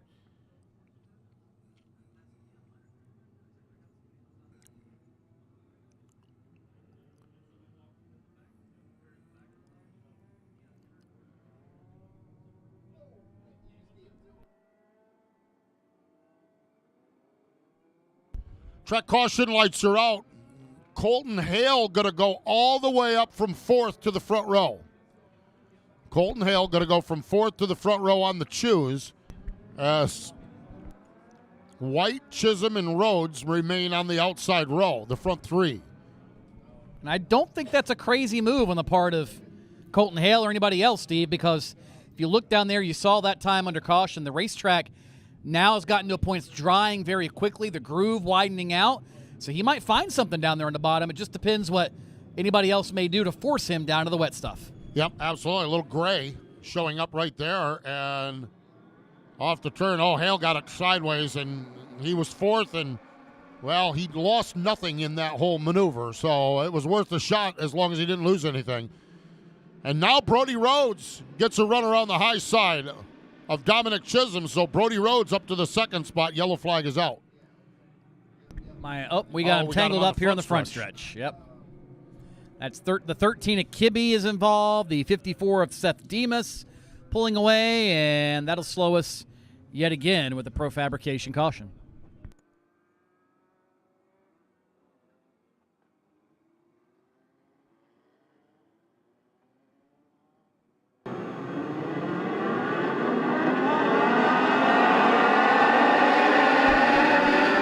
Look at it. See back towards the tail of the field, those 2 cars getting crossed up. Watch this.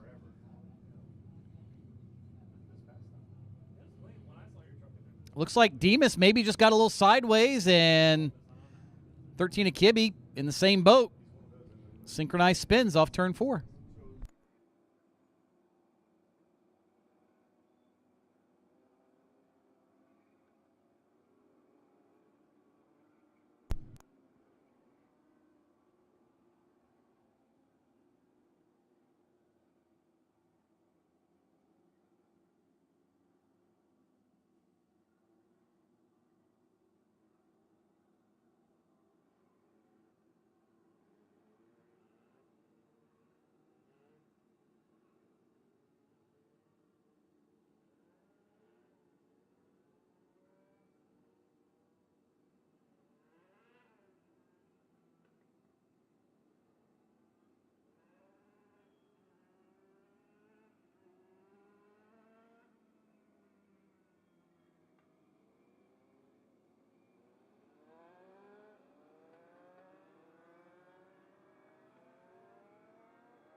Thomas Hale tries it again, goes to the low side. It's going to be the same front row, and then Dominic Chisholm going to be the outside of row 2.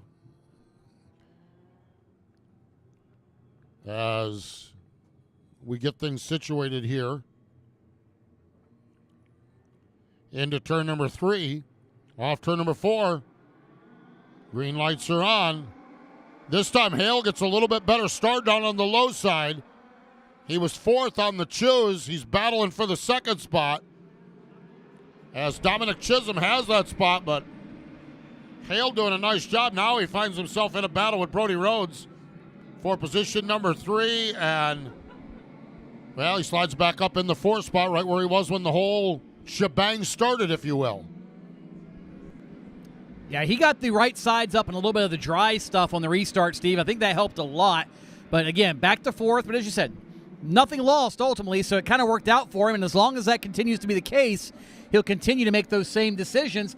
But again, the track's drying out, so you never know what you're going to find if you're Colton Hale. And right now he's found himself in a good spot, riding in 4th behind the 9 of Brody Rhodes. He's got Trent Dillard, the Booth 34 fast qualifier, on his back bumper. And you know what? Give a call to Trent Dillard. We haven't talked a lot about him, Steve, but he's made a lot of improvements the last year or two. And you know what? Here he is vying for a top 5 and maybe a win in round 1 of the Cookout Summer Shootout.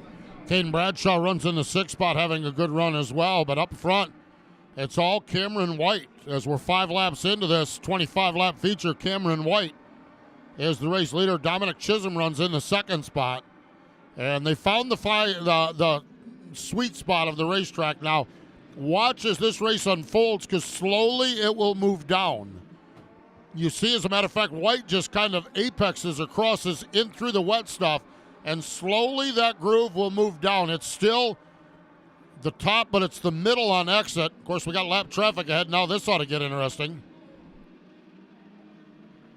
That was hairy, Steve. Cameron White had to jump on the binders, lap cars. He had to split them down the middle. That had the recipe to be something very ugly. No doubt about it. Everyone got all twisted up on that one, but despite all of it, everyone's in the same running order. One more lap car ahead of Cameron White. White diamonds that corner again, but he gives up the outside lane. Dominic Chisholm going to make him pay the price. Chisholm gets him pinned down. White going to slide up into him, or near him, as they go off turn number 2.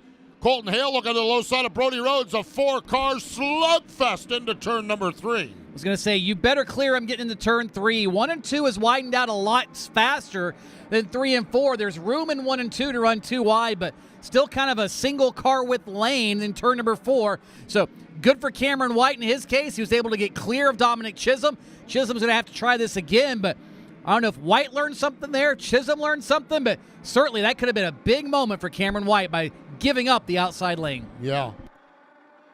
Yeah, you don't want to do that, and you get down in that slick stuff, and you lose a little momentum, and boy, what a battle side by side for the 3rd spot. Finally, Hale gets that spot away from Brody Rhodes. Rhodes in the 4th spot, Dillard's in 5th, Bradshaw's in 6th, 6-car breakaway at the front of this one, and here we go. Another lap car ahead. Colton Hale, he keeps pounding away at that low groove. He was able to get the best of Brody Rhodes. Now Colton Hale going to start working on Dominic Chisholm down on the low side. And the track is getting quicker, Steve. It's gaining grip. I mean, earlier we were running 20-some second laps in the Charger feature. These cars qualified in the 17s. I mean, we're running 18-1s if you're Cameron White last time by. So there's a lot of grip out there. You've just got to find it. But when you're on the ragged edge, sometimes that little bit that it's wet on the bottom for Colton Hale is just enough. You cannot get the power down, and it's frustrating as a driver, but he's going to keep trying because the track keeps drying out, and it might be like that right there. He found the grip, and now he's got the advantage into turn 3. Yeah, he's down on the low side. He's got the inside run, and that's wide enough now where he can keep it turned and not get up into Dominic Chisholm. Giving Chisholm a lot of room out there and able to get the pass done. And now Brody Rhodes says, if you can do it, I can do it as well. As they continue on, Brody Rhodes now taking a peek to the inside of Dominic Chisholm. Oh, Rhodes stuck it in there. Had to jump on the binder, started to lose grip just a little bit, but it's there. The track is certainly widened out. We've still got 10 laps to settle the VP Racing Semi-Pro feature, so there's lots of time for drivers to make use of the way the track's widening out, and that's what Trent Dillard's doing now, trying to find his way around Brody Rhodes. That's for position number 4 off of turn number 4. So move Trent Dillard up to the 4th spot, and here we go for the race lead. Colton Hale to the inside of Cameron White. Colton Hale gets a run to the low side. He's done all of his business down low on the inside, and here he is again. Same maneuver with Brody Rhodes, same maneuver with Dominic Chisholm, and now he pulls it on Cameron White, and Colton Hale is the racer out of Manteca, California, has worked his way patiently to the front with that inside lane, and now He's got the advantage as we are down to 7 laps to go. 7 laps to go for Colton Hale. And he's starting to check out, Steve. We talked about lap times earlier. He's now about 0.2 to 0.3 faster than anyone else in the field. The track is coming to him. Everything's dialing in, and Colton Hale just has to keep it between the lines at this point. And this race looks like it may be his, but look at this fight behind him. There is Trent Dillard in the 34 trying to get around early race hot shoe Dominic Chisholm. And it looks like Chisholm, whether it's the tire pressures, the setup, or what it is, that car has faded from the moist, damp racetrack earlier, and he now is fighting to stay in the top 5. Yeah, it's a good battle, a 4-car battle for third on back right now. As Bradshaw, Caden Bradshaw, has got to the low side of Brody Rhodes. Boy, if your car can work the bottom, you can make business up there. We saw it with Dillard. Bradshaw's there. Now Brody Rhodes takes the peak to the low side. Nothing doing. His car doesn't seem to be able to do that quite as well. At the front of the field, Colton Hale has about a 1-second advantage. As this time by, we'll complete lap number 22. So 3 laps to go. And Colton Hale has that car just rolling.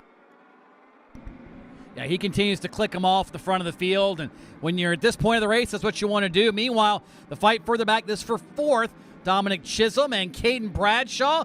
Again, Chisholm shot out of a cannon early, went from 10th to 2nd in the opening couple of laps. He now is back to 5th as Bradshaw completes the pass, and Chisholm loses yet another spot.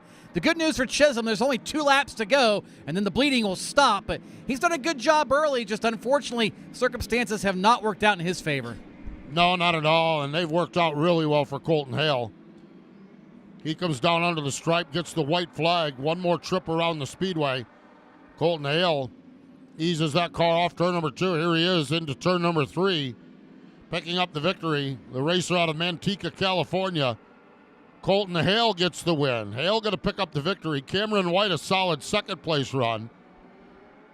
Booth 34, fastest qualifier. Trent Dillard goes 3rd. Caden Bradshaw and Dominic Chisholm, your front 5, but Colton Hale doing Colton Hale kind of things here tonight, picking up the win.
The pro drivers going to be on the speedway, the 4 on the invert, so that's going to put Spencer Bradshaw on the point.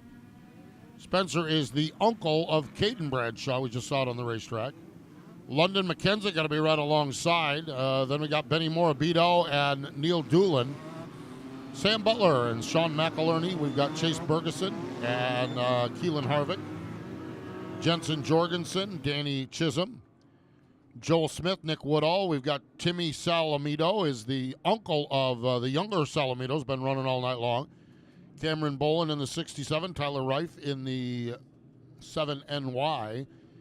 Alex McCullum, Braden Rosbarski, Zach Honecker, Isaac Kitzmiller, Nick Soa, and Landon Huffman in the 9 car. Here we go. Into 3, off from 4. The pros, the best in all the land. Here we go, down into turns 1 and 2. And London McKenzie on the high side gets the advantage off turn number 2 by a half a car like this all, though. Yeah, it doesn't take much. Spencer Bradshaw misjudges turn 3, and around goes McKenzie. We stay green for the moment. McKenzie gets out, gets rolling, and, well, back to turn 1 we go. Nick Morabito, or Ben Morabito, just like that, from fast timer and booth 34 qualifying back to the point in less than one lap. Boy, I'll tell you what, Ben Morabito gets the lead on lap number 1 of a feature. It could be a long race for the rest of them because that kid is that good. The racer out of Miller's Place, New York, out there setting the pace. Spencer Bradshaw runs in second. Neil Doolin having a good run. He's in the third spot. Look at this mess. This is for fourth on back. Holy cow, what a mess. Keelan Harvick, he's in the middle of it.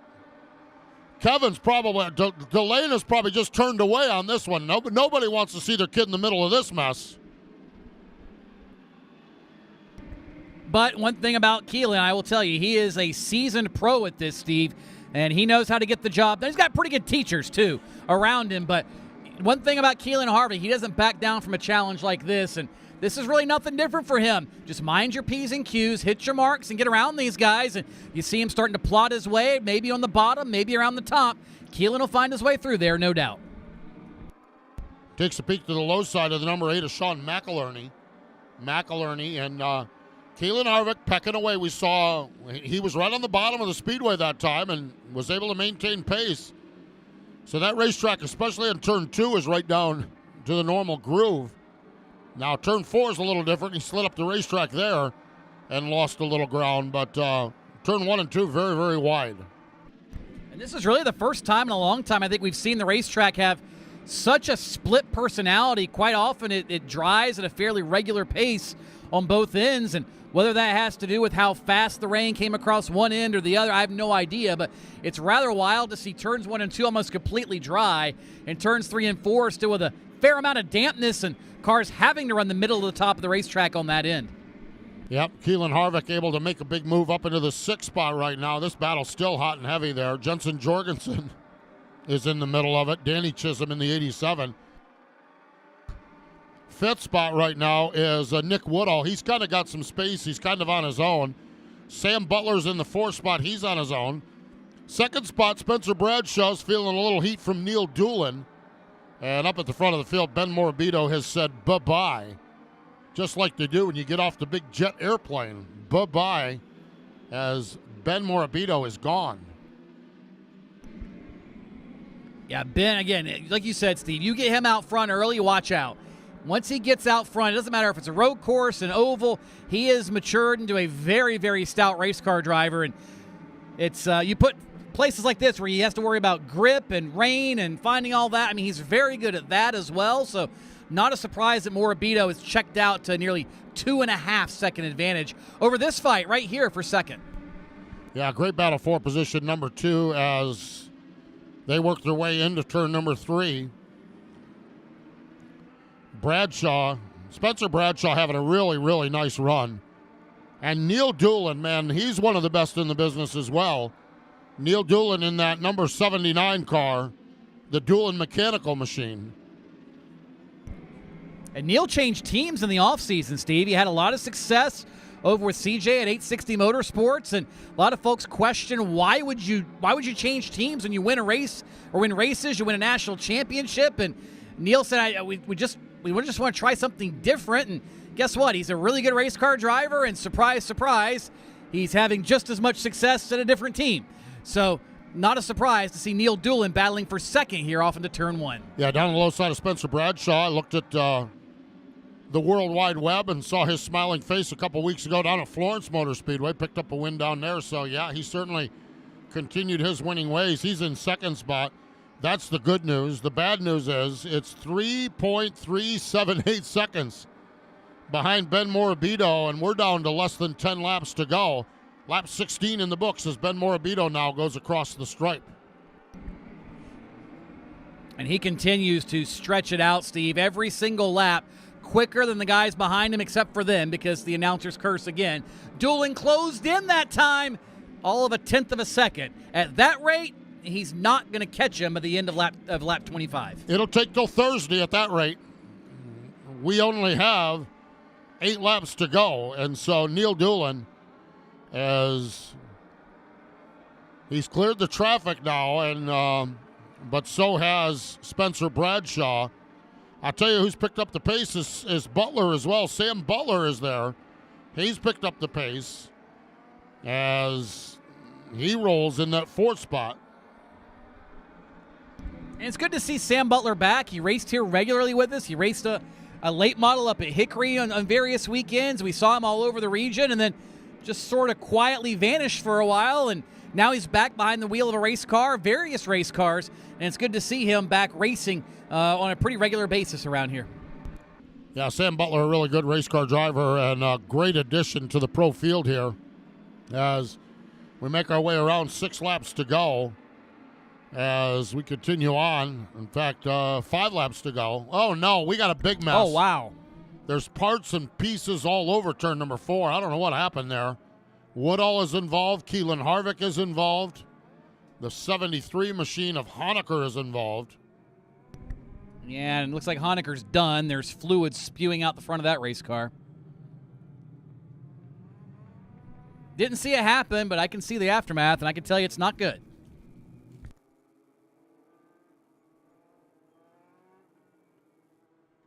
Looks like rear end damage to the Woodall car down here on the front stretch. It looks like that rear end is tore out from under that car. Here we go. Oh, that explains both. That explains why the front end is tore off one and the rear end is tore off the other. Yeah, it's like it had just happened in front of them, and they didn't have a chance to react. You can see right here, Woodall tried to pitch the car to get away and spin out to avoid, but just ran out of real estate. Keelan Harvick got the bank shot off from that. Watch the 62. Got the bank shot. Yeah, see, Woodall right there is on the binders. Harvick is still in the gas because that's happening right in front of him. And there's just nothing you can do. And, again, we talked about the track widening out. It's not that wide. You're committed at that point. Boy, that's a hard hit. And look at – wow. Danny Chisholm right behind him. The seas parted. Yeah. Nick Woodall's climbed out of his race car down on the front stretch. Good to see that. Nick is out of his race car, but they're going to need this is a 2 Tommy hooker is what this one is. Red flag is out. Red flag is out. Instead of parading the cars around, we're going to stop right now because we got fluid. No, they're actually, I cannot believe it. They're pushing the Woodall car back. I would not have believed with that hit that they're pushing that car back, but they are. Well, it might still roll. It just may not roll straight.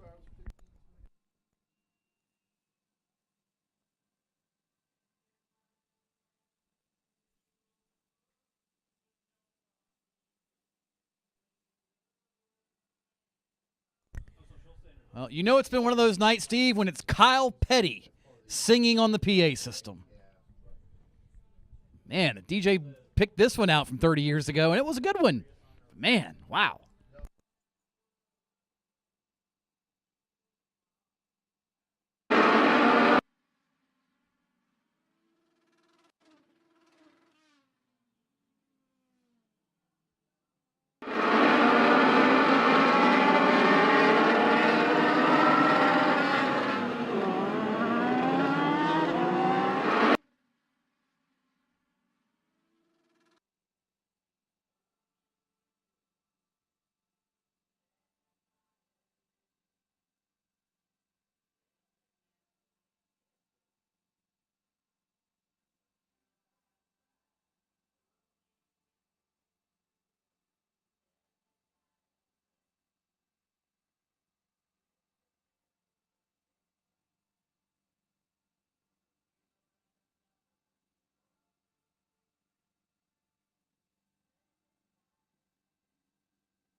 Man, that's an 8 or 9 bagger down there. Maybe even a 10 bagger. That's a lot.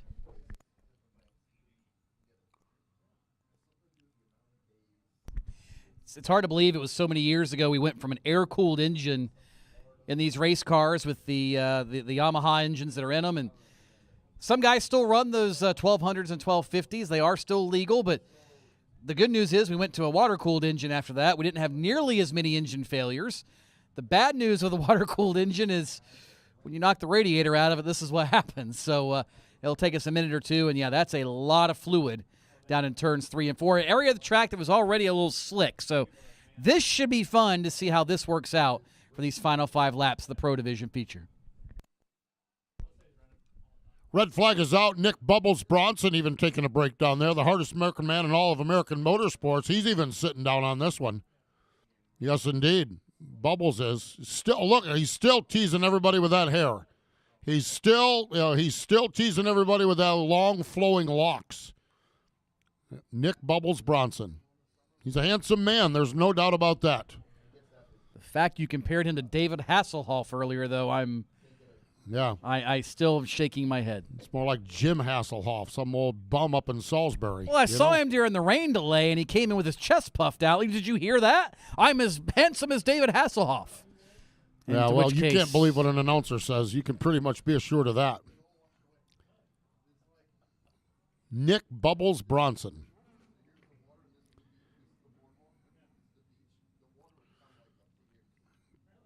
I meant to jot this down. I've got it in my mind. Let's see. So Nick Bubbles Bronson is our flagger now. Prior to Nick Bubbles Bronson, it was Flash McGowan. Kyle Flash McGowan. He's still the flagger up at Millbridge. Prior to Flash, it was school teacher Joey. Joey's running NASCAR now. I mean, he's right there with.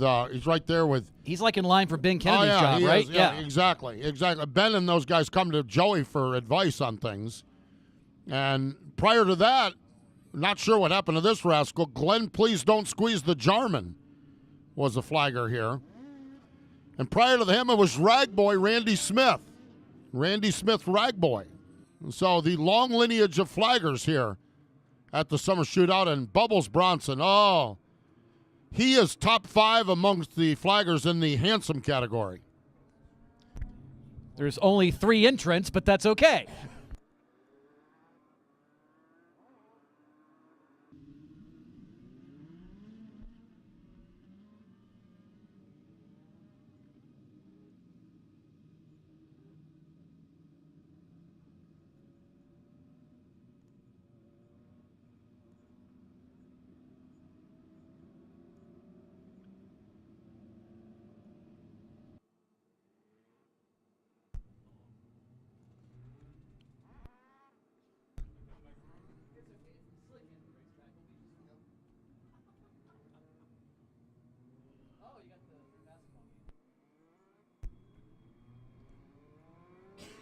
So Ben Morabito chooses the low side. Neil Doolin chooses the low side.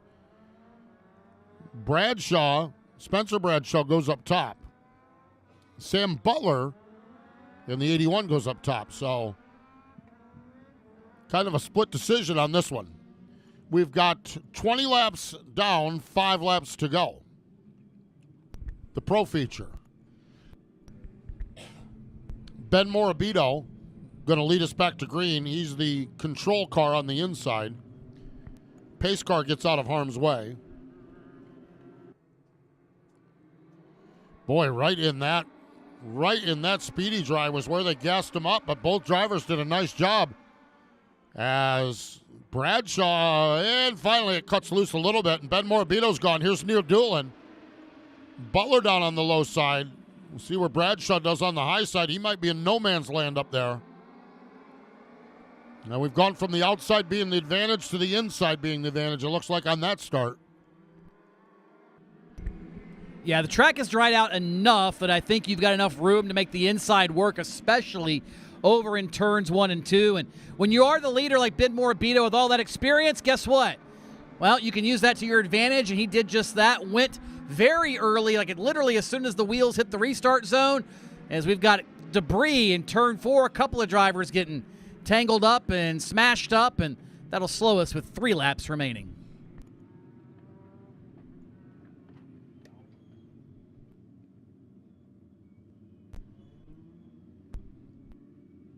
Yeah, Joel Smith, I believe that's Might be part of his car. Yeah, you can see a little bit of the rear fender on that car is gone. As they just got caught up in a pack of traffic there. Looked up and saw Smith get a little sideways and hop along there a little bit. Here's the replay on it.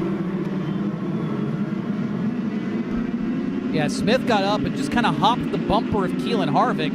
Nothing anybody really did wrong. It's just a product of racing in these tight quarters. Watch the blue car. You'll see it kind of hop up right here, and he makes contact with Keelan Harvick, picks the right front tire off the ground. That slows them up, and then the car behind him has nowhere to go and cannot react quick enough, and you see the aftermath. 3 laps to go. They've chose again. Ben Morabito choosing the low side. Spencer Bradshaw going to try it again. We'll see what he learned on that last one. Maybe he can apply a different technique here on the high side. Morabito into turn number 3. Into the restart zone now, and green lights are on. Bradshaw looks a little closer this time. They're side by side. Danny Chisholm on the high side of Neil Doolin. But again, the same result. Another 3 wide in the middle of the backstretch. 3 wide into turn number 3. They're 3 wide into turn number 4. Holy cow, they're able to come out of it. That's why they are the best in all the land. That's when you earn the moniker pro right there. There's not a lot of drivers that can do that, but if there's anybody that can, it is the pro division. We trust them to make it happen. As here we come off turn number 4. The field led by Ben Morabito. We'll see the white flag from Bubbles Bronson, and that's the one slip that Morabito made. He opened the door for Neil Doolin, and Doolin is there for the race lead off turn 2. They're spinning in turn number 2. They're side by side for the lead. Here we go. John Davidson, track photographer, stand by. A photo finish off turn number 4. 3 cars. Doolin down low. Doolin wins it by about a bumper. 0.028 over Ben Morabito. Holy cow. Sam Butler, 3rd place finish. Neil Doolin just tugged on Superman's cape and took the trophy right out of his hands. Wow, the real deal. Neil Doolin gets the win.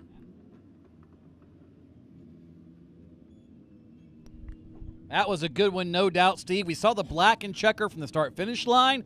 That means the race is under review. There'll be video review of the incident most likely in turn 2 to finalize the finishing order at the end of the night. But Neil Doolin's set sail. He will be the winner of that one. Of course, pending tech and all that good stuff. But the crazy old men, your favorites, the 40 and over brigade, have been woken up from their naps tonight, and it's their turn to hit the racetrack.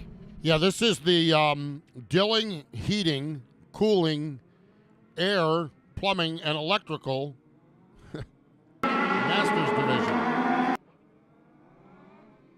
Something like that. There we go. My old eyes up here wearing out in the middle of the night.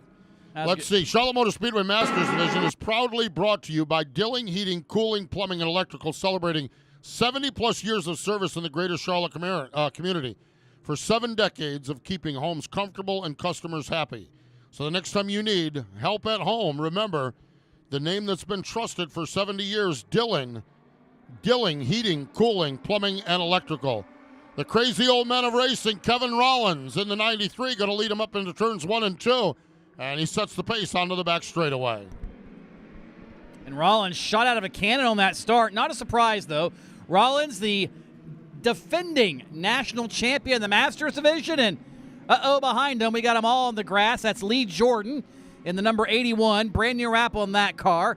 He's down, and we keep rolling. Hoyt Demas is involved, and still green as the field makes their way through turns 3 and 4. Kevin Rollins is the race leader. Jess Benell runs in the 2nd spot. 3rd spot is Jeff Bolin. Brandon Risley is in the 3rd spot. Rusty Young, the 65-year-old racer out of Helotes, Texas, runs in the 5th spot as they work their way down off from turn number 4. Crazy old men, the Dilling Masters Division, always putting on a show here at Charlotte. And right now they're all chasing Kevin Rollins into turns 3 and 4. I mean, as we said, Rollins, he doesn't race here often, Steve. When he does, he's always good.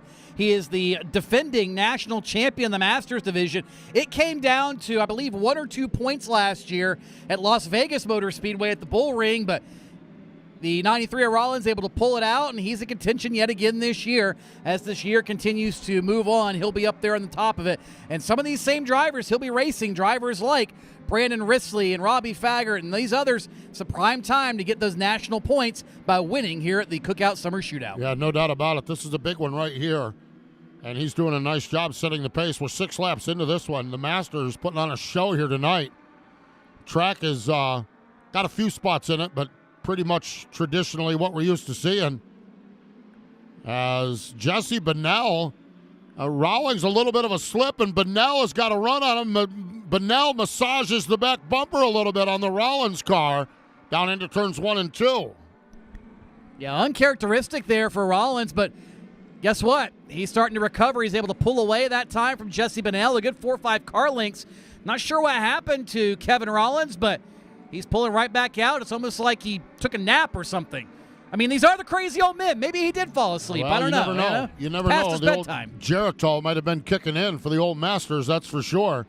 As Rollins sets the pace, Bunnell runs in second, Bolin runs in third. 4th spot is Brandon Risley as they make their way down. And 9 laps have been completed. The Masters doing a nice job here tonight.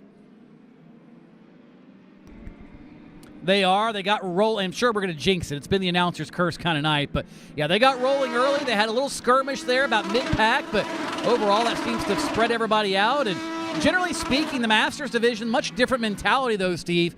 Most of these guys out here for fun. This is their golf game. Yes, they get competitive. Yes, sometimes they can lose their cool. But for the most part, they're out here just to have fun. They know how much these race cars cost. They're the ones that have to pay for them and work on them, and they usually don't take a lot of unnecessary chances. That's not zero. That's not a lot of unnecessary chances. And when you're in one of these type of moods, you just make laps and chase the guy down in front of you and try to get through the race. Best battle is for the 5th spot right now. As Rusty Young has that spot, Robbie Faggart is all over him at the back of this lead pack, if you will. As there's Robbie taking a peek in that 51 car to the low side of Young. Young, a former powerboat drag racer. And 65 years young, he's out here running at America's Home for Racing, Charlotte Motor Speedway. Halfway down that last time, halfway to go, as the Masters continue to click them off into turns 3 and 4. And again, Jess Bunnell right there off the back bumper of Kevin Rollins. Yeah, Rollins, I don't know if he had an issue getting around Lee Jordan or what happened, but Bunnell was able to reel him right in and give him that little heave-ho through turns 3 and 4. But again, Rollins able to shoot back out. I'm not sure if Kevin's trying to save a little something by allowing Bunnell to reel him back in, if he's being overly conservative or what the case is. But this is twice now, Steve, we've seen Rollins either have a slip or a misstep or something happen where Jesse Bunnell is able to make up 6, 7, 8 car lengths in one corner. We're down to less than 10 laps to go as Kevin Rollins brings it off from turn number 4. Rollins is the leader. Bunnell runs second. Bolin is third. Risley is fourth. Robbie Faggart has gotten up to the 5th spot. Robbie in a big hurry working around some of the lap traffic trying to go up and see if he can get 4th from Brandon Risley. He's got about 10, 12 car lengths before he can catch up with Risley. And we'll see what happens with it now as Rollins has again caught lap traffic. And this seems to be where Jess Bunnell is able to close in. And boy, another opportunity. That got really close. Oh, watch out in front of him. One car around. He slides off track. That's not going to be a problem, but I'm sure Kevin Rollins' eyes were about as big as that windshield for just a moment. We got one car sitting on the outside of turn number 3. And Steve, Kevin Rollins missed the corner a half a lap ago. He went off into turn 1, and now the yellow is out, but he was like 3 car widths higher than he normally should be. Not sure what the deal is, but maybe this yellow flag will give him a chance to rest for just a moment as the 66 of Demas bringing out the yellow in turn 3. Rollins has had a couple of times where I think he's got the best car, but he's had a couple of times where he's allowed Jess Bunnell to get awful close. Some of it has been lap traffic related, but there has been a miscue or two off from the wide open racetrack as well. Got 7 laps to go here tonight as Demas is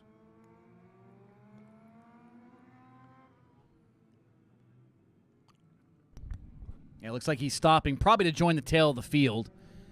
We mentioned earlier the 10:30 cutoff here. There have been a couple of minutes granted to try to finish this feature since it is the last one of the night. It's 10:32 Eastern, but my guess is they're trying to get this done as quick as they possibly can. I'll tell you, an hour and a half ago, I didn't think we'd be here. I thought we might be here, but I didn't think we'd be wrapping up the full program. The crew has done a great job here at the Speedway. The drivers have done a great job as well. And we're going to monkey around and get this one in the record book so we can come back fresh tomorrow night with just a complete program of racing, night of games, media mayhem, school bus slobber knocker. Oh, man, tomorrow cannot get here soon enough. Cannot wait to get back out here tomorrow night. I might just roll out a mat and snooze here and just be right ready to go first thing in the morning. I mean, you can go to the campground, take a shower. You can go to Speedway Club, get your breakfast and your lunch. I mean, yeah, I think you're set.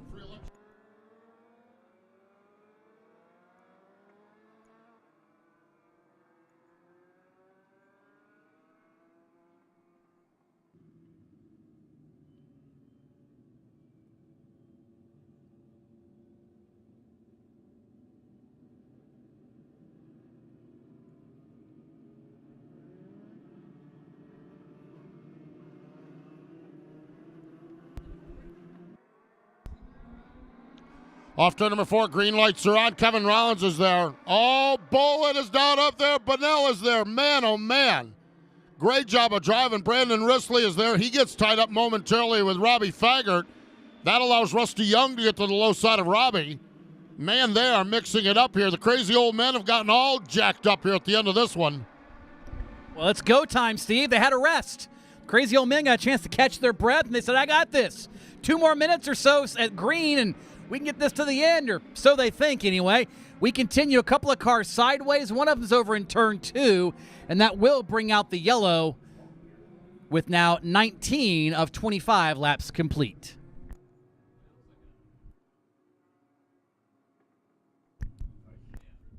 Giles Martin in the number 32.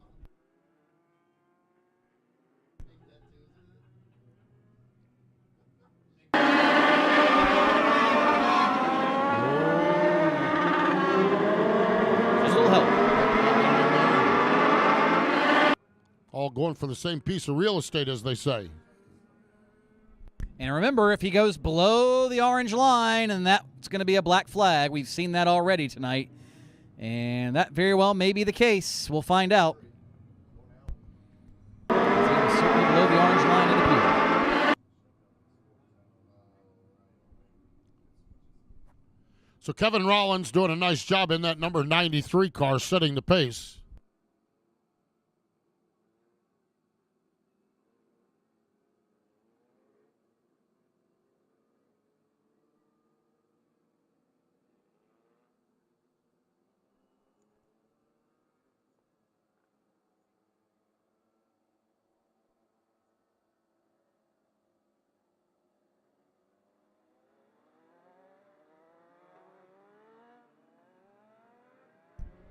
Kevin Rollins has 5 wins this season. Highland Rim Speedway has a pair of wins there, and then has 3 wins during the Spring Nationals.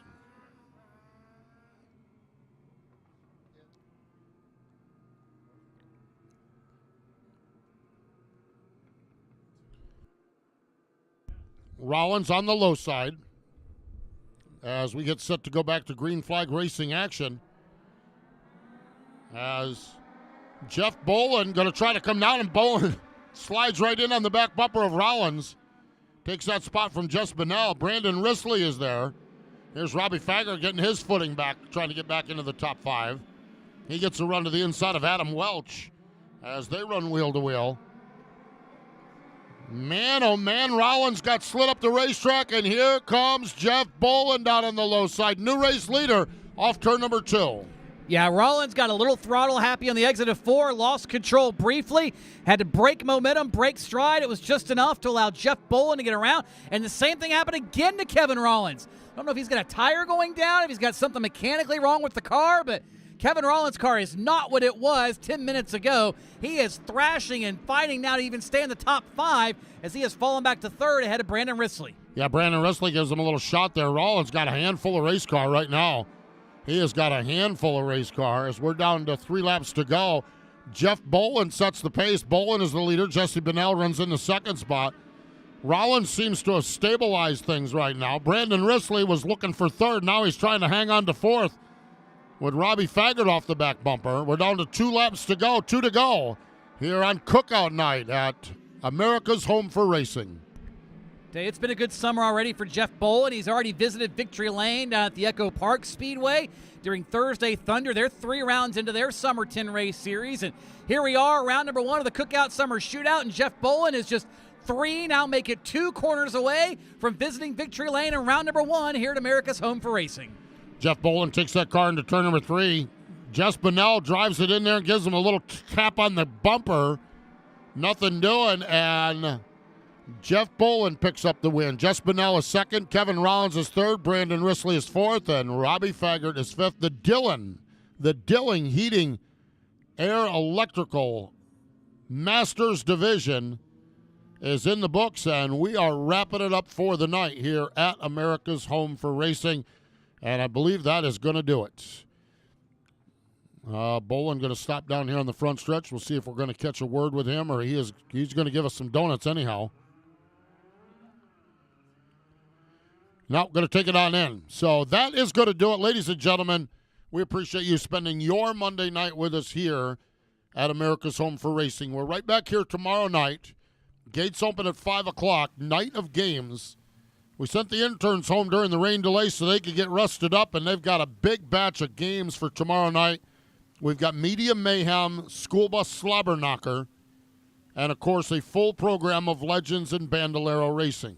So we appreciate you joining us here tonight, and we cannot wait to see you here. Bring your friends with you tomorrow night here at America's Home for Racing. So on behalf of Marcus Smith and everybody here at Charlotte Motor Speedway, on behalf of David Stiles and Tony Stevens and all of our great, great interns here tonight, I'm Steve Post. Thanks for joining us here for round number 1 of the Summer Shootout, the Cookout Summer Shootout at America's Home for Racing, Charlotte Motor Speedway. We will see you right back here tomorrow night.